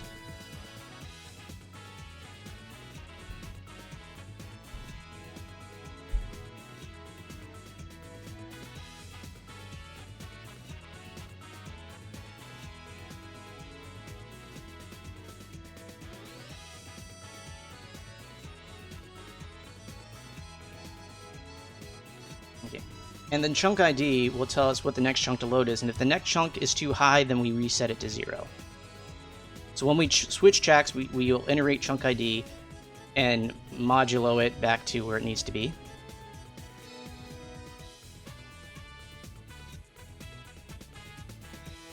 And the chunk progress will keep track of where we are in the current buffer, but we don't need to keep track of where we are in the entire file, because the chunk ID is doing that for us.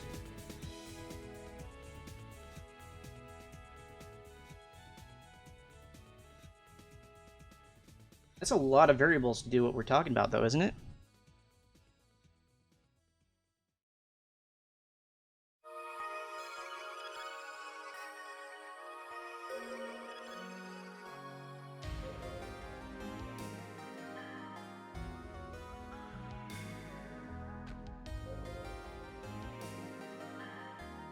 Okay, so here's the thing. We know which buffer we're on because the play buffer is labeled. And we know what we're going to load next because the chunk ID is telling us that. And then chunk progress is going to trigger us for the next load function in the buffer switch.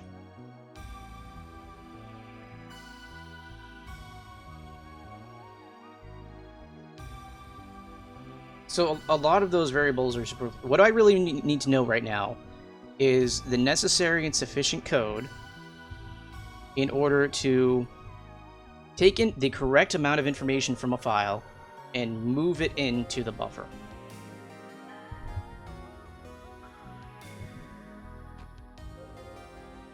Actually, let me make sure all these things are correctly initialized inside of the load music thing.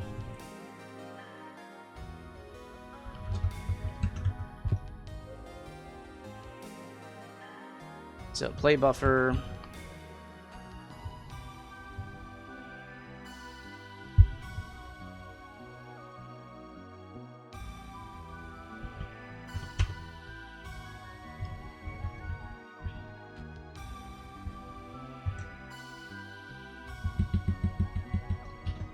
This will be...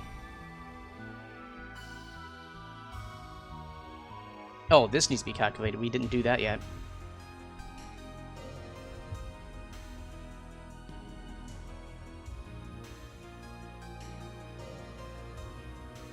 Well, we're building the system a little bit different. We're doing just a pair of buffers.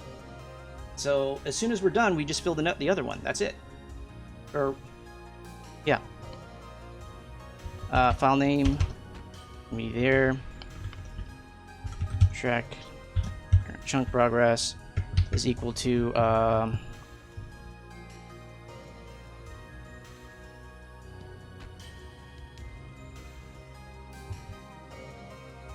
there we go.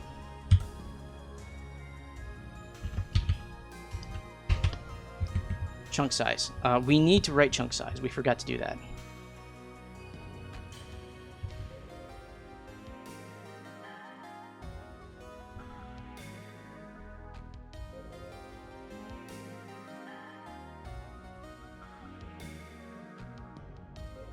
So we had file size written here.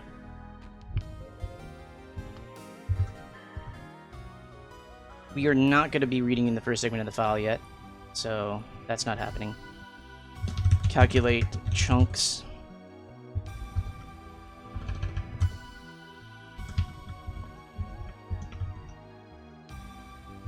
Chunk size is equal to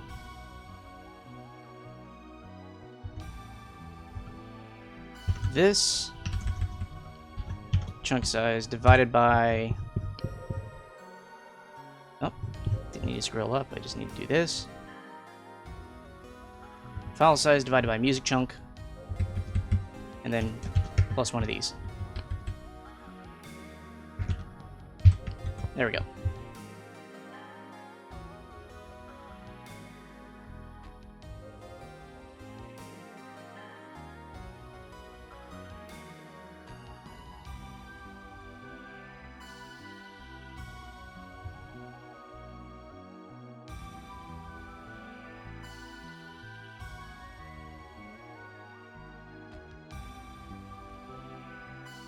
Yeah, let's avoid that. Let's avoid getting me banned by Twitch. Yeah, or you, either of us really. Mostly me though. I don't know how much you actually stream. I don't think I've ever seen you stream. Okay. So we have our chunk size. That's calculated. So then everything we actually need, all these GFS items are calculated as they're used.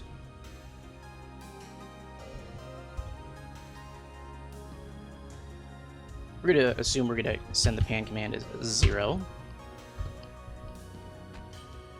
Chunk size has been calculated.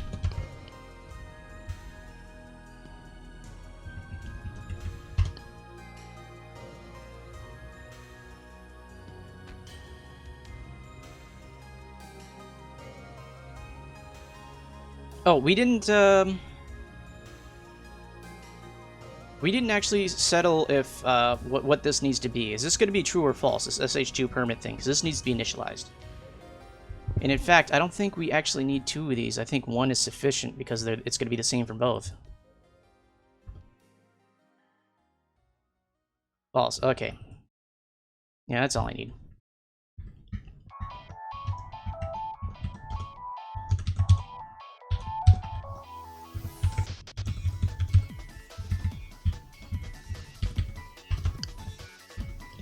And sound channel. Sound channel, we're going to be doing 30 and 31, right? Put them at the end.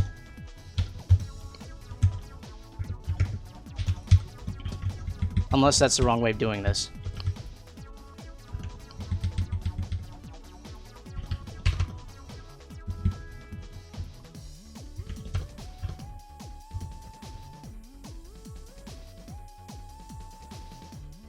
Okay, so if the driver is managing the channels, then do I keep track of this or not?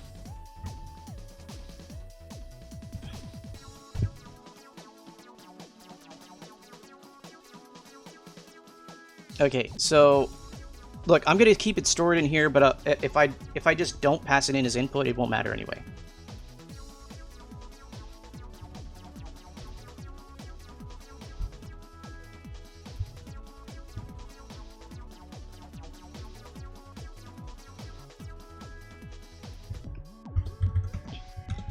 Exit inner loop to allow loading.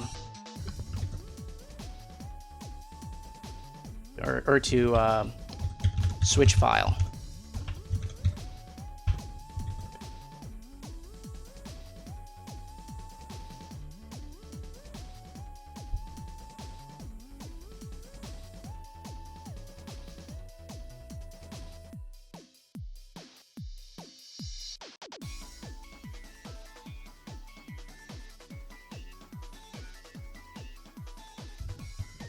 Okay.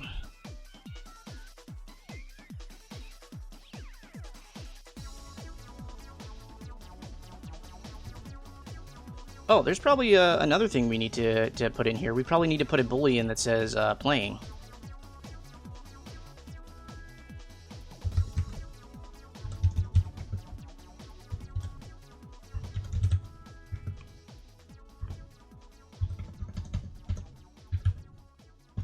Is the music playing?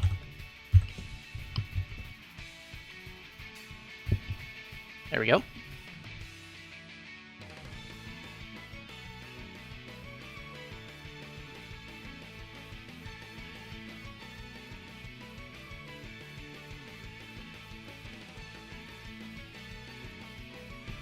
Okay, but we keep getting away from the actual thing we need to do, which is store something into this buffer. So let's assume, again, this thing is in the correct position, right?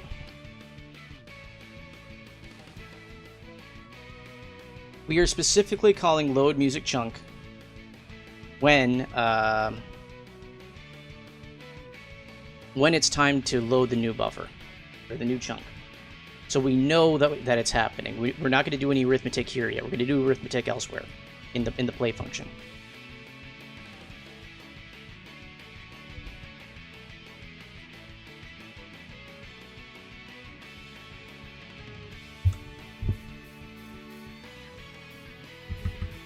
So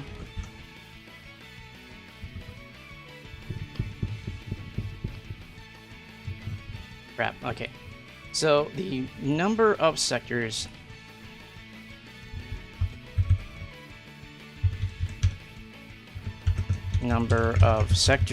to load.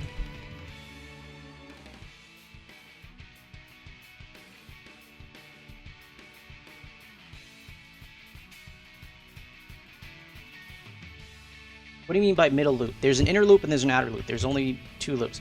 So load music chunk is going to actively load. Okay, yeah, that's not helpful.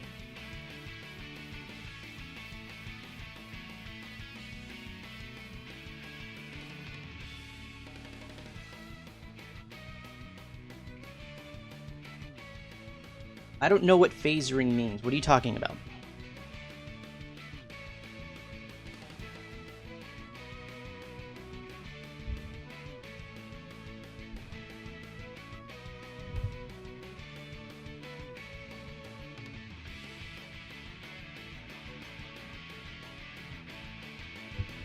Okay, so Ponut, just to be really simple about this, okay?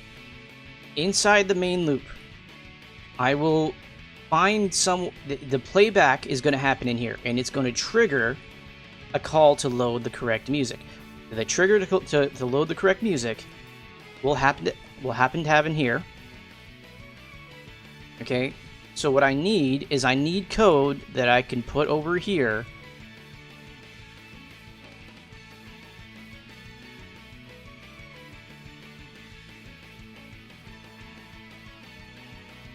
I just need code that I can put in here that will load in the information in the buffer, assuming that conditions are correct. So, without complicating it with double-checking all the different conditions, let's assume the conditions are correct. Let's just do the necessary code to just load in the music chunk. That's all this function needs to do. It will be called when the correct time is there, but for now we just need to know that... Right.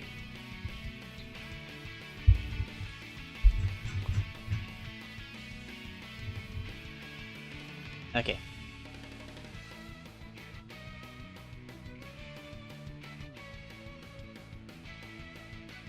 I like how none of these names are helpful, but okay.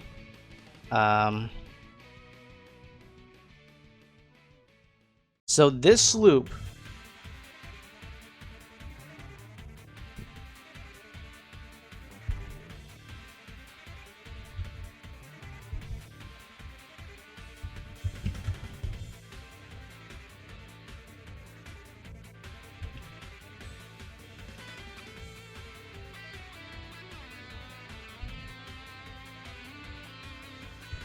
What do you mean? MSF? This is line 500 from MSF S.C. Oh, 560. Oh, I misread that. My bad. Whoops. That's the playback code. That's not the, Oh my god.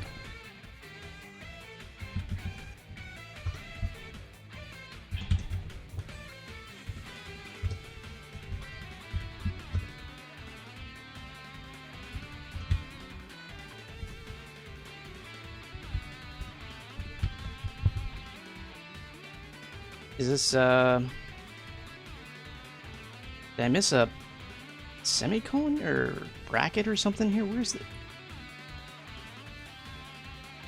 Oh my god. Okay, so no, you just did the indentations incorrect here. That's why.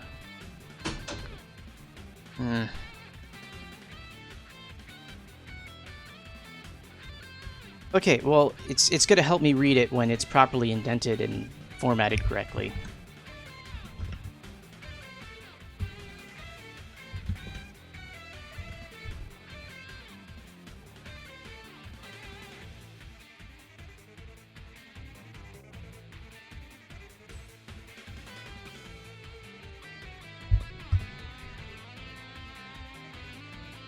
Okay. Get rid of these guys.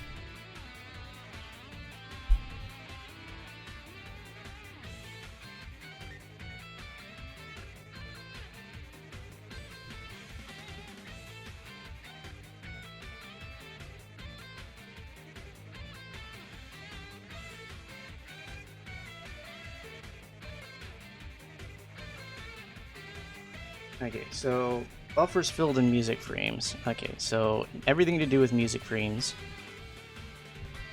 Right?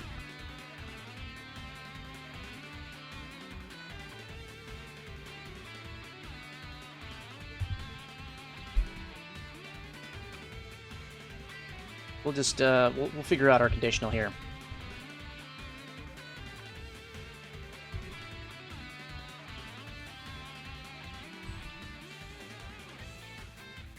Okay.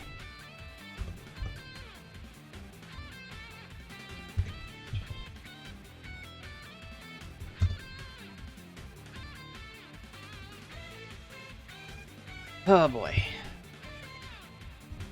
Well, we're getting rid of the stuff we don't need. Alright. So the core of the thing that I'm trying to do is basically here. Price gain code. Seriously? Okay.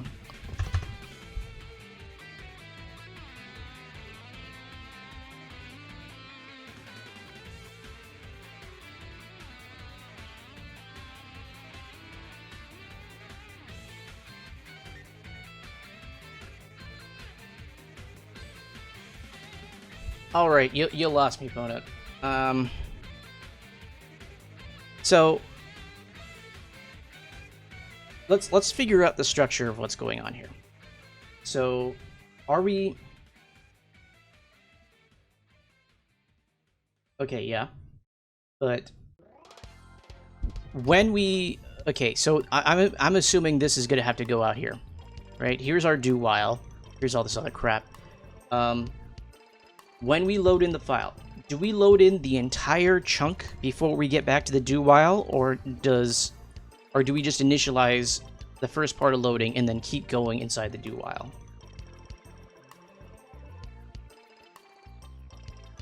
Because from what I can tell, this for loop is the same as my master while one loop.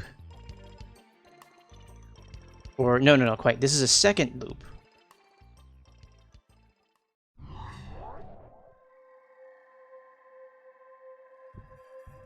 No. This is the parent loop. So I don't need this. This is just my master while loop. This is just saying whatever. Well, yeah, because like this code didn't. This doesn't really tell you much, but okay.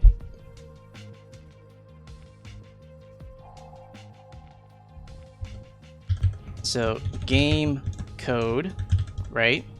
Game code was here, and then you have exec1 and exec and get stat. Okay, so this stuff is essentially inside of here. It's already, we already said it's inside of there. Thing is, I don't know what music FS is. Is that our GFS? I'm assuming that's our GFS. Okay, so GFS, comma, and then stat. The pointer to stat. What is stat?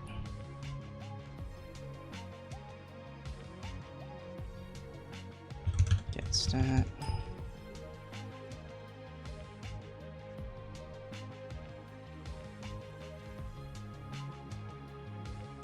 So maybe we should keep track of that then. Extern, GFS, status.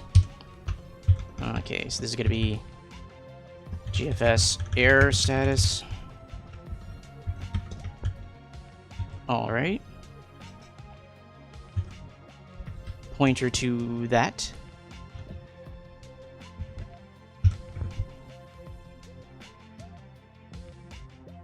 And then RD size. RD size is well, let me look up what getStat actually does. And data. Number of data. In what units?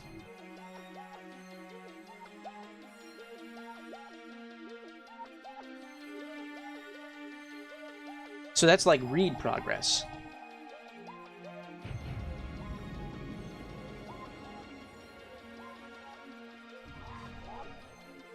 Okay, so we're going to want to handle that as well, because that's going to be in our GFS handler. Extern, GFS, read, progress. Number of bytes into current read. Okay.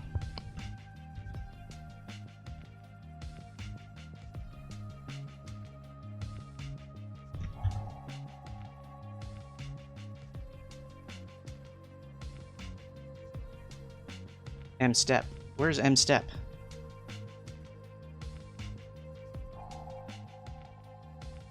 I think you told me to get rid of it, so it's gone, so I don't know where it is. Oh, there. Oh, wait, here? Okay, I see.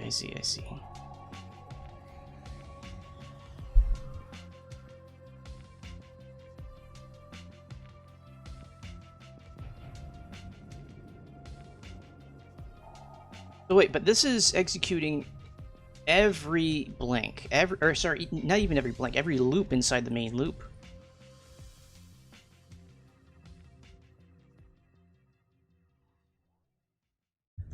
Or at least it's checking for it. If it's a do while, that means this has to happen no matter what. Right? Yeah, so every frame, we're doing this inside of the do while loop.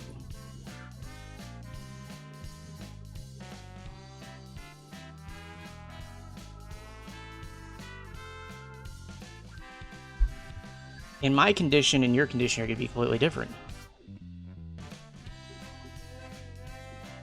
You exit your while loop while read size is less than m step, then you exit your while loop. So m step is your no. Read size is your progress. M step is how far you need to go. So once you've read everything you need to go, once you've read everything you need, it looks like you exit your while loop. Why do you do that?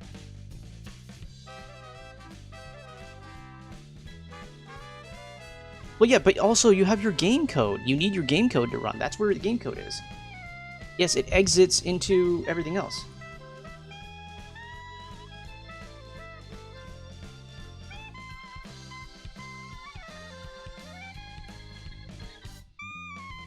Oh, okay.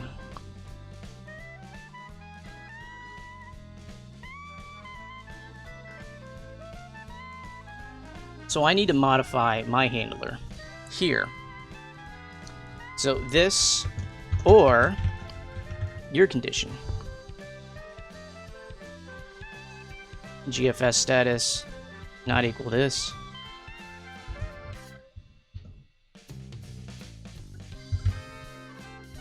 This is switch out to load new file. And this is, let me see if I got my number of parentheses correct. Looks like not.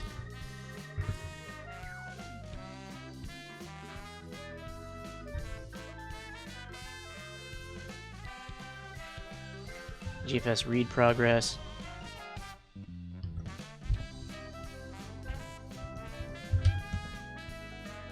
No status error in GFS. And then this one is going to be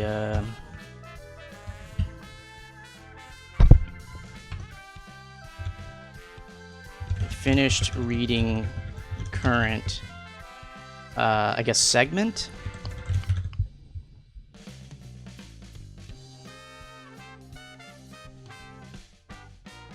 Does NDiddy know about this? Would he be able to help?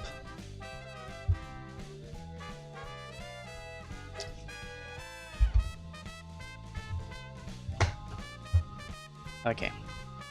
I don't want to call it quits yet. I want to get this done. Oh, no, that wouldn't be helpful at all. Just kind of typical of a lot of NDiddy comments. He likes to be clever and coy as opposed to on topic.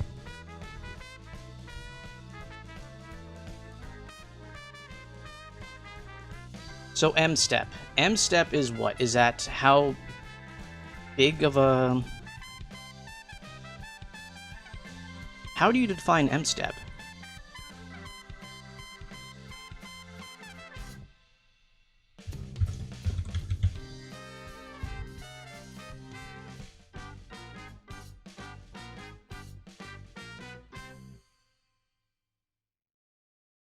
Four times 2048. Per frame. Do we know that ahead of time?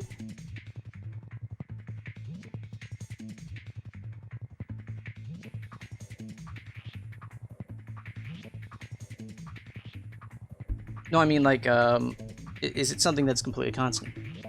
So,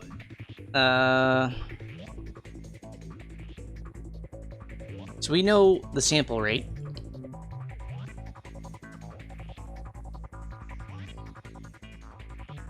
And we know v blank is 1/60th of a second. So is it just this number divided by 60? Is that our music step size? Or music load step? Music load frame.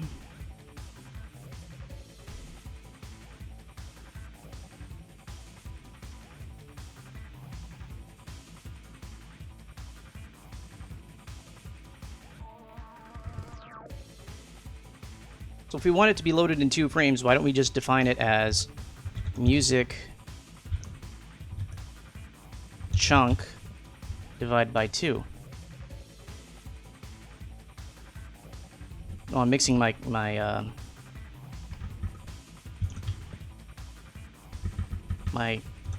conventions here. Size of file segment to load per v blank.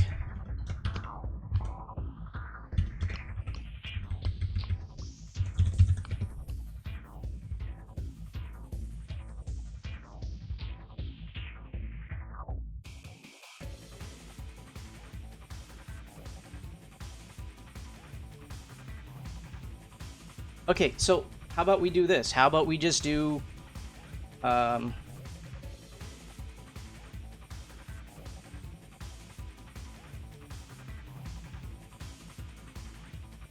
I'm trying to think.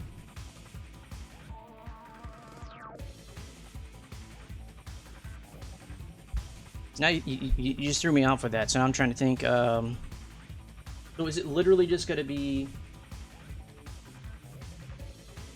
4 times 2048? But why 5?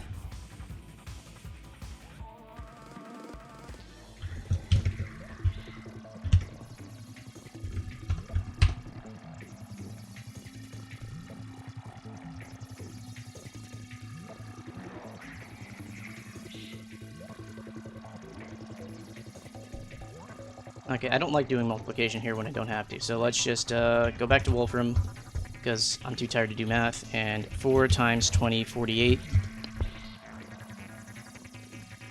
There we go, 892.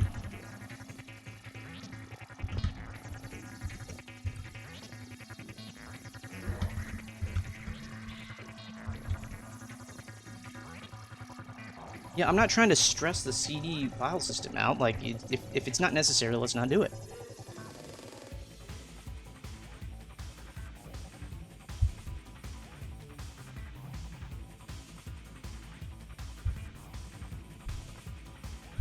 What's smrat? Oh, smart. Okay, fine, whatever.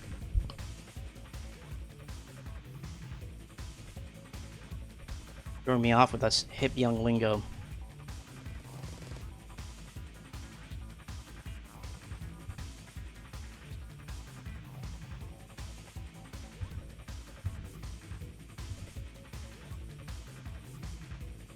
Yeah, I got that.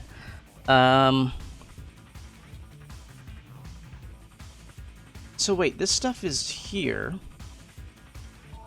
but it could be... Wait, what? No, this is already wrong. What I want is to replace mstep. Whoa, this is very, very specific. Basically, this specializes the loading code to only work for music. I don't like that.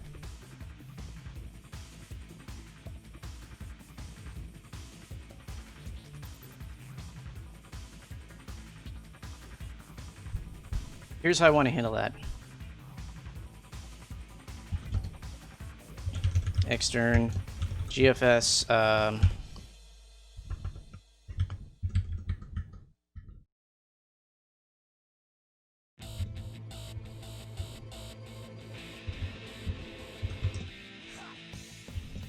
load frame. We're redefining this as number of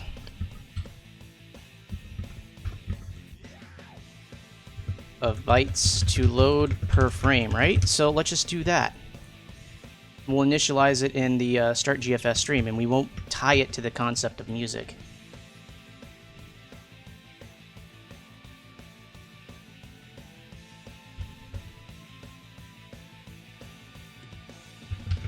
equal 8192, right?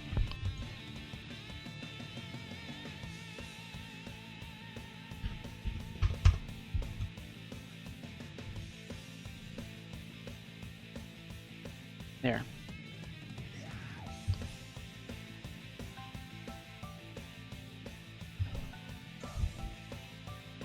Finished reading. Okay, there we go. Finish reading current segment.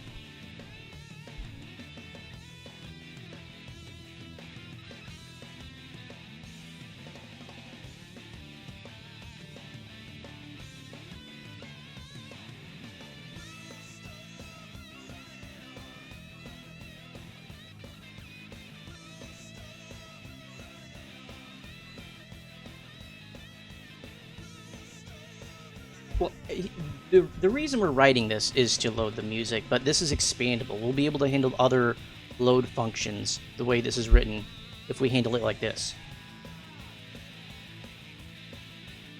So we could be reading in like a movie if we wanted to, and we could be tracking it with GFS progress and GFS load per frame. So that means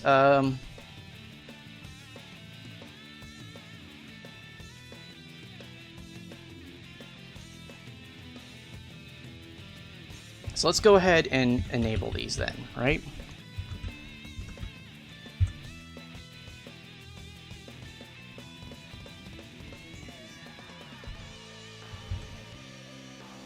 And let me move in some of your input logic here.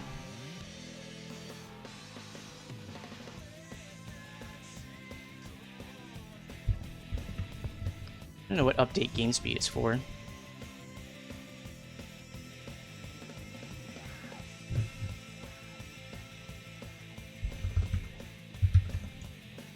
Game speed.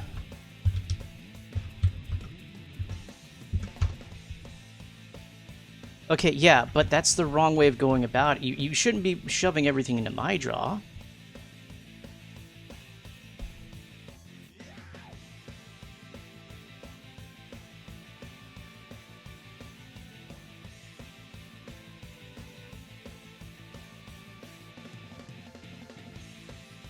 And then I don't even know where your input handler is.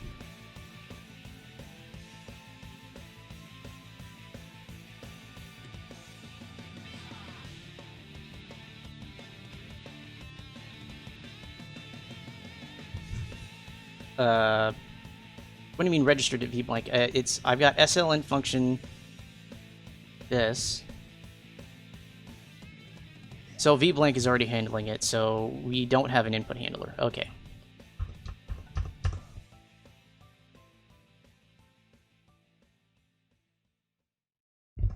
And then SL sync.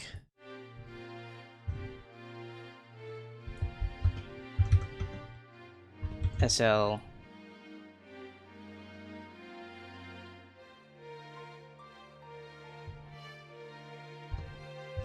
sync to vblank, I guess. Are we putting that here, or are we putting that outside this do while loop?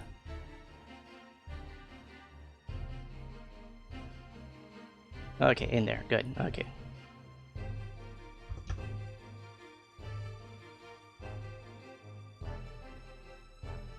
Get rid of that. Get rid of that. So all that it's drawing is this normal stuff, and this initialization should go in the actual initialization. Initializations.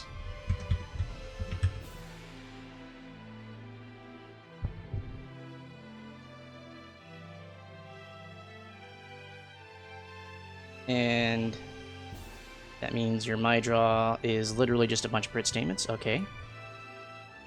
And this is your input handler.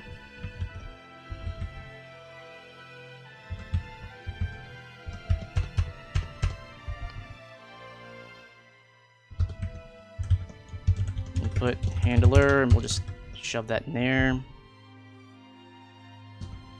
And this really should be its own file, but whatever.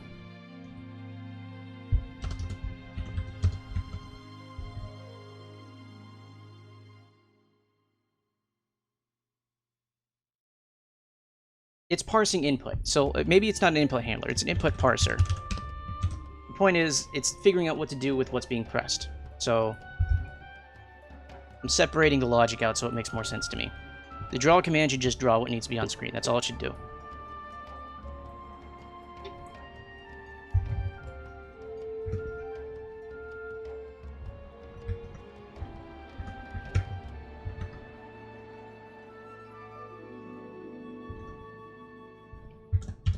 Okay, so just real quick, can you translate what srdv blank is?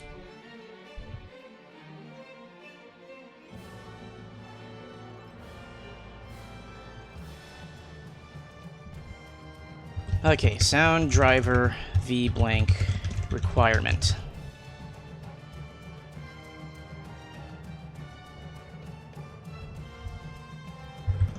Input handler. Set correct sound driver states for v blank. There we go.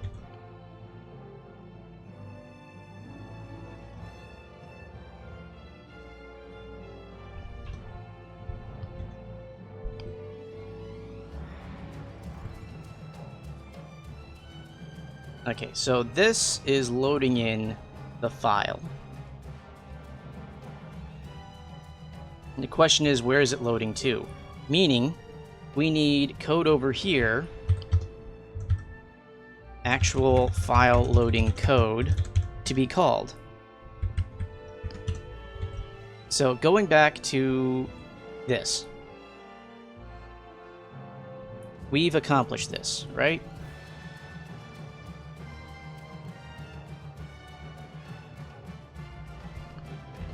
Well, so that this is outside. This is going to be... That's not here. That is out here.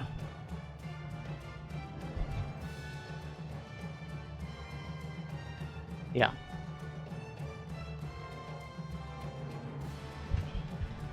So now we get back to the base question that I asked probably about an hour ago, which is, what is the actual code responsible for shoving things into the place it needs to be?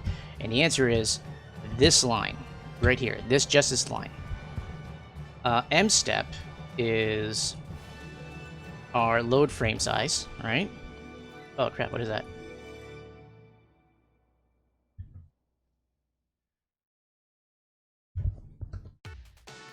Okay. So, load frame size is there.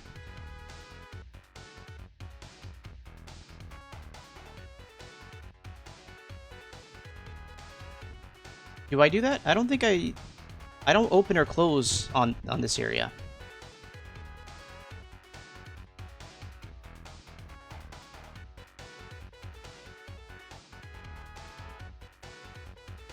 In fact, let's just get rid of this right here.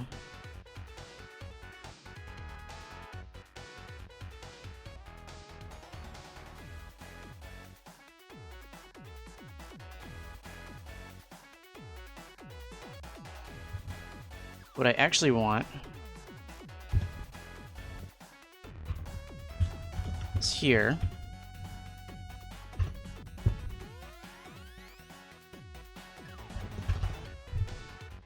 Number of sectors to load.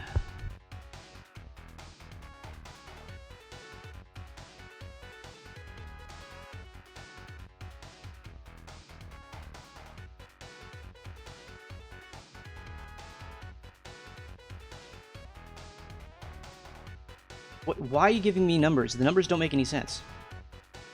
How did you track those to begin with? That doesn't make any sense. The first argument in this thing is the GFS handler. Look, right here it says we need GFSHN. It's a GFS handle. We're giving it the GFS handle. That's all we're doing it. Yeah. That's what that is.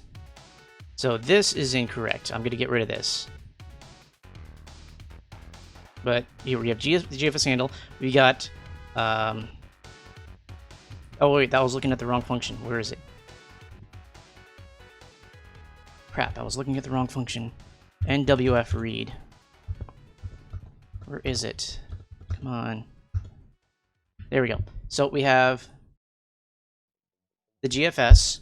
We have number of sectors loaded. And we have size of load area. And then we have the actual load data area. Okay. So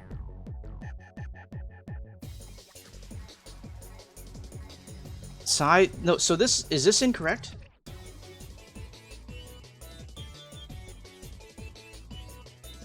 Yeah, so this should not be load frame. This should be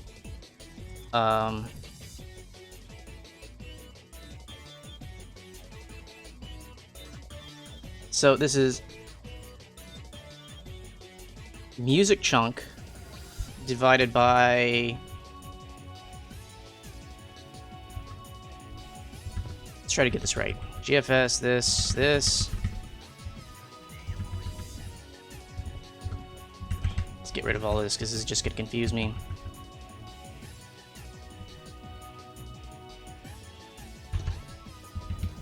And this do to loop is not useful, and in fact I think all this can go too.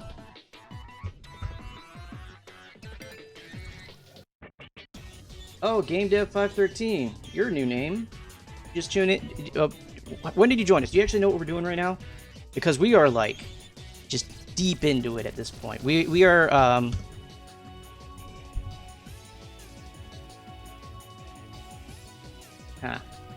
Okay, so just real quick, game dev. What we're doing is we're modifying code that Ponut has made on the Sega Saturn to play sounds, to play music, and we need to do that by incrementally loading bits of the music as we go. Okay. So we're basically doing a double buffer system where we play one segment of memory while we load in the other segment of memory, because the music that we want to play is several megabytes long, and we have half a megabyte to work with. Okay, yeah. So music chunk is the size in bytes that we want to load, so that should work.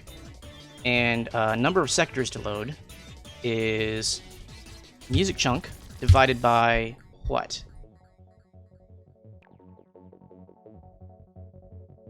One sector is 2 kilobytes. So what's... Okay, 2048. I was trying to figure out the hex for that, but yeah. So we have the GFS, right? We need to input GFS number of sectors, which is going to be music chunk divided by 2048. And then the buffer, which is the location we're going to put into, that's already there. And then the size of the loading area, which is music chunk. Okay. So that's the call we want. And then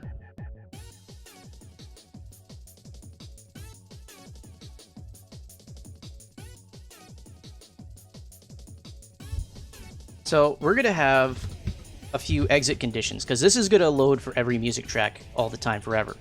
So playing. Okay.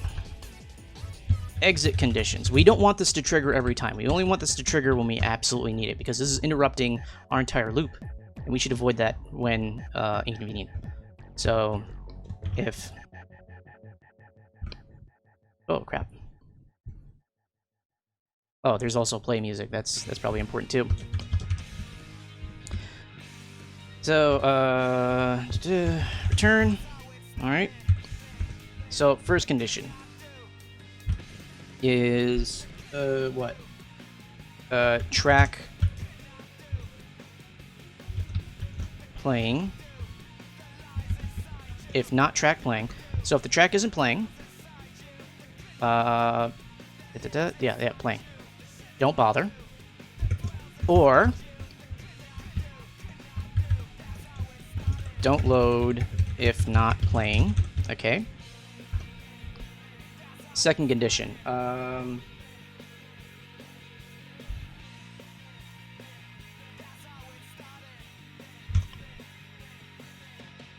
there any other conditions we need to put in there? Like,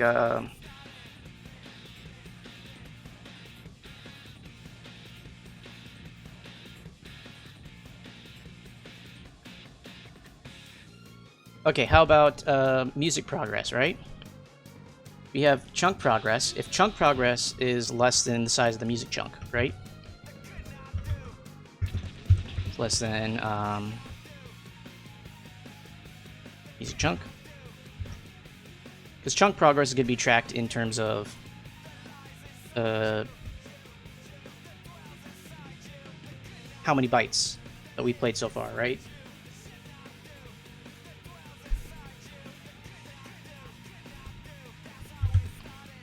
So, chunk not done playing yet.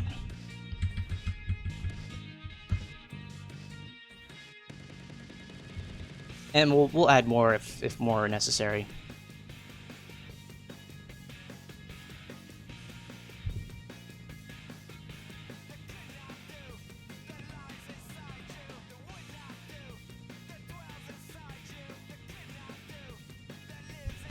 So we got our exit conditions, and then we gotta flip our load chunk.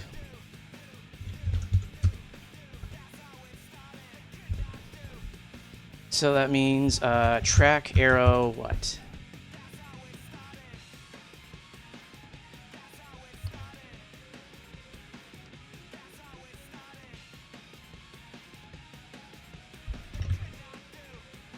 Is equal to this minus, or 1 minus that.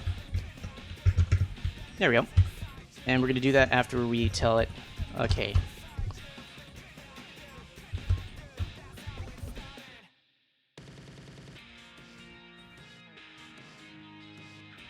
And then play buffer.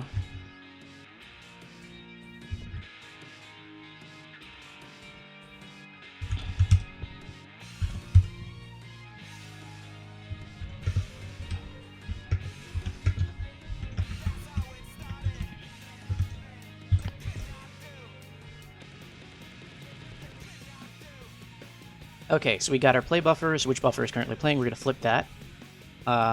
Chunk progress is going to be set to 0. Chunk ID. What's chunk ID? Next chunk to load. Okay, yeah, we're going to flip that. We're going to flip the chunk progress.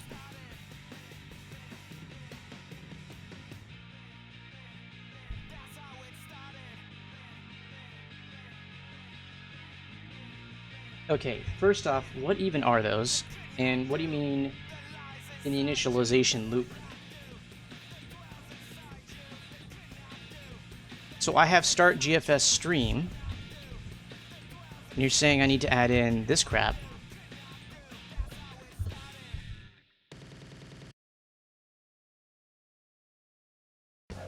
What is music FS?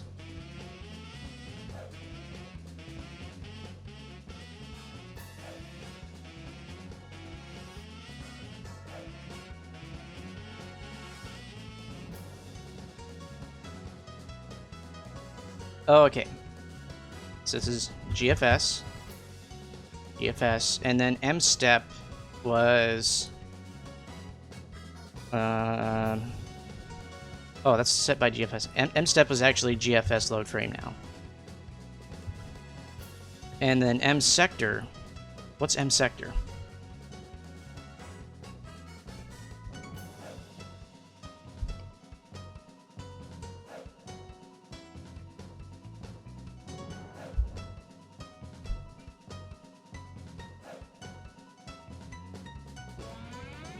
M sector should be 4.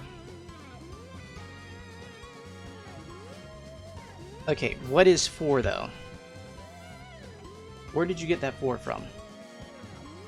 Because this should be handled up here. 4 sectors. So that's going to be GFS load frame. No, wait, no. So GFS load frame divided by 2048.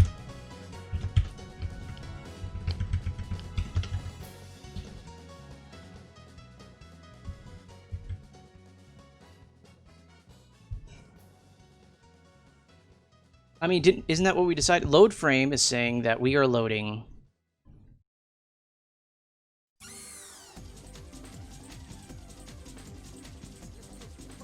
So load frame is saying we're loading essentially 4 sectors per frame.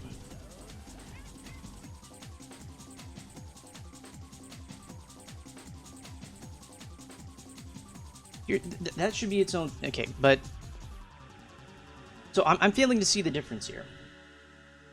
Yeah, because first off, we want this to be maintainable. We want to know what we're doing. So we're saying... load 4 sectors, that's 2048 bytes, 4 times 2048 bytes per v blank.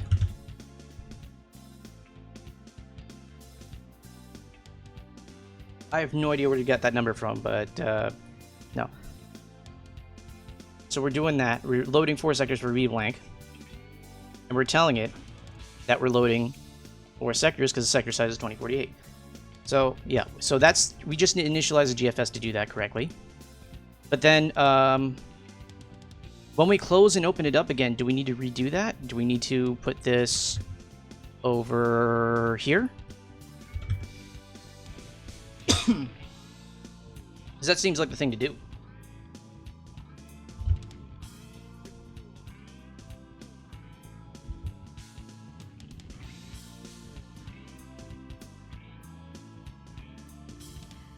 I don't. Okay.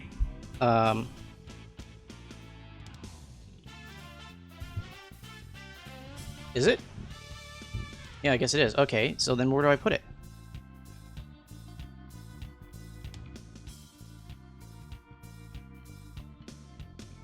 So yeah, the call to NFW read is here.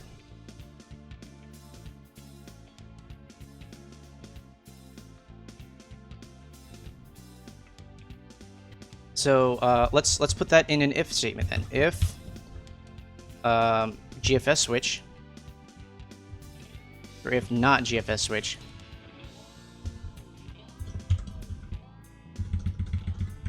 does this make more sense then?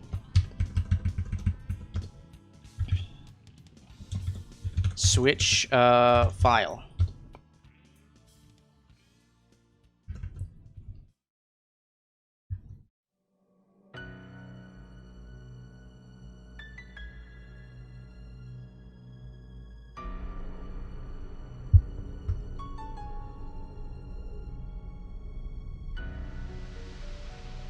Oh, this should be an and.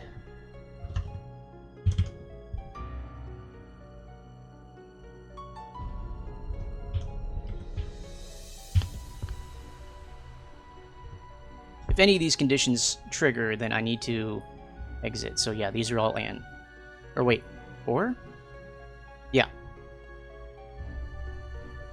If any of these become false, then I need to leave. Yeah. So GFS switch, when it's true, we're not switching. When it's false, we are switching. It's written backwards, but that's because I thought it would be convenient here. Okay, anyway. So if we're switching files, then that happens here in this if statement.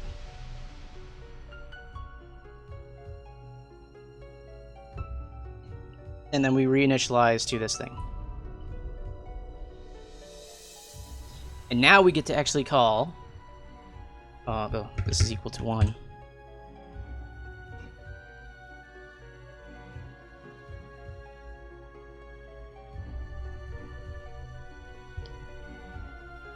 The actual file loading code. So the actual file loading code should be load music chunk.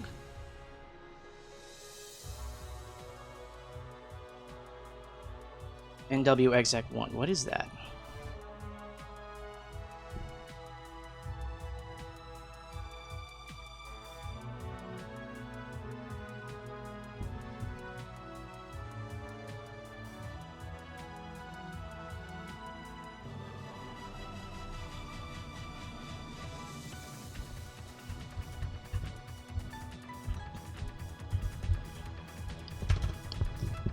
Okay, so we're gonna do main loop code. And this is going to be our parent loop. Or let me put that over here. First off, this is here. Parent loop to handle file loading. Okay.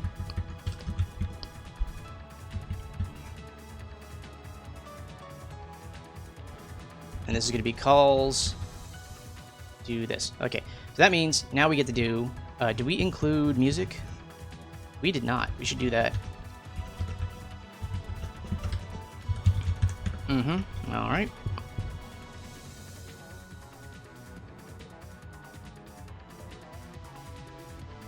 Let me just comment while I go. Make sure everything's commented. Draw.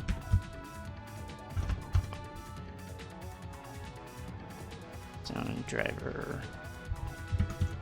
Okay, collapse that. File in memory. What even is this? I feel like that's about to be redundant. Okay. Let's take game speed. I don't even know what this is for. I guess something to do with frame rates, but I'm not going to deal with it right now.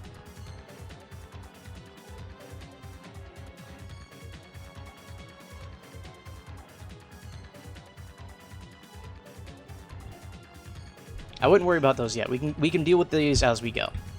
So we're gonna load in our load music chunk.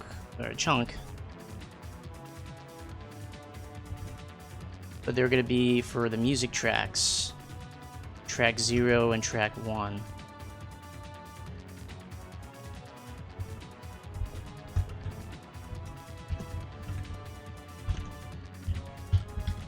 Okay. So what's the logic of what's about to happen? So we're going to load the music chunk. If it's not playing, we're not going to do anything. We're going to return. Or if it's still in the middle of playing its current chunk, we're still not going to do anything. Well, I mean, essentially we're handling everything. So if track 0 is playing, then track 0 is playing, and we're going to handle the input functions with that. If it's not playing, it's not going to do anything anyway. It's going to exit the function. So it's out of sight, out of mind.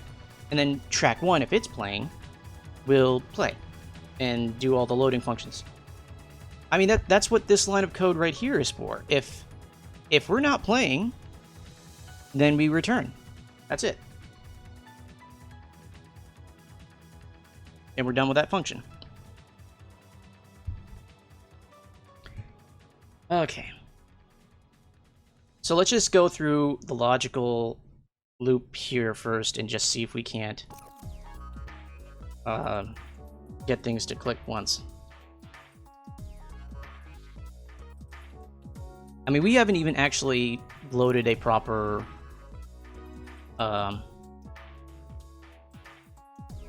music thing yet. We need to have a call to load music.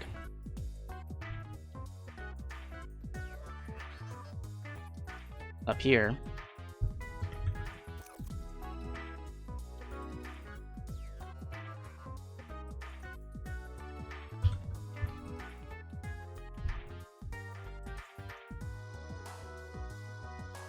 We're gonna put track 0, we're gonna put file name. Guess we'll do it like this just in case.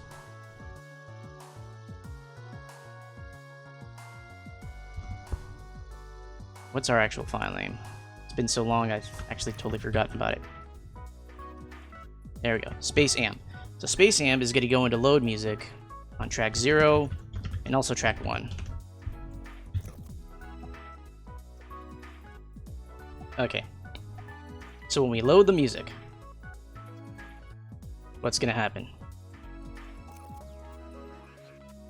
We're going to select the track and it's going to write the pointers to the correct buffers.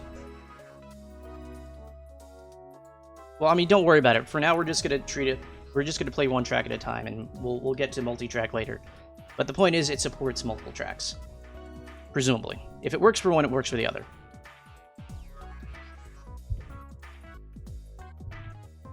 Oh, I got these backwards. This should be C, D, 31, A, B, 30. I'll change this to a switch case later or whatever.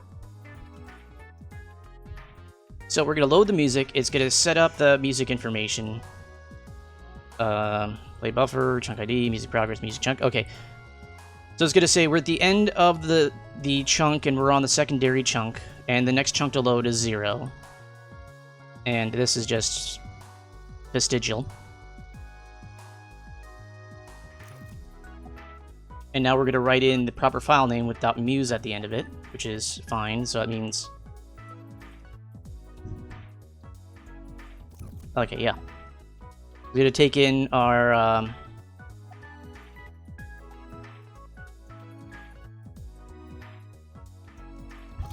it should just be that.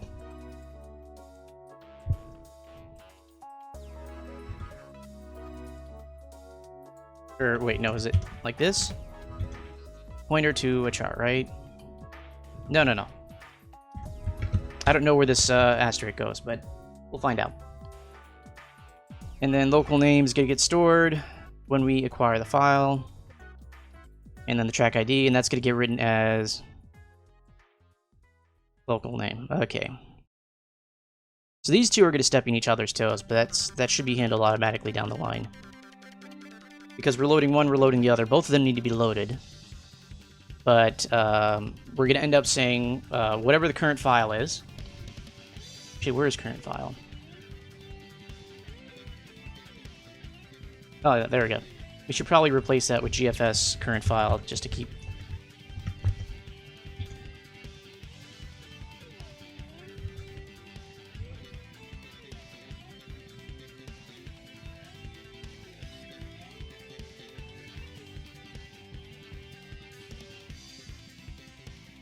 Yeah, okay, so that part wasn't super important. I just want to keep everything consistent. So, sector size, number of sectors, last size. Okay, so there we go. We're going to get the file size, going to get it right into the music track information. File info. Get the number of chunks.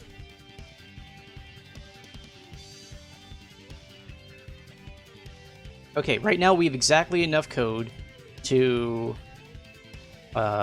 load a piece of music.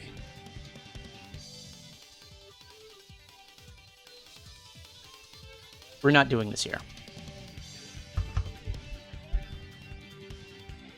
Okay.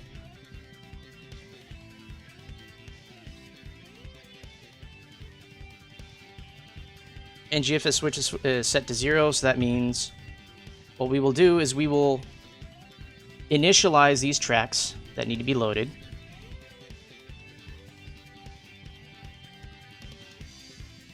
And then this entire loop will loop once before exiting due to the GFS switch condition. So we're going to have load chunk, neither of these are playing, so these guys, will these guys actually do anything? Load music chunk.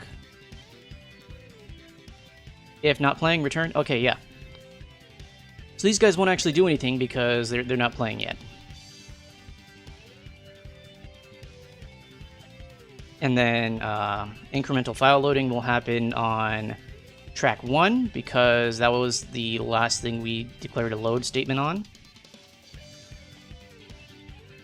So the GFS will be prepared to load in the file. Oh, Behalut? Is that kind of like Bahamut but different? I didn't notice your follow there. The noise didn't play, but thanks for the follow. Oh, we have to add sources to the makefile?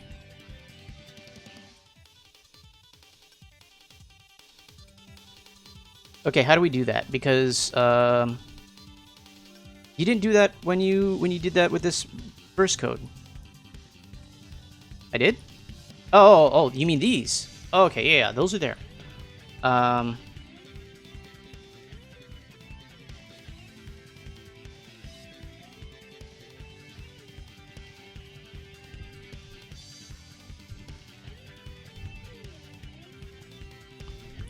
me just make sure that nothing written here is incorrect. Okay, whatever. So, These guys are setting up the file loading code. GameSpeed is doing whatever it does. The draw is just going to print some stuff. We're going to parse some input. I'm not going to deal with that right now. Logic handler is nothing at the moment. And then SL sync. So we're going to wait for vblank. The while loop is going to exit because we're waiting to load a file.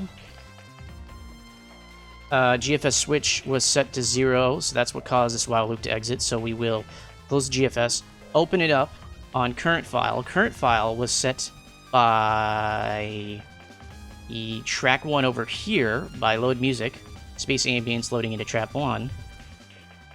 And that will set the current GFS. GFS will then be loaded like so. GFS switch will be set to 1. We will go back up to here and do nothing because the track is not playing. But at the very least, everything will be prepared to have the track available for loading when it is necessary. I'm afraid to compile, so what I'm going to do is I'm going to use the restroom real quick while this thing compiles, and we can look at the error codes together.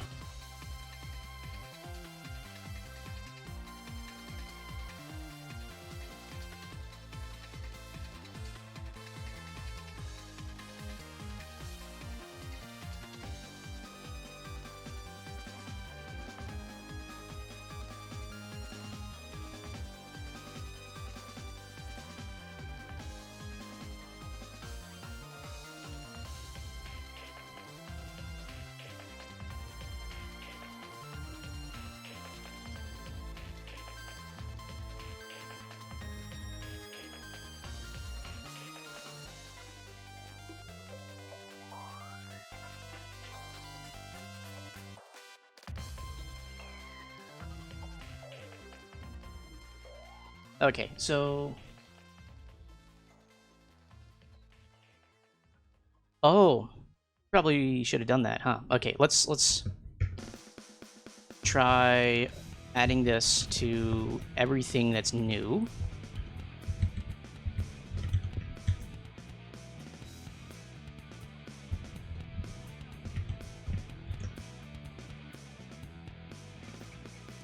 And try again. There we go. Okay, now we get some real errors. Warning, warning, warning, warning. Error. There we go. Music H34.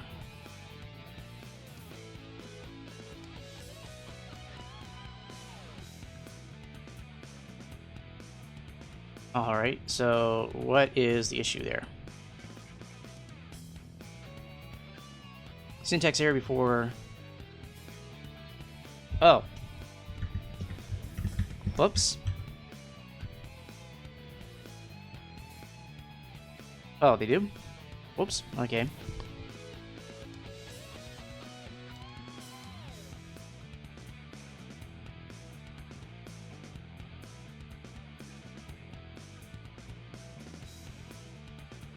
I'm not seeing the inclusion... I'm not seeing any header issues from GFS Handler. Maybe some from music, but not from GFS Handler.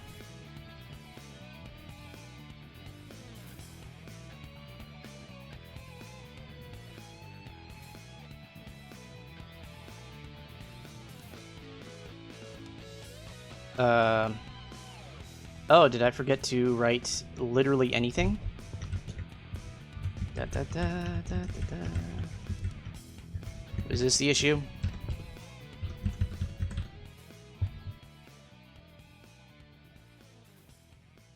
I forgot to give them types. That was the issue.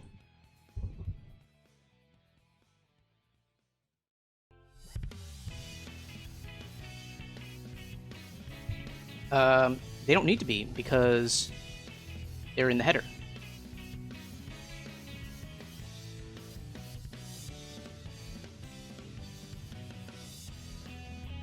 But why though? The header is already...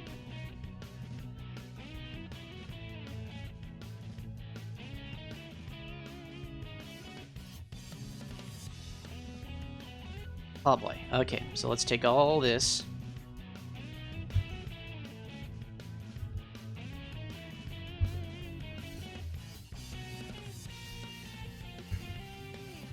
intricacies of C here. Okay.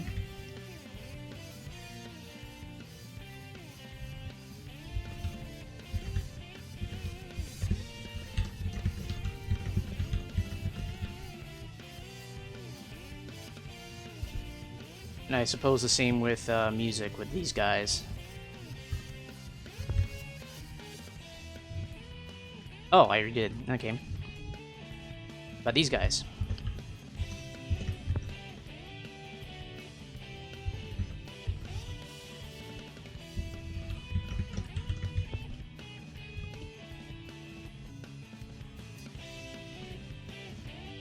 Extern H54.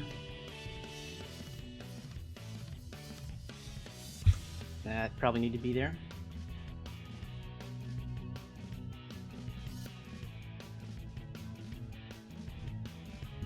Did I forget how to do structs? Yeah, I did. Pretty sure everything after that is a consequence of that, so let's try again.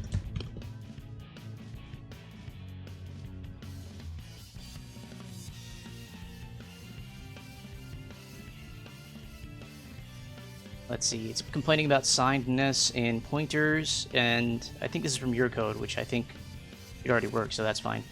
Pointer targets and passing argument differs in signedness. Same kind of thing. Okay, main 108. Too many arguments in function load music. Really? Load music is a file name.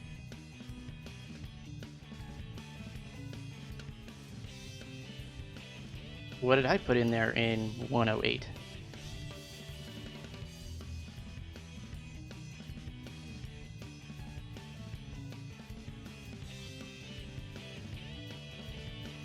Yeah, load music needs a track argument.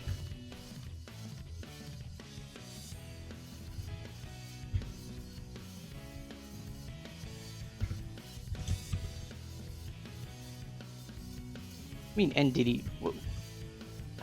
do we get to blame him when stuff doesn't compile?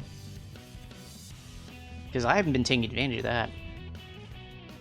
See, there's not that many errors. It took us like a couple minutes to fix all these. Okay, error, incompatible type, or load music chunk. Really? Load music chunk has a pointer to music track, right? And then I probably didn't use a pointer. Yep. Someone else?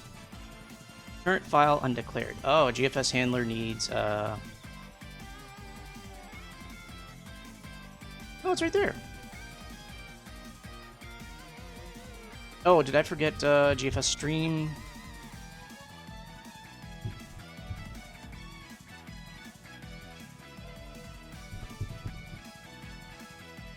Yeah, I should probably put this up here.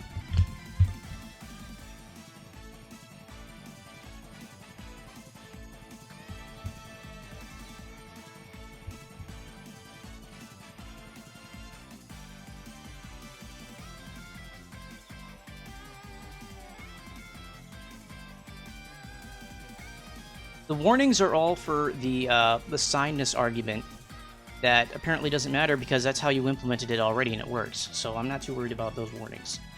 Line 169 in main looks like it's actually a concern, so let's do that. So, current file undeclared. First use in this function. What do you mean current? Current file is GFS current file. Okay, that's why. GFS current file. GFS current file. There we go, that's why.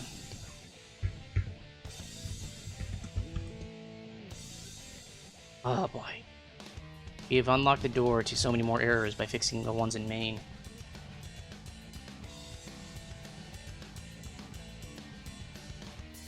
Type defaults to int, so I forgot to declare unsigned. Okay, it's an unsigned short.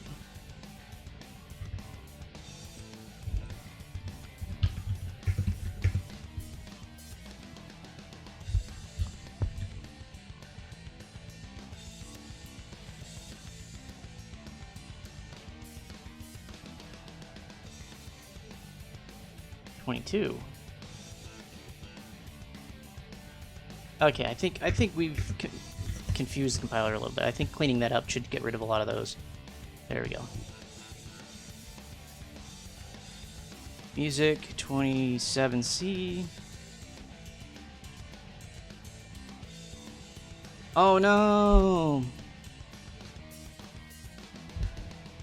Let me do track num because they're running over each other.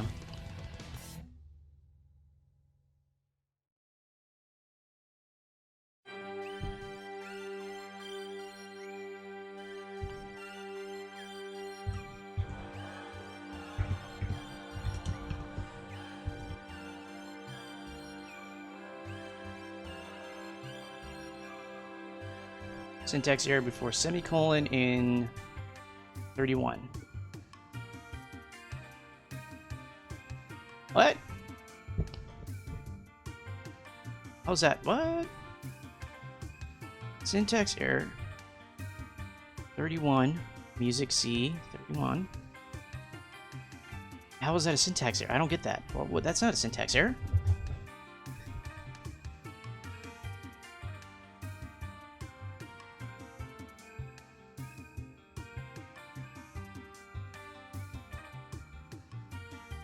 So track is a pointer to a music struct. We set track to be the pointer to track 1, and then we write the contents of track 1's buffer with the correct thing. So,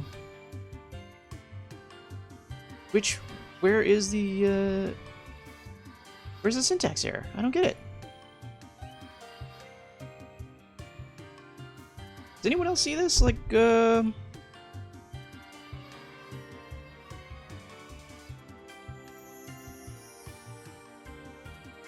31, 32, 33, no, 31, 32, 38, 30. Music buffer C. Okay.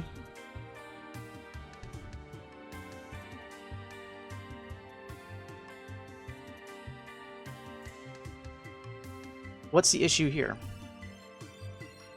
Oh, okay. Defines don't get ended like that.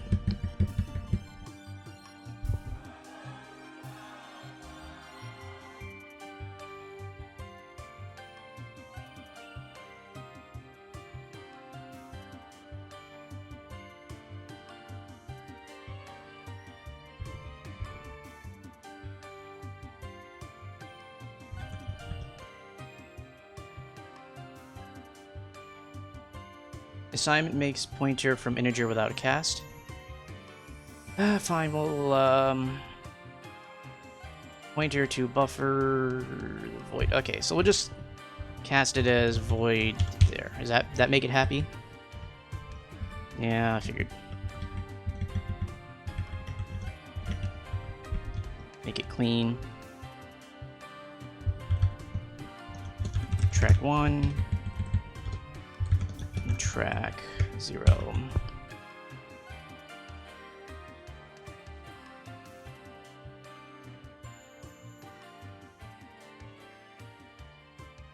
Pointer targets in passing argument 1, GFS name to ID different in signatures. What?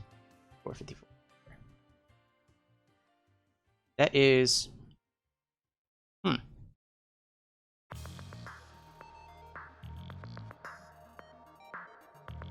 Is this incorrect? Because it looks fine to me.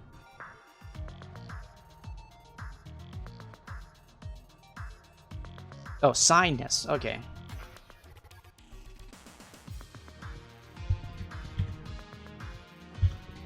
Int 32.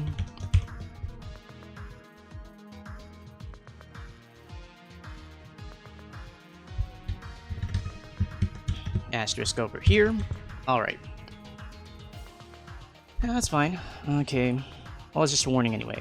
The actual error is music pitch word undeclared. Like heck it ain't. Okay. Wait, is that the wrong line?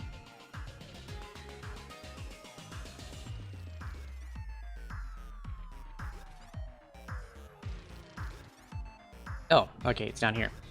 Music pitch word over here should be over here. It is declared. It's not capitalized. That's an issue.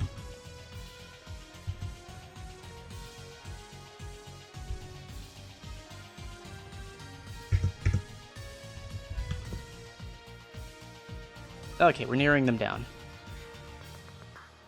Implicit declaration of PCM calc line 90.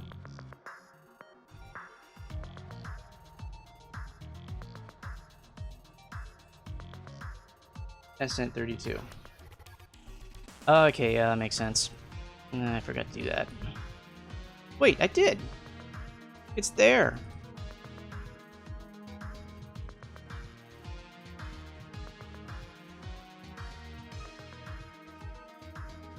Oh?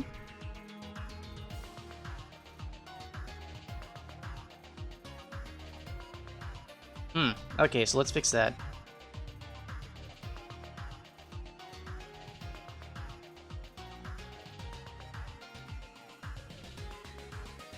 So, what's in here that isn't over here? Okay.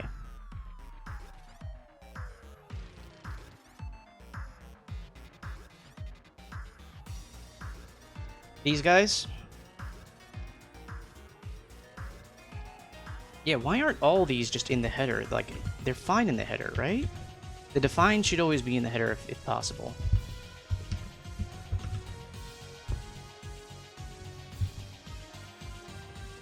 Plus the table.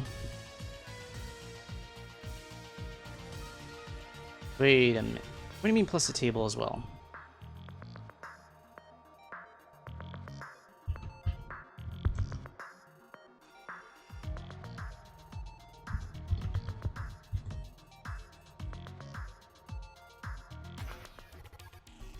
Am I allowed to do this in a header? Just declare the value of a constant?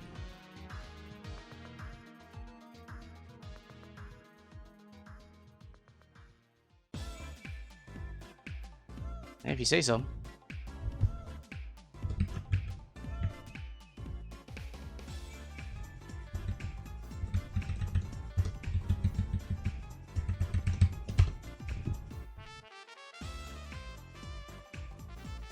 Hey, I see that you don't sanitize the include on PCM system. Yep, I think I'm gonna add that.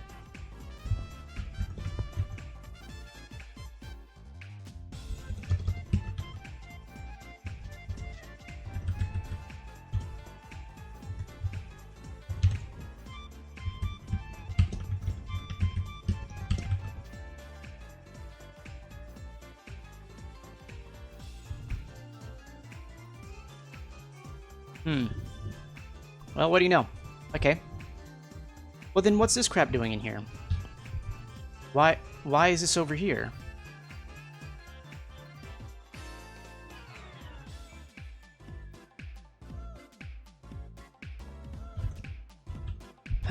Okay.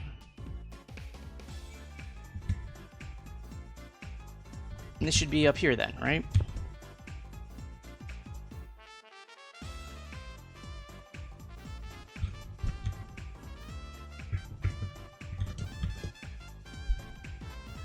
Okay, so now we're starting to narrow down again. Before it explodes. Alright, no, not that. So, chunk progress, undeclared. First use in this function, 113. Because that's because it's a property of track.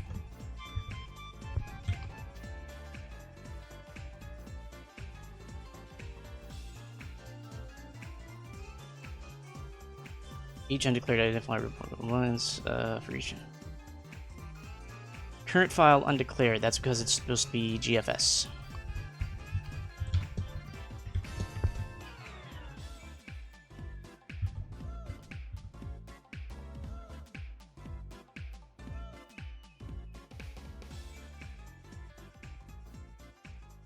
Okay, I didn't even see that yet. Static. Not at the beginning of a declaration. 85. This guy? Wait, how did you get away with that before?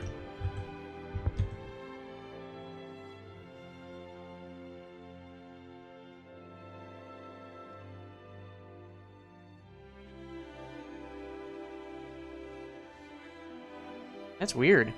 Well, I mean, well, it's fixed now, I guess. Whatever. It's weird that it let you get away with it, though, I guess, but whatever. Find use parameter music number. I don't remember even writing that. 144. Okay, let's fix that and we'll recompile. Short music. Oh, no, it's just complaining that I haven't actually, like, freaking used it yet.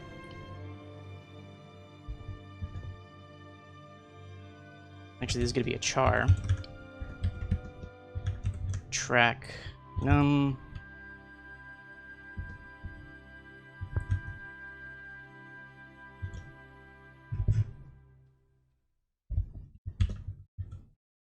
There we go. Nice and consistent. Ah, okay. End if without if.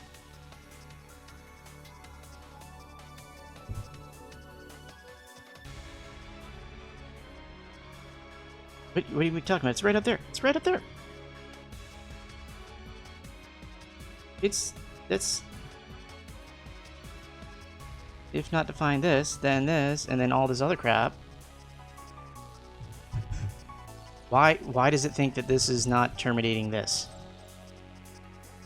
Notepad++ sees that it's terminating that. Why is it complaining? New lines?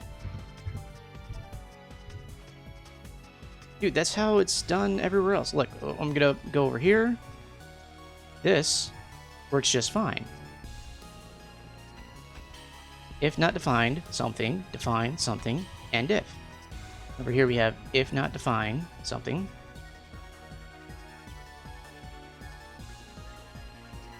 Define something, and if. I mean, sure, I'll put some more new lines in there, but it shouldn't make a difference.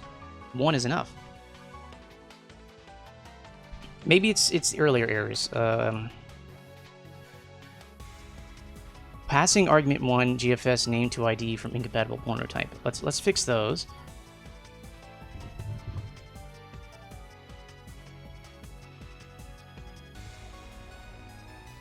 It's saying it's an incompatible.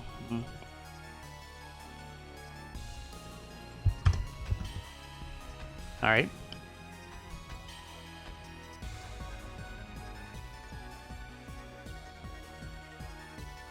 Unused parameter track number. Unused parameter loop. Oh, you know what? This guy's empty. Return.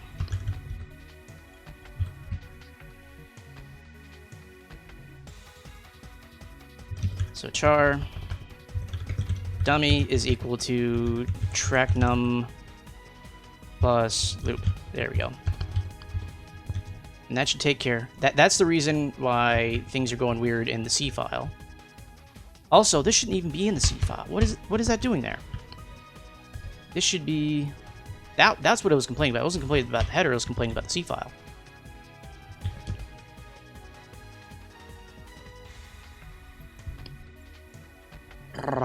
Okay. Where even is that now? So name to ID. It's going to be sint 8 pointer. Okay, there we go.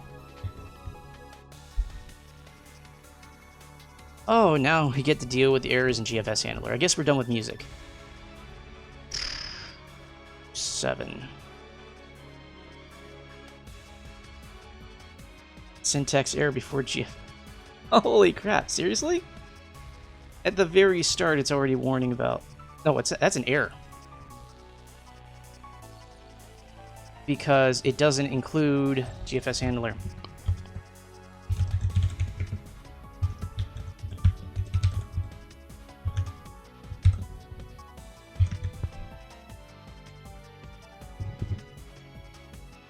No semicolon.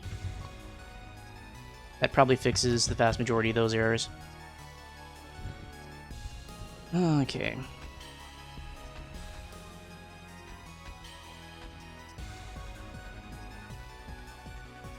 Oh boy, there's so much crap going on in here. Okay, warnings here. Warning.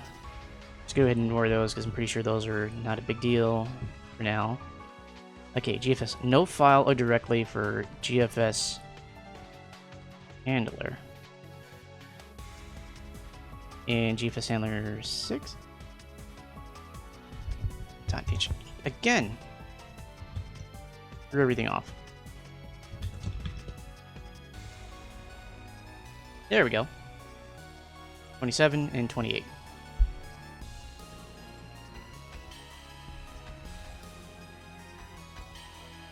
One, 2, 3, 4, 5, 6, 7, 8, 9. Okay, what's the problem there? Oh.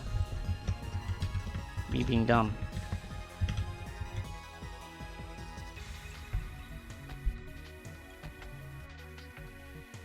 Current file undeclared. First using this function.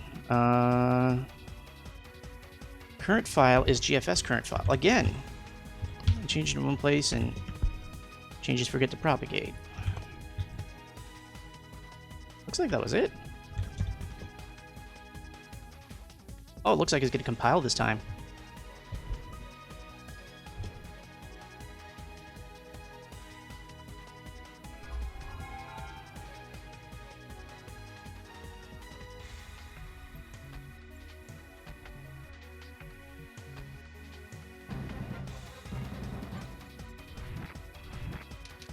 Okay, so your code still works, and presumably, whatever we did didn't break everything. So now, I'm going to want to press X to start a loop of track 1. But I'm assuming that due to the lack of things breaking, things over here are working structurally correctly. It's just supporting being able to have 2 tracks in the buffered area at once, okay? So let's say if I expanded this to have like adaptive music. So if you remember PSO, when you approach an enemy, automatically the music starts to switch over to the other track. So you could fade out one track, fade in the other track, have them both play simultaneously, and still kind of get the effect of like an adaptive music environment. And we can do that by having 2 tracks loaded at once. Yeah, but we can add support for that down the line. The point is we have space allocated. And if we want to GFS handle 2 at once, then we can GFS handle 2 at once. What do you mean 2 for each? I don't know what you're talking about. But anyway, we need to have a play code. So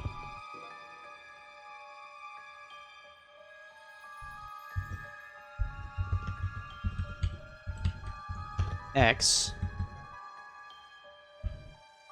and now we're gonna load in music here.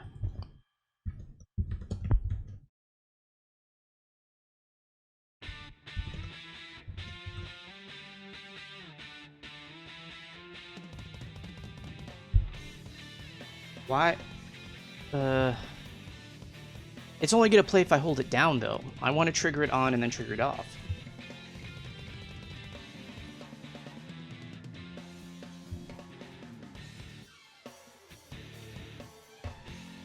So we can have a separate function called music stop.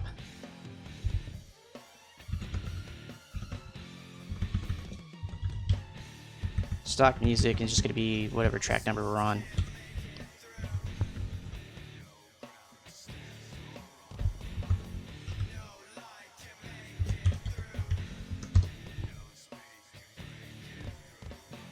Return.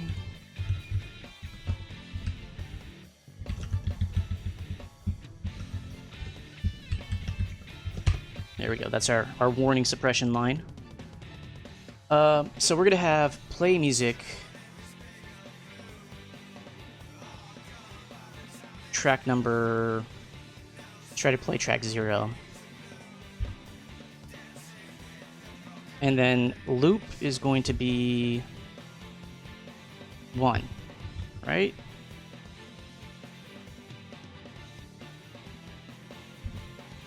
Let's comment out what's going to happen here. Start playing music. Or I just call this play music. starts process to play music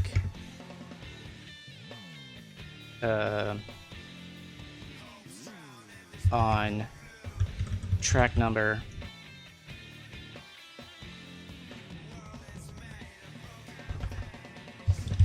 loop determines if end of file stops playback.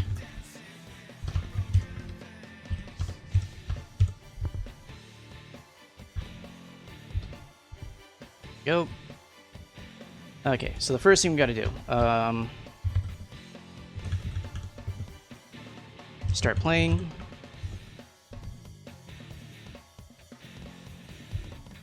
If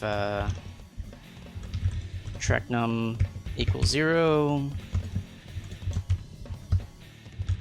track 0 arrow playing equal true.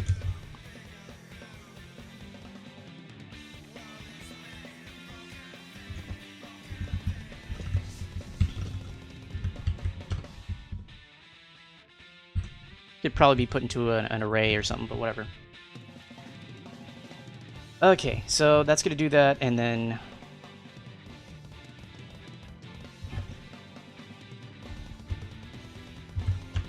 something similar here. Stops music playback. Oh, no, that's not what we want. We want start music, stop music, and play music is continuous. That's what we want.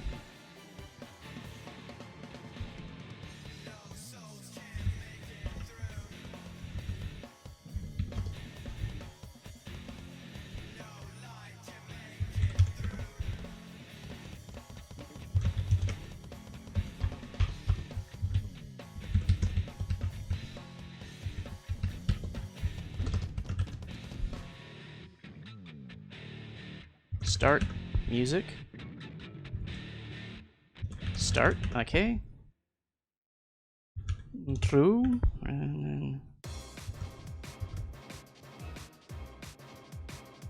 that will go over here.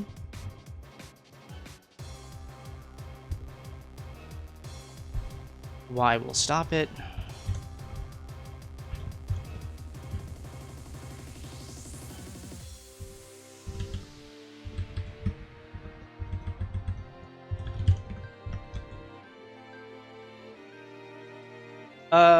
Sugris, welcome to the chat. I don't think I remember seeing your name before, but right now I'm basically entirely Sega Saturn. If you want to see some of the stuff I've done, you can go over to emeraldnova.com. I've got some builds that you can download of some other games I've made. A couple of them are Sega Saturn builds. One of them is an old project I used to have. And also you can kind of see some resources and code snippets that I use to make Sega Saturn stuff. I've got a little tutorial there that I'm working on. I'm going to expand it more this weekend, I guess tomorrow. But if you want to try and get into Sega Saturn programming, get stuff working on the Sega Saturn, I think my website is good enough to get you started and hold your hand up to the point where you can start walking after the hello world.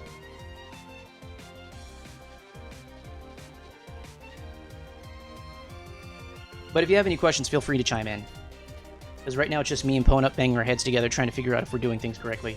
Because there's like a lot of build-up to making sure all this simultaneous file loading systems and music playback are happening correctly rather than not.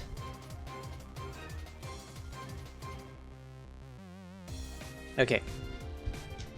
So, fundamentally speaking, we are doing a PCM playback, and we're triggering it every time we run out of buffer, right? So, let me see real quick what the music loading code does, because I feel like the bit flipping here.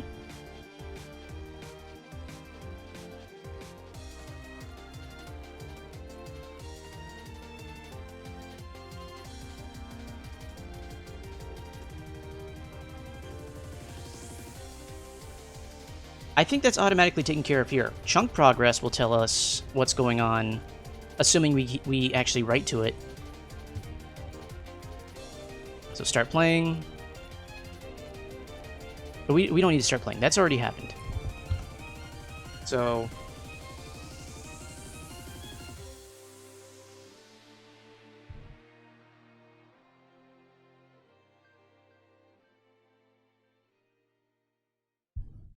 this is a void. Here we want a loop.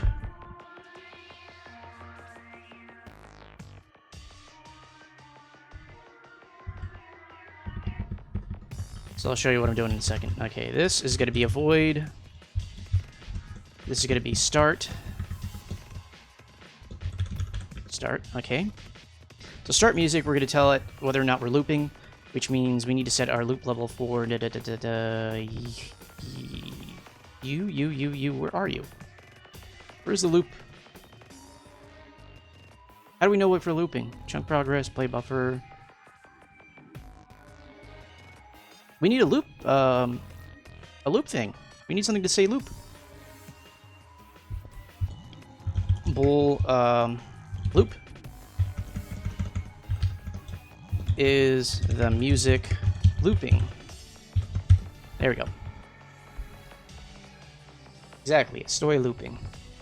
Or están looping. You know, whatever. Okay. Start music there. So this is no longer a char. This should be a bool. Because it's a bool here. All right.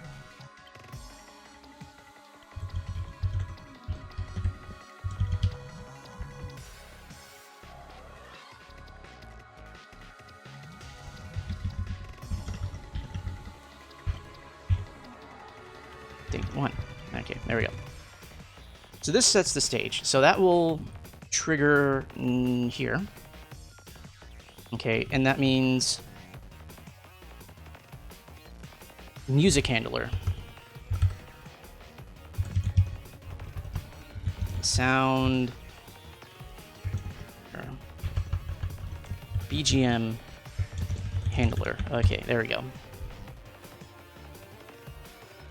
this is going to be play music. This is going to happen for everything.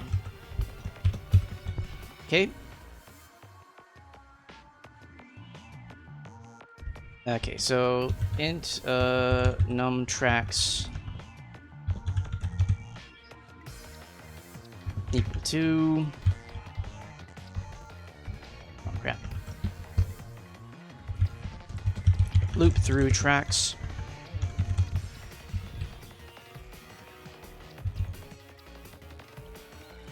or int track index. We're never going to use this variable, we just want to keep track of it. 0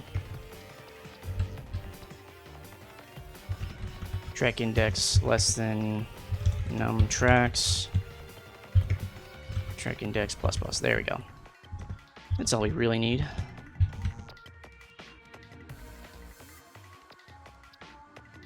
So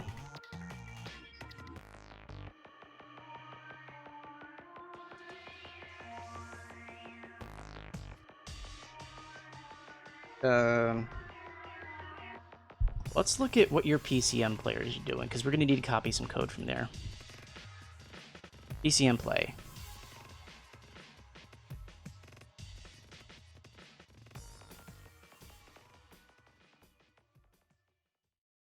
So first off, Ponut, when you start playing a PCM, how do you actually know what your progress is? How do you grab that? Because that could be stored in... I don't like that error. You don't, so then...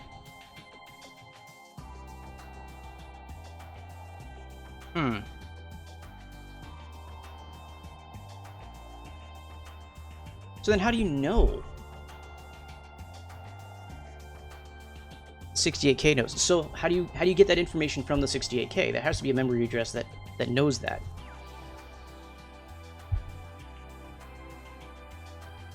Seriously? Okay. So then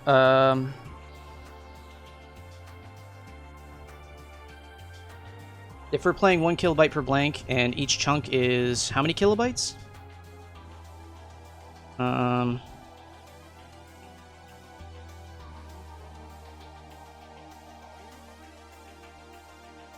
Music bytes per blank. Okay. So then we're going to have progress.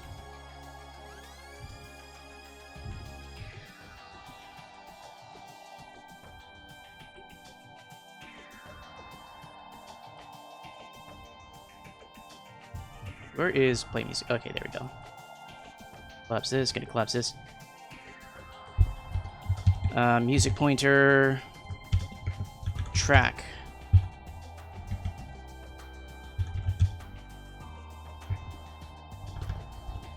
Yeah, okay. Select track. Let me just paste this down here for a second.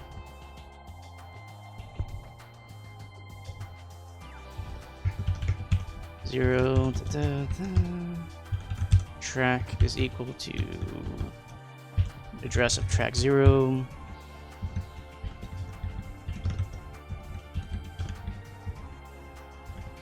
Okay, there we go.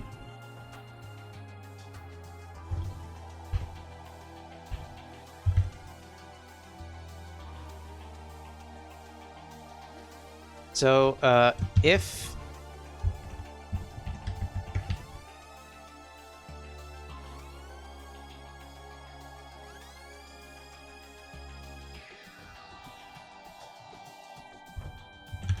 start new, we're going to start a new PCM play if progress halted, or if chunk is finished. Okay.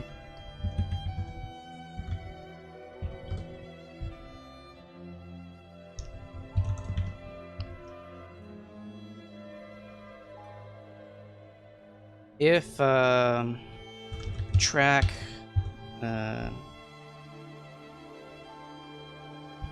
progress? What do I call it? Chunk progress. Okay. Is greater than or equal to size of a chunk. Size of a chunk is chunk size. Size of music chunk font and chunks to count. No, we don't need that. We want play buffer. No, size of play buffer. Play size. Number of samples in a buffer. This is not the number. Oh, wait, no. Size of music buffer. Load at a time. So, music chunk. That's the size of music chunk. So, if we want chunk progress is greater than or equal to music chunk, then that's end of chunk, play next.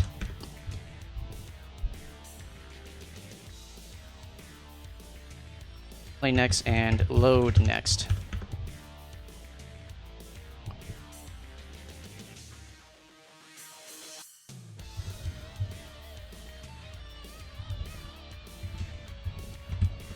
Okay. So what this will do is if we've reached the end of the chunk, it will call load music chunk, and load music chunk will... No. This is unnecessary because load music chunk is called here.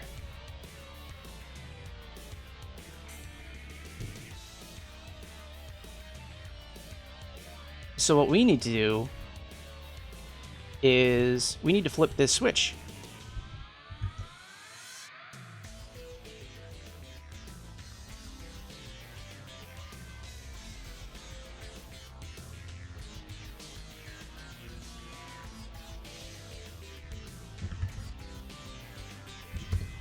So flip switch to allow music loading.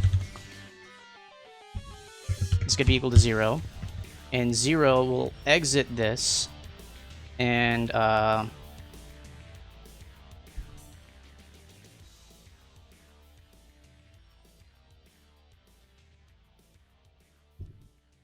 let me see. Does load music actually get you...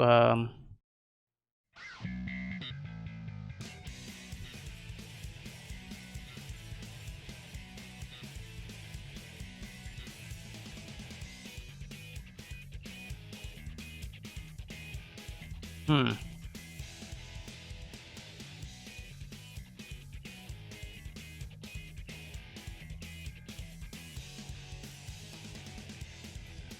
Yeah, what I'm worried about is how do we tell the GFS, how are we telling the GFS there's a new file to load? If we need to, if we know that we need to keep playing this specific sound.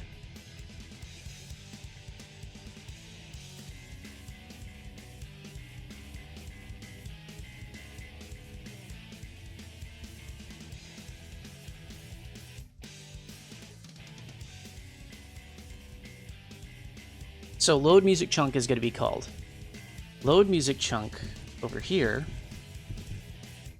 This is already done. We need something that's going to tell GFS current file to switch over.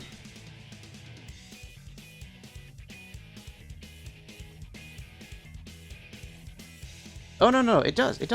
Look. So if it's not current, then it's going to switch it to that. It's going to switch it to 0. But, So let's try to figure out the order of what's going on. So load music chunk is called up here. We're going to try playing music. Playing music, we're going to get to the end of the file.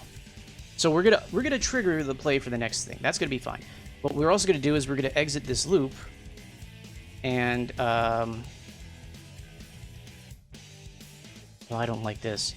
Because load music chunk is what's actually switching over the tracks. Load music chunk is saying, okay, this is where we're going to load the correct file. But we're still going through the do while first. So we're going to have a v-blank where we don't have the file loaded. Which is a problem. Right?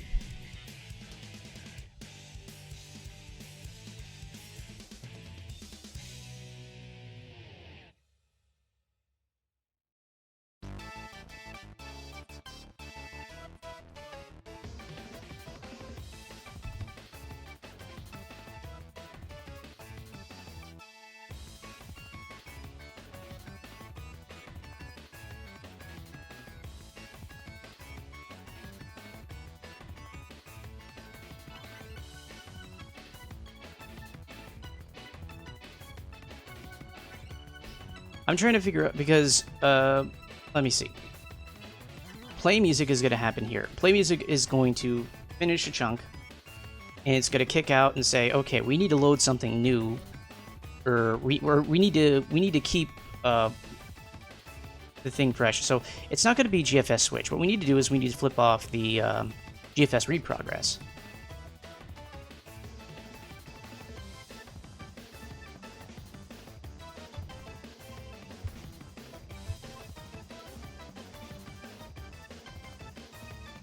If GFS read progress loaded, GFS load frame.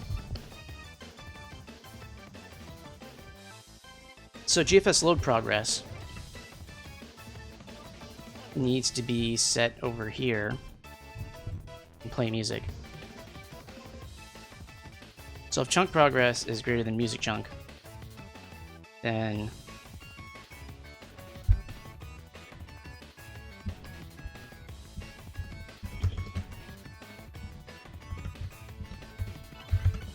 set progress to terminate.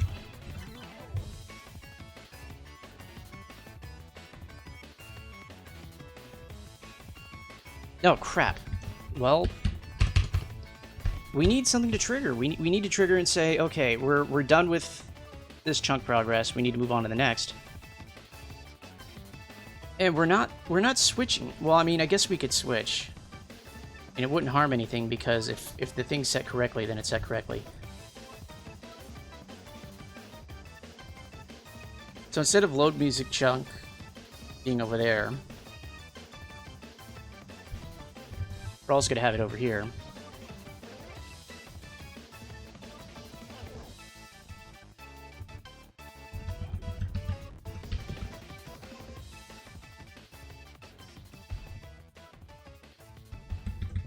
Okay.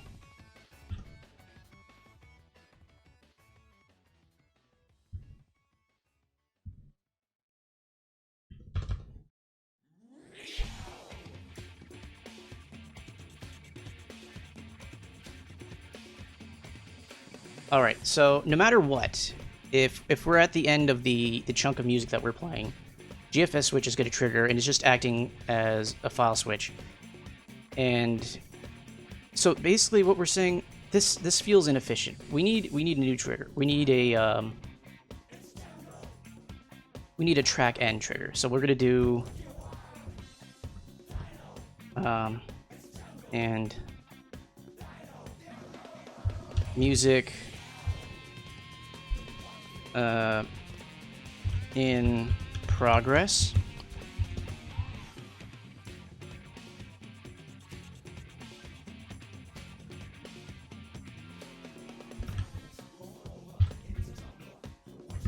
There's gonna be external boolean.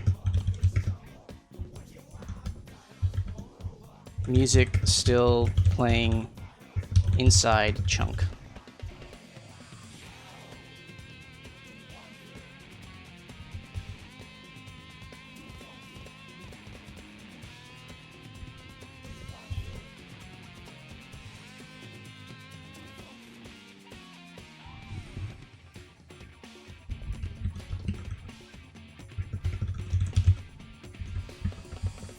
Set that true for now.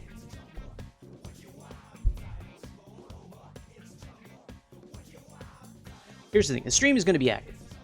The loading script is going to be doing that, okay? So no matter what, there is a stream active. Whether or not it's the right one is a different story.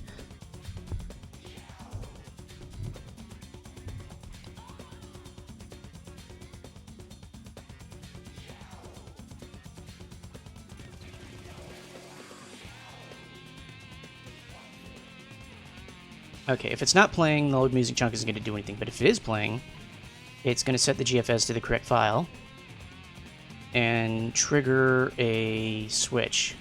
Okay, that's correct. For play sound,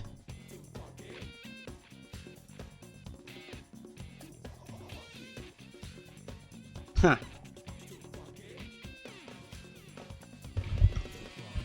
Music in progress is equal to false if chunk progress is bigger than music chunk. Okay, so this trigger to false is going to be music in progress, and so that's going to kick us out of the while loop, and if we need to switch GFS streams, we will, but we probably won't. And then we get to go back up here and actually load the correct music because it is playing, because it's been set to playing in order for it to start.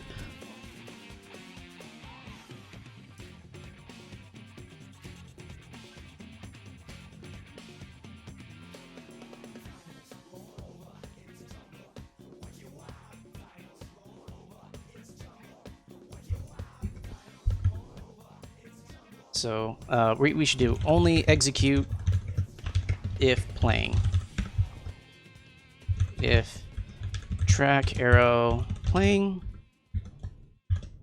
all this crap. Oops.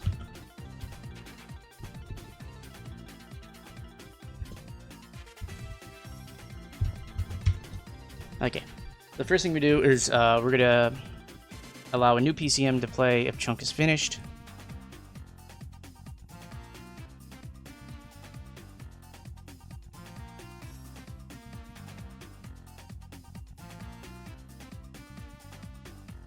Okay. So this does load music keep track of playing. It doesn't keep track of chunk progress. Okay.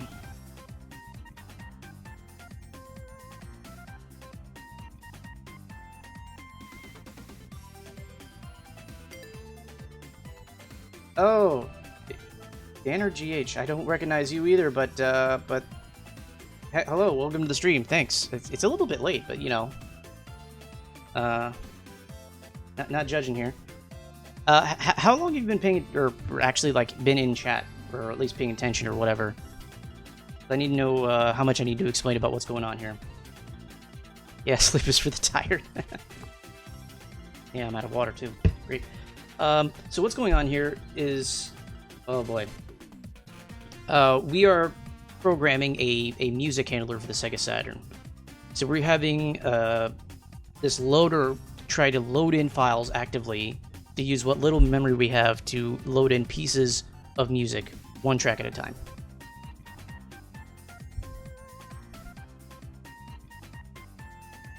Yeah.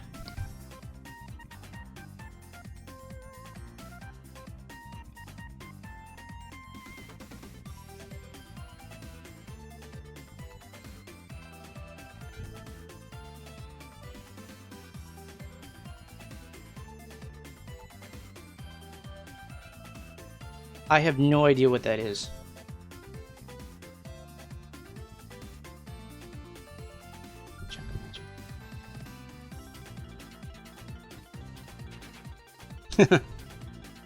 Oh boy. I'm trying to follow the logic of what I'm building here, but it looks like it can contradict itself a little bit.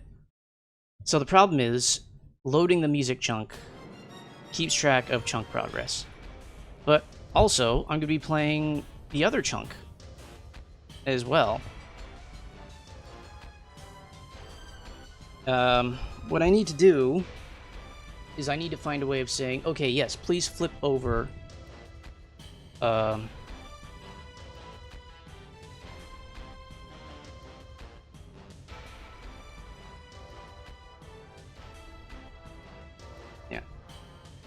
So like I said, we're writing a music handler, and the problem right now is I need the logic to intelligently load the next chunk into the buffer. So there's two buffers, one that's playing, one that's loading. I need to be able to load the buffer when one of the things starts to play.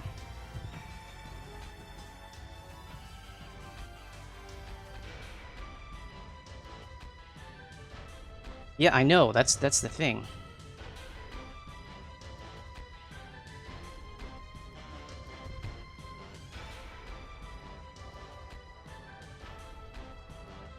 So make sure the GFS is on the correct file. Okay, so if we're not on the correct file,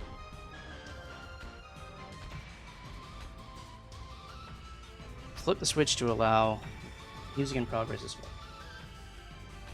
Every 16 blinks changes well. And load. Are you sure it's exactly 16? Okay, music in progress. Or music in progress, I feel like.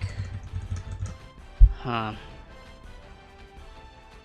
What do I have to work with in the struct? I might need to add a new boolean. Bool change track.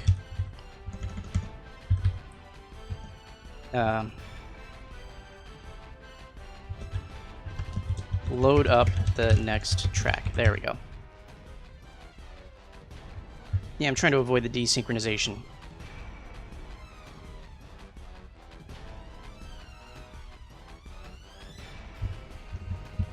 So we're going to have track. Change track is going to be equal to true.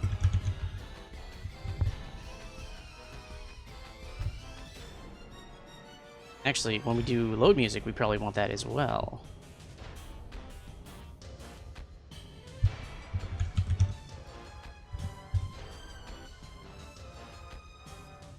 I'll handle that when I get there. Okay. So when do I initialize the music, actually? So we have... Load music should be the initialization. So... There.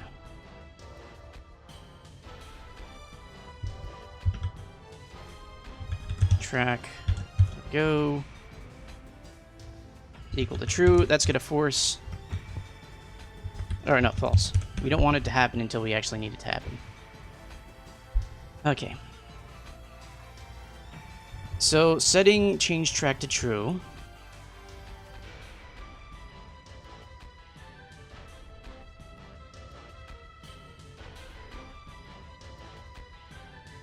Means that in the load music chunk script, if this or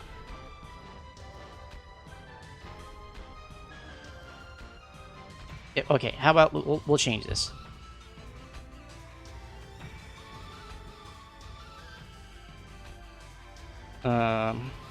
Chunk progress and not track arrow change track.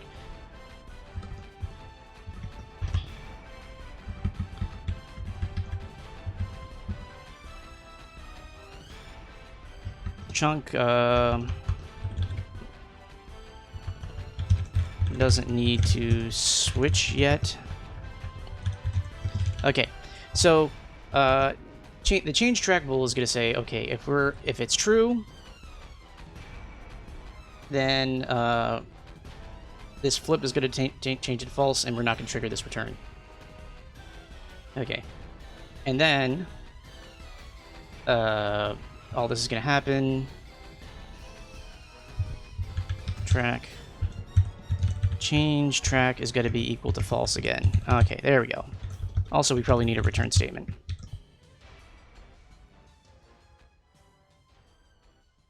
Okay, so that means our trigger for loading the next chunk is going to be change track, and change track is going to allow us to load in GFS here. But what we need is the GFS. Oh boy. We need the GFS to know exactly which part of the file to load in. And we are not telling that to anywhere.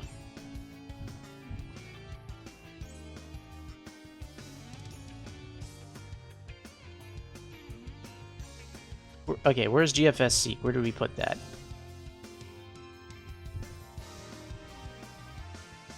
Did we even put that in yet? Is that even in here?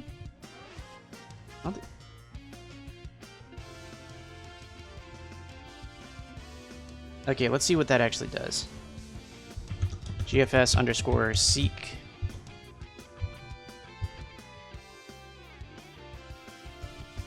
Come on, just give me the there we go. So, file handle, amount access point is moved. Number of sectors, okay. Reference removing.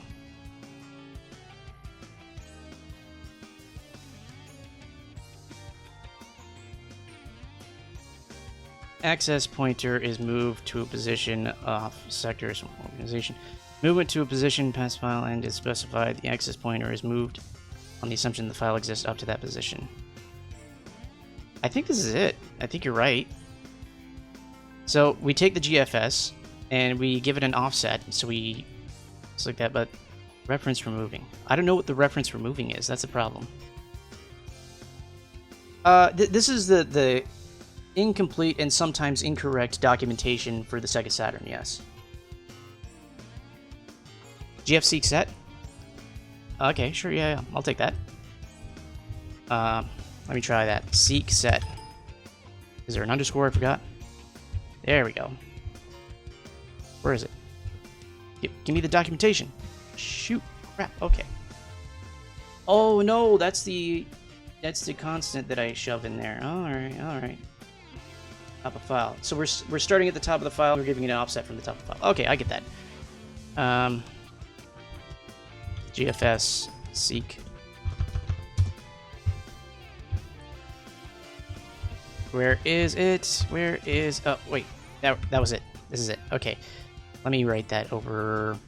This is going to happen. Not here. But in here. In load music chunk. Load music chunk is where it has to happen because it needs to know. And... load music chunk. GFS. Read. It's going to happen right before the read. Read data. Set track offset position. There we go. That's what we want.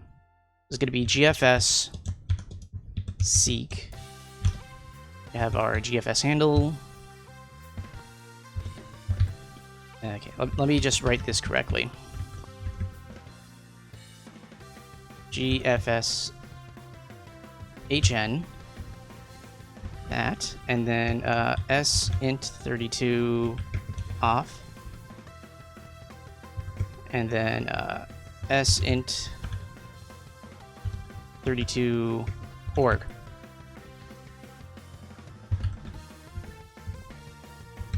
So a lot of these are going to be the same. Like, oh crap. It's supposed to be copy paste.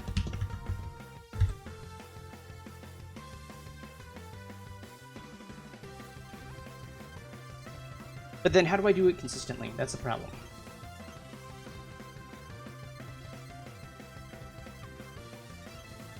But I mean, will it screw up if I do it and I don't need it? That's the issue, because either way, I need a consistent way of handling this.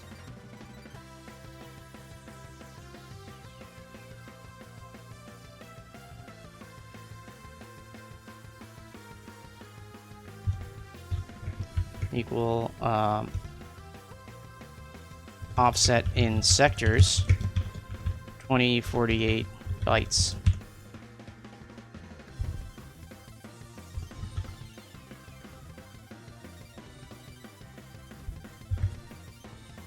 Org is seek mode. Use GFS seek GFS seek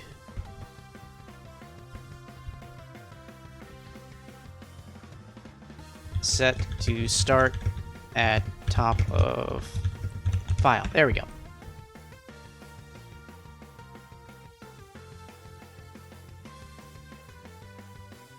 What do you mean less vowels?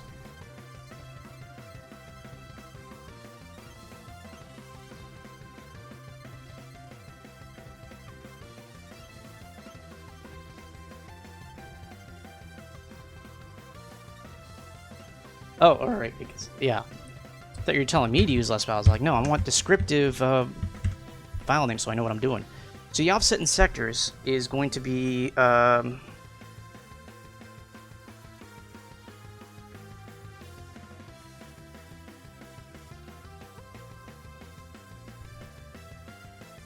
okay, what is it? No,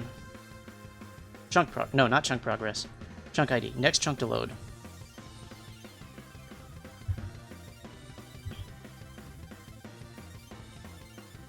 So a chunk... okay, so we're going to do chunk ID times... now we're going to do this properly. We're going to do this based off of music chunks divided by 2048. We need people to be able to read what's going on here. So we take number of chunks times how big a chunk is divided by size of a chunk. Or size of a sector. In fact, GFS handler should probably have a sector size in it, just so we can make this proper. I'll freaking find whatever parentheses.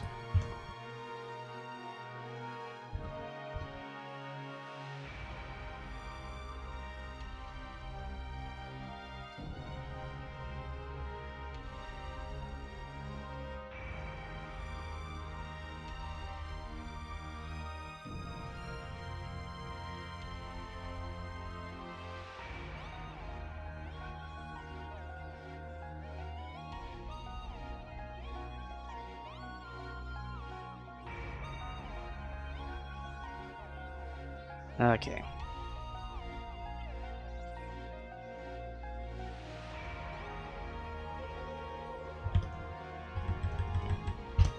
Okay, fine. We'll,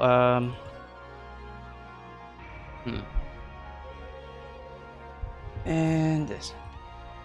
So this is what is moving our start position to the correct position, right?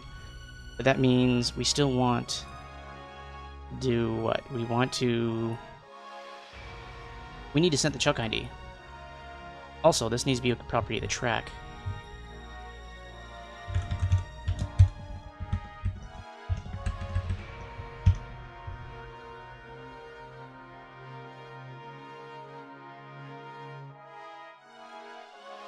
No, wait, that's not trunk.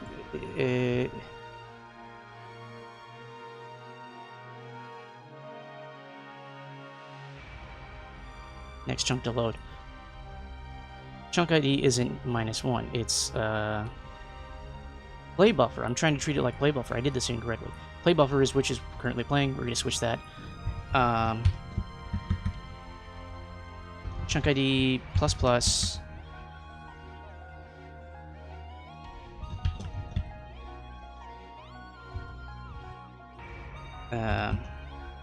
If there we go, this is greater than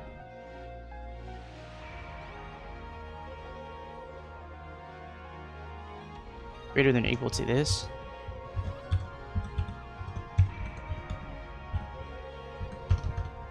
Equals 0. There we go.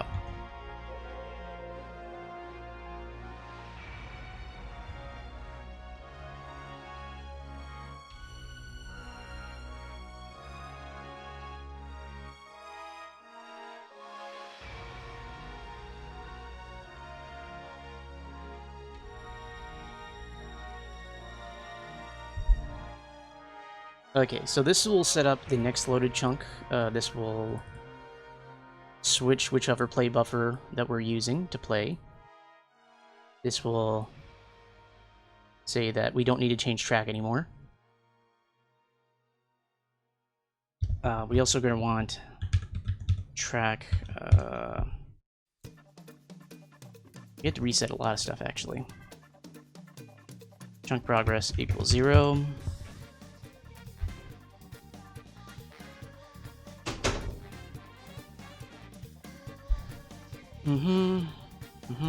Chunk size the music file. Okay.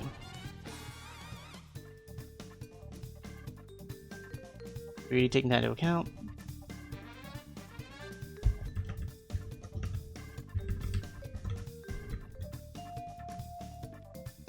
Chunk ID, next chunk to load. We already iterate that. Not more important, not important, and not important. Okay. So then chunk progress. How much of the current buffer has been played by the chunk? Okay. That's reset. This will be called by the actual play command. This is being flipped. This is being reset. This isn't changing. This isn't changing. Okay.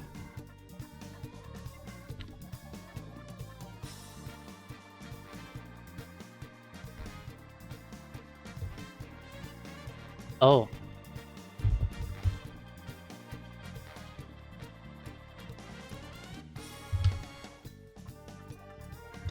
Stop playing if end of chunk and not looping.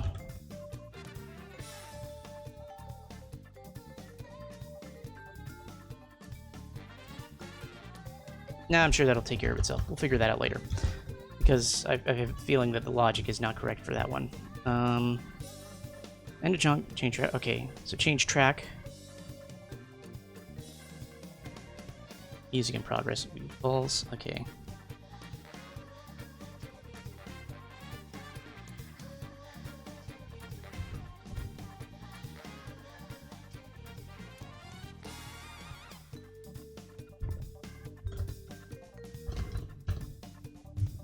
Let's see, flip loaded chunk.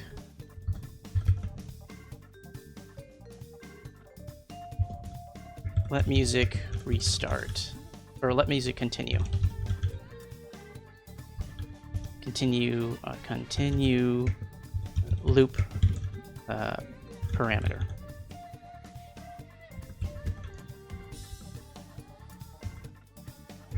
True. Here we go.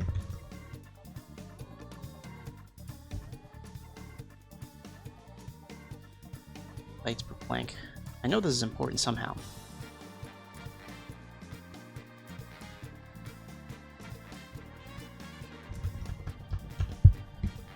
Okay, so if track is playing, alright, then if chunk progress is greater than equal to music chunk, this, otherwise, we're going to just iterate counter.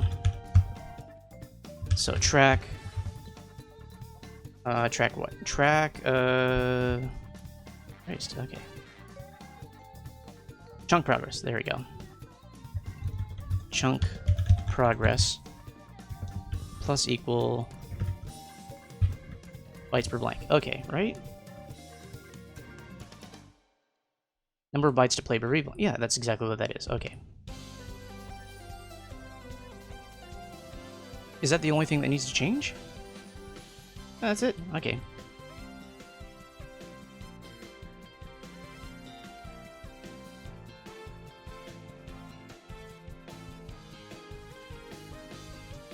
What do you mean?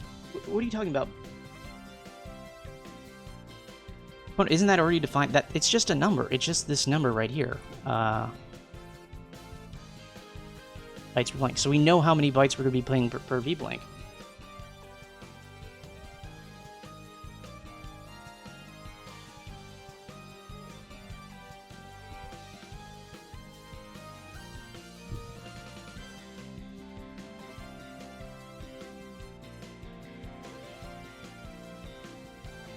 So we want play music to only trigger once per v blank, right?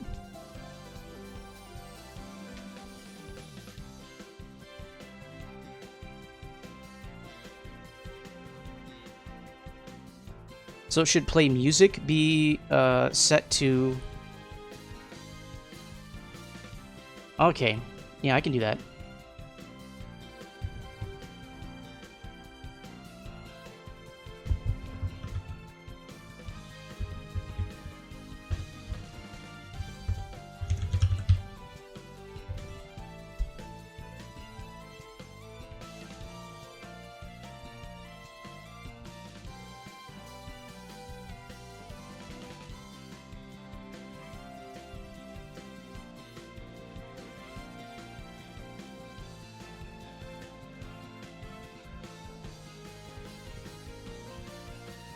Here's the thing, I can't think of anything else we need to add. In theory, we should have everything we need to actually play this thing correctly. But there's no way that we're done. Like, okay, so the music loader should be able to seek the correct location. Iterate the chunk ID, okay. But no, we don't play it. There's nowhere where we play it.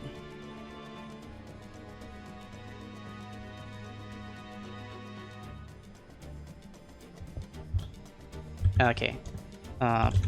Play next buffer. We're going to take our change track, play buffer.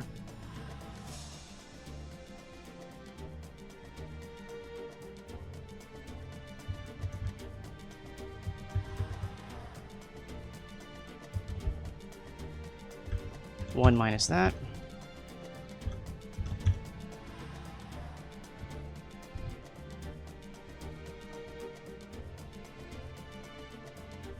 It's our buffer. It's a property of track.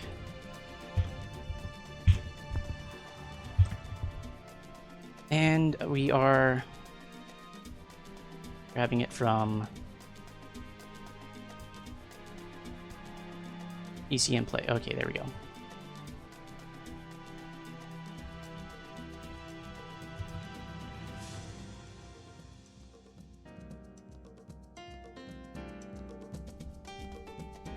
What do you mean told the driver about the stuff? What do you mean by that? I don't follow. PCM number.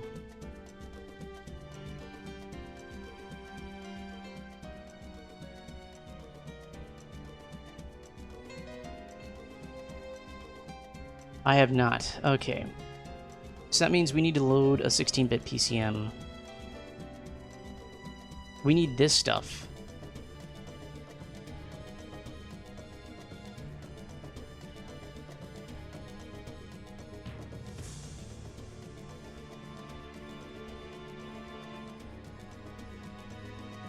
Oh boy. Okay.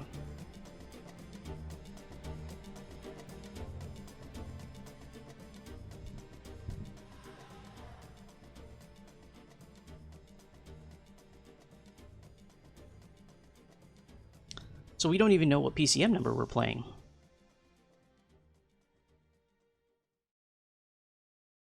It's probably a property we need to set over here.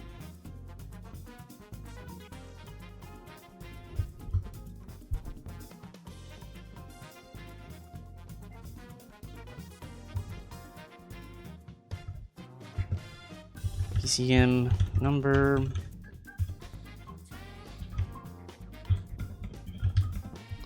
PCM number in 68K system to play.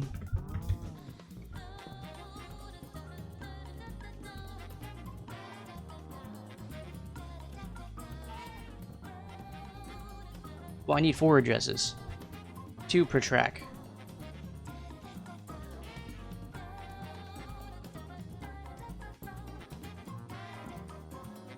Which means when I create these guys, when I initialize these guys, track PCM number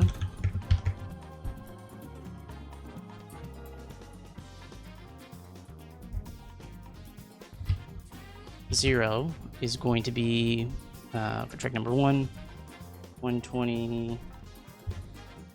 If it's 128 big, then it's 126 and then 127, right?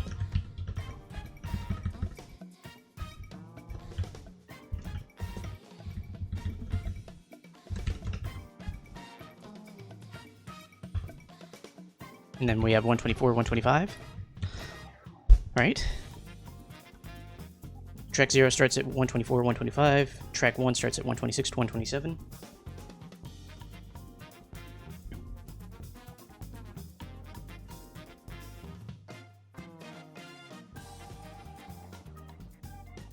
We got a PCM number, control type. Control type is our loop type. That's always going to be 0. And then volume is going to be determined by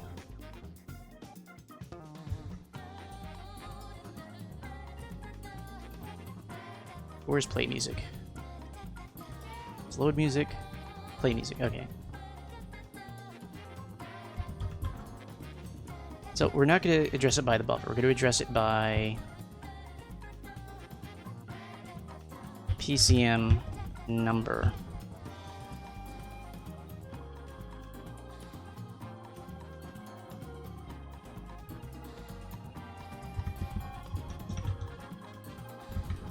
Control type is 0 for non-looping, correct? And then volume is going to be music BGM volume or something like that. Oh wait, I have done that over here.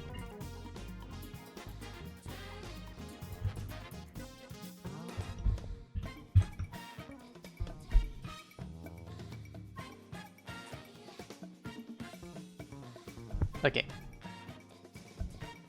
PCM protected.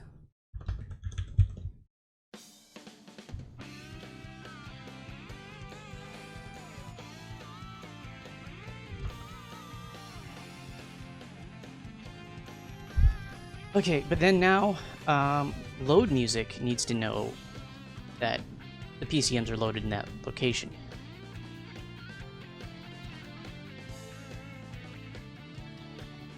We gotta copy some code from here.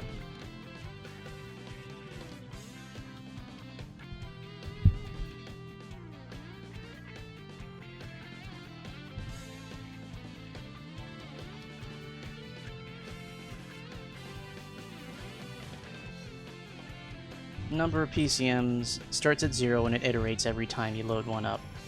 But we have the exact PCM we want, so we'll just copy all this code. Right?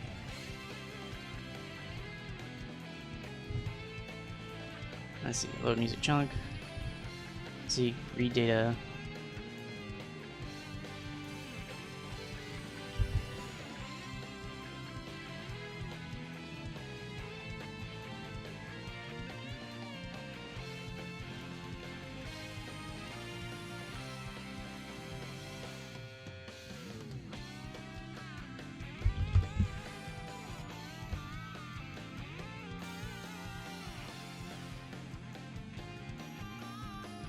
Okay, so we're gonna read data, and then we're gonna set PCM data to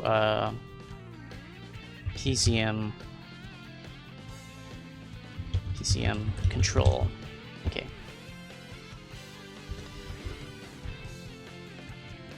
So for starters, the address here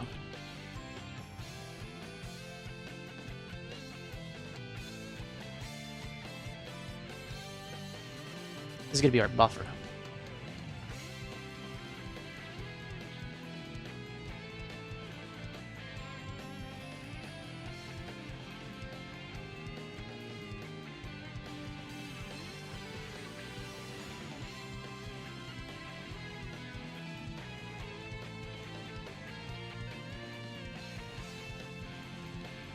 SCSP load. Okay.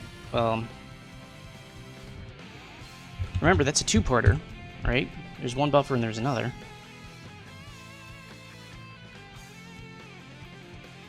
In high address bit or low address bit? Also, we need to know...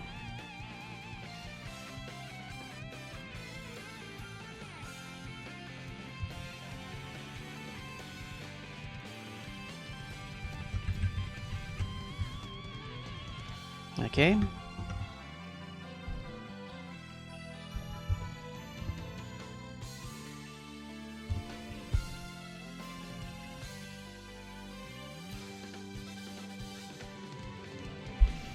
Pitch word is saved here.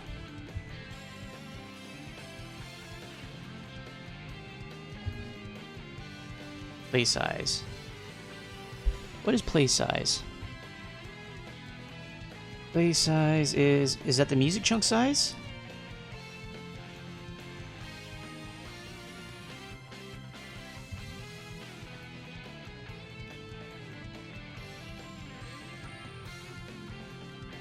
Number of samples.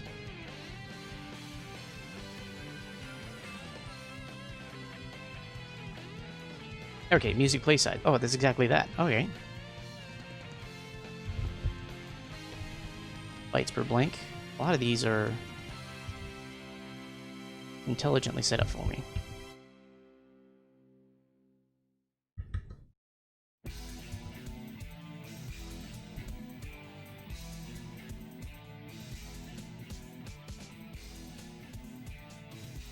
Initializes non-looping, and then volume should be volume. Number of PCMs is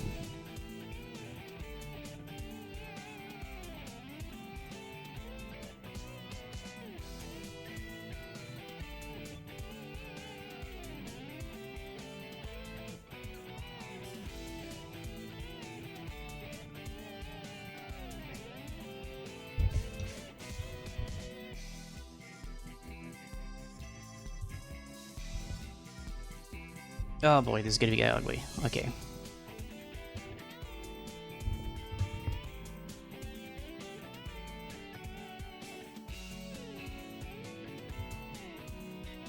So the PCM play buffer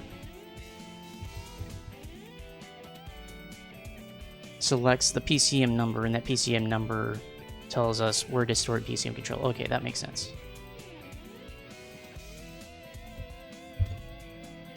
Int PCM number. PCM number is equal to this.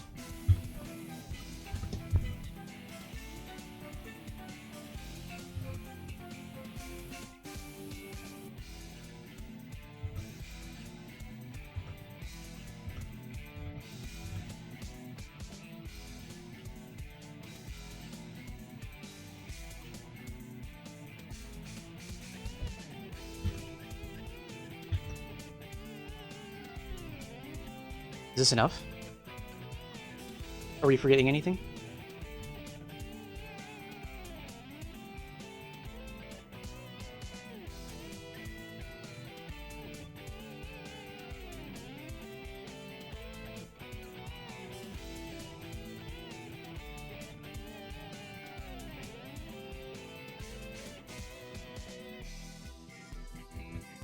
Let's try compiling. Yeah, that makes sense. Okay.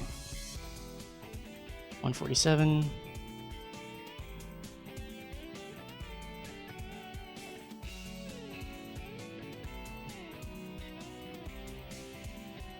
Really? Undeclared. GFS, that's why.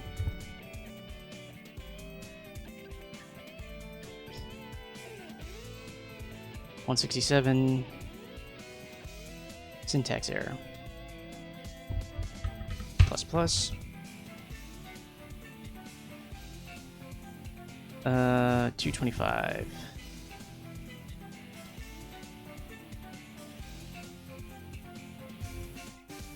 Play buffer. 239.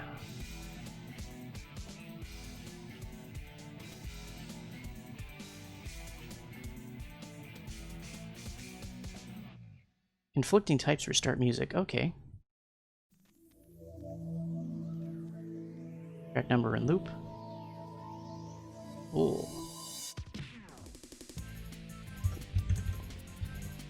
Okay.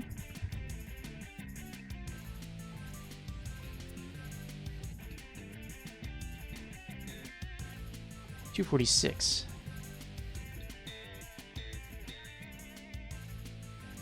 Oh, that's gonna be a dot.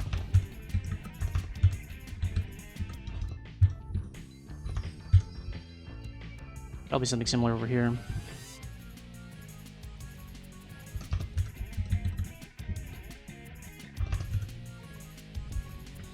Okay, so,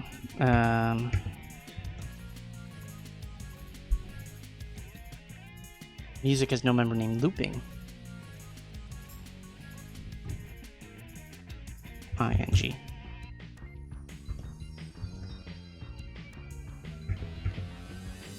Not you, okay.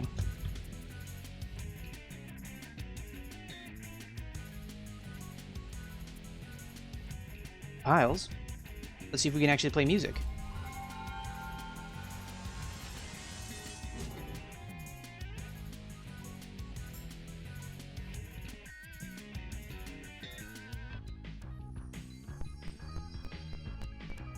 I press X, nothing happens, but it didn't break.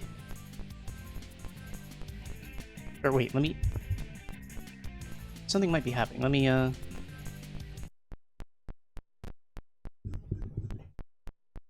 Yeah, something's broken.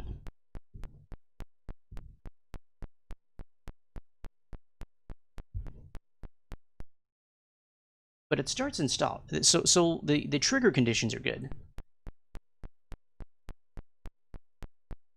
It's not getting anything.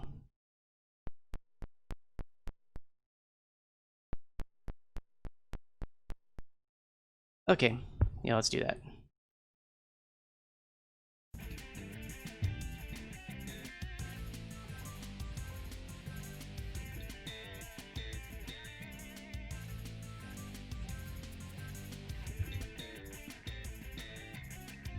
Where's my draw?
Oh boy.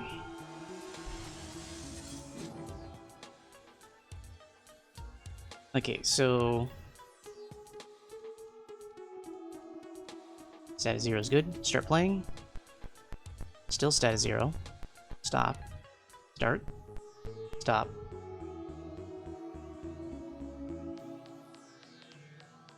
So it's not even trying to pick it up. That's the problem. It didn't try loading anything.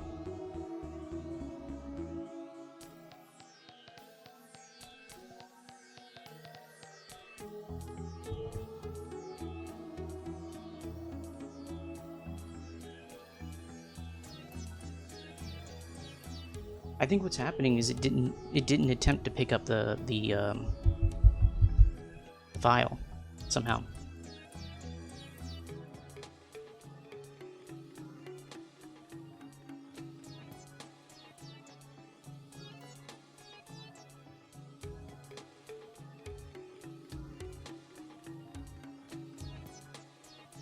Are you talking about all this stuff, or is there other stuff I need to look up?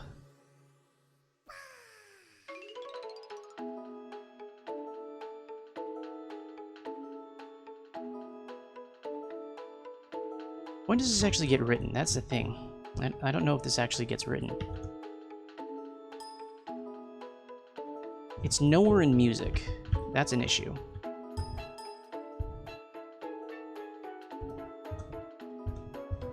And it's only there. It never actually gets written.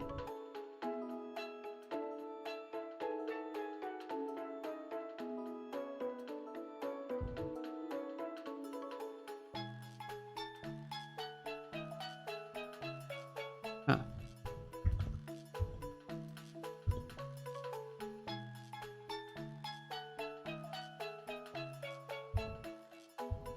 Okay. So this should pick it up right here. This should do something to it.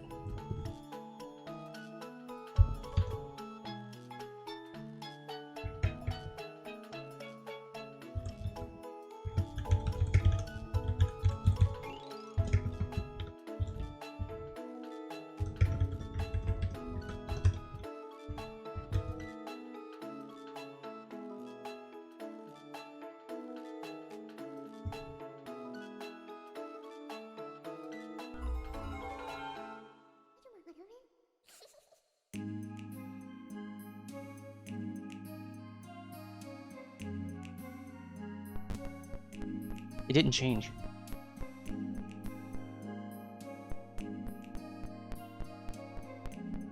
Yeah, it's not reading. It's not trying to read.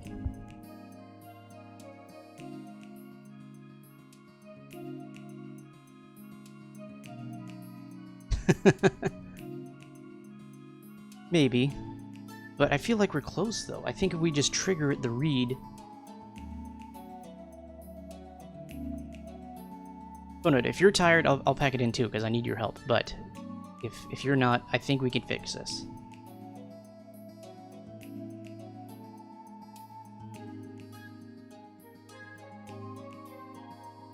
So the problem is the GFS is not... It's not even trying. It's not trying to start the... to start the read. So...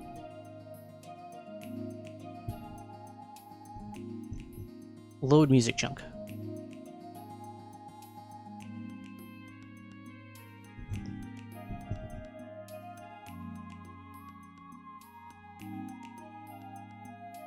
So load music is called up here, and it definitely gets called, so we know that's happening. Load music chunk. Let's make a flag that just says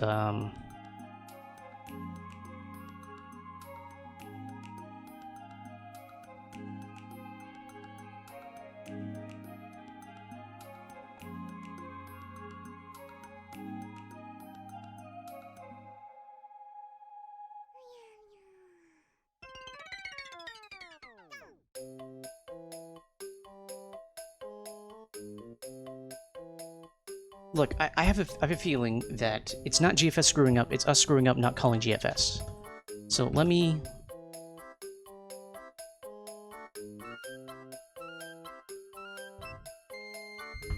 Yeah, we need to set playing and change track to true, so... I think that's it. I think it's just this, change track. We need to change the track. Start music.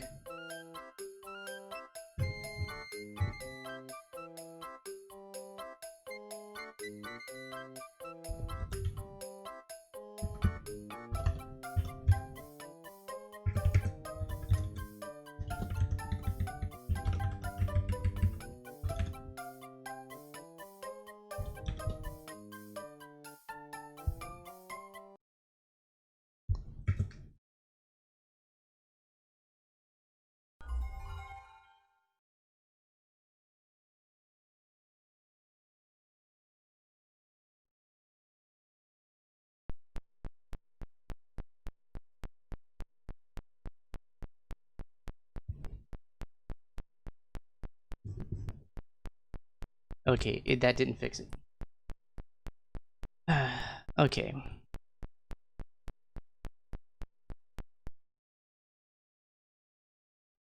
It's triggering the playback. It's trying to play. It's not loading. Oh boy.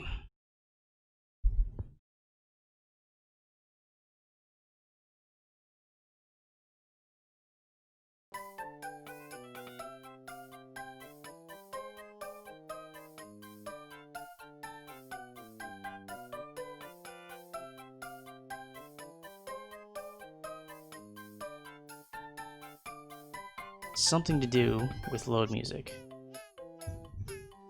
Not start music. Not play music. Load music.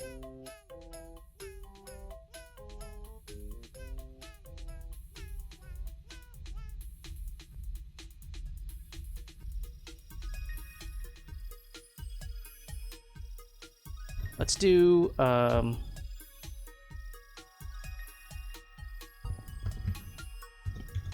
stern int flag progress.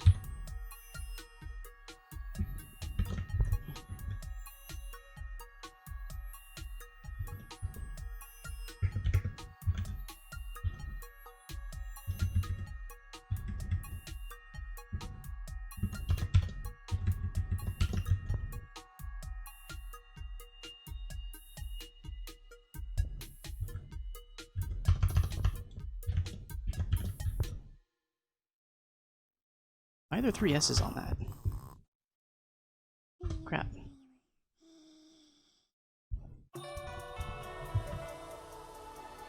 First, let me verify that we're getting through these code chunks.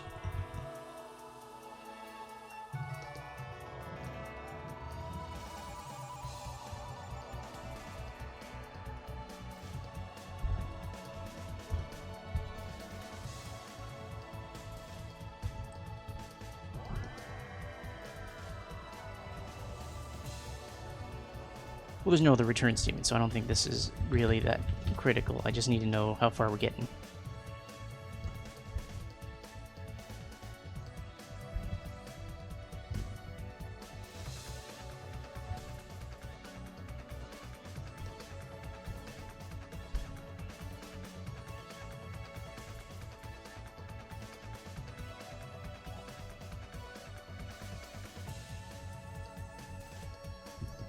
Let me try one more quick fix.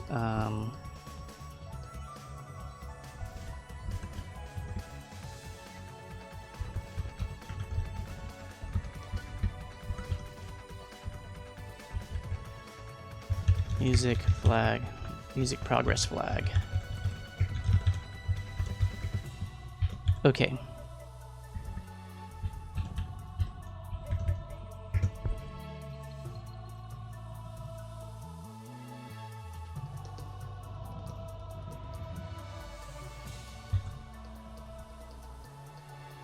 Oh, come on.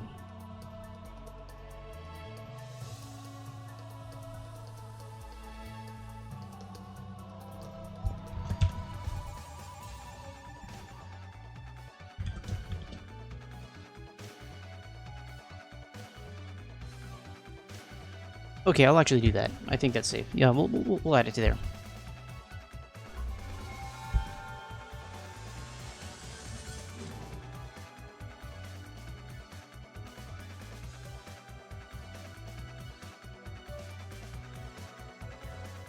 Interesting.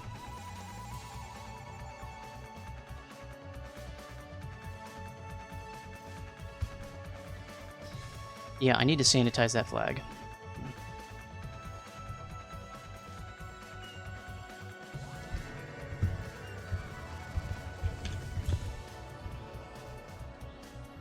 It's definitely entering load music.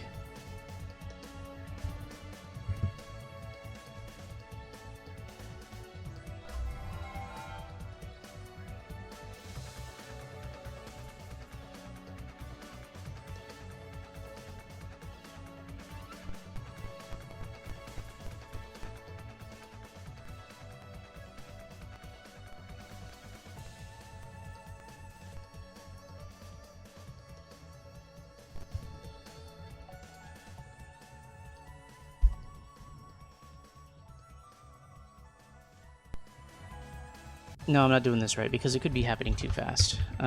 Plus plus was a bad idea. I need to see how far we're getting.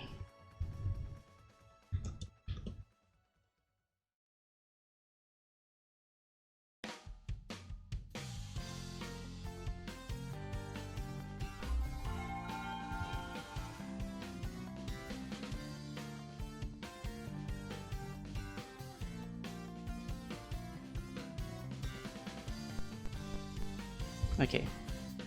Just to be double sure, because I think we just confirmed what I thought was happening.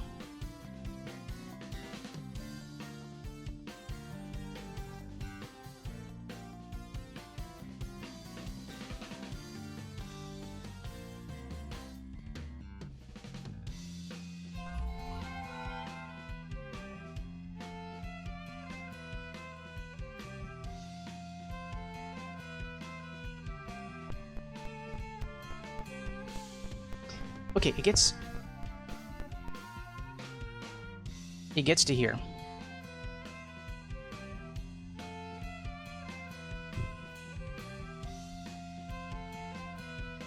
I mean, this is a little deceptive because I didn't add any white space, but it gets there. So we're getting past this. It's not this logic, so what's going on here that's wrong?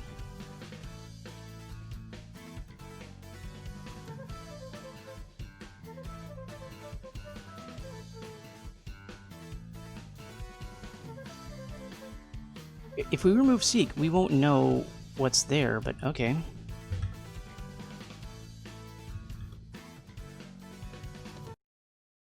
We need something to take its place.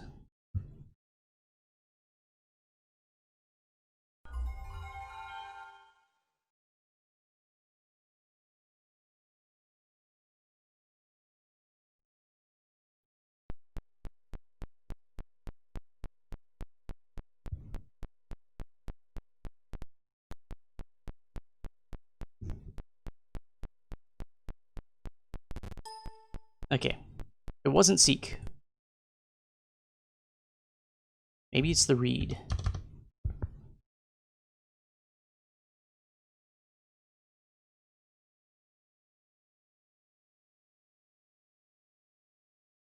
Okay, so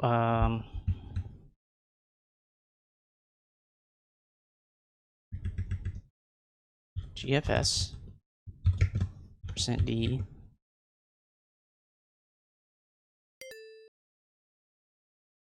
Oh, Chandu, thanks for the follow. I'm incredibly tired right now, so that's probably not the best time for me to explain what's going on. But we are trying to debug an approach to loading very large sound files into a very small amount of memory on the Saturn by actively loading parts of the CD into alternating parts of sound RAM. For some reason, we can't get the thing to load properly.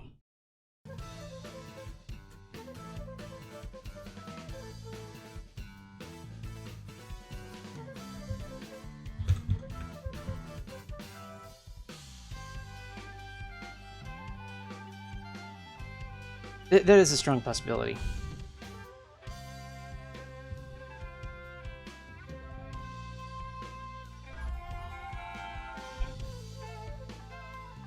We're programming for the Sega Saturn, so it's a homebrew program, yes.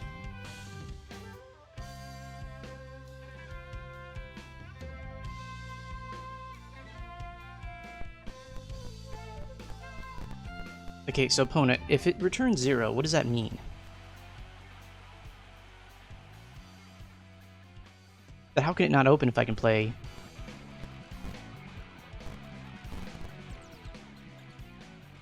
Okay, first off, let me pause the music here.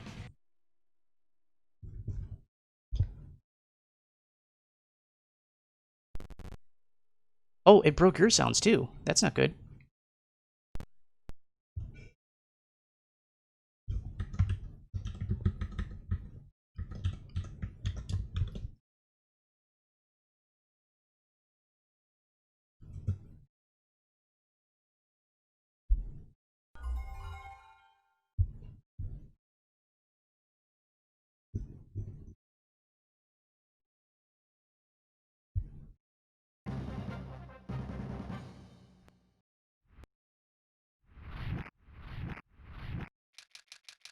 Okay, so your sounds still work, okay? I'm going to try playing the music. Doesn't work. I'm going to stop playing the music, but now I can't play your sounds either. Oh, wait. I can play your sounds. But if I try to play the music, I can't play any of your sounds either. So we're running over each other somehow. No, while I'm trying to play the music, I'm pressing the buttons. Your sounds aren't playing.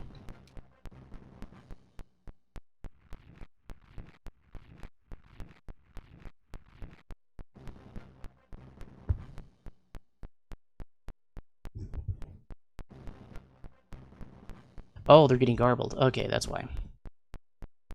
I'm not losing it, just the volume is down because I'm trying to keep things quiet. I didn't hear it because we're getting garbled.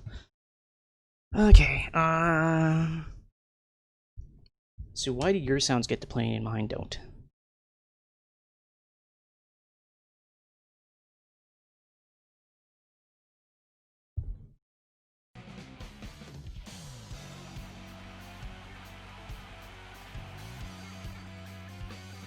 Well, how do we force it open, though? Like, where's the GFS open command?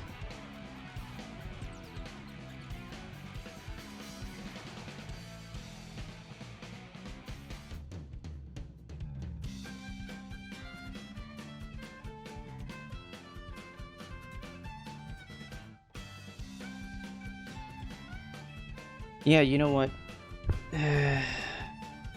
We'll talk about this tomorrow. Yeah, you're right. Okay. Dummy.gfs. 1, 2, 3, 4, 5, 6, 7, 8, 9. 9 characters. Dummy.gfs is GFS current file. Okay. And it's right there. Alright. So let's call it a day then, and we'll have to return to this another time. Figure out why the file system won't load. I'll try to work on this off stream so we'll have a satisfying conclusion on stream. For now, let's go ahead and what's the plan? Next time we're gonna finish our music loader. Hopefully it will get finished by the next time we go on stream. And then from that music loader we'll be able to independently control music and sound effects.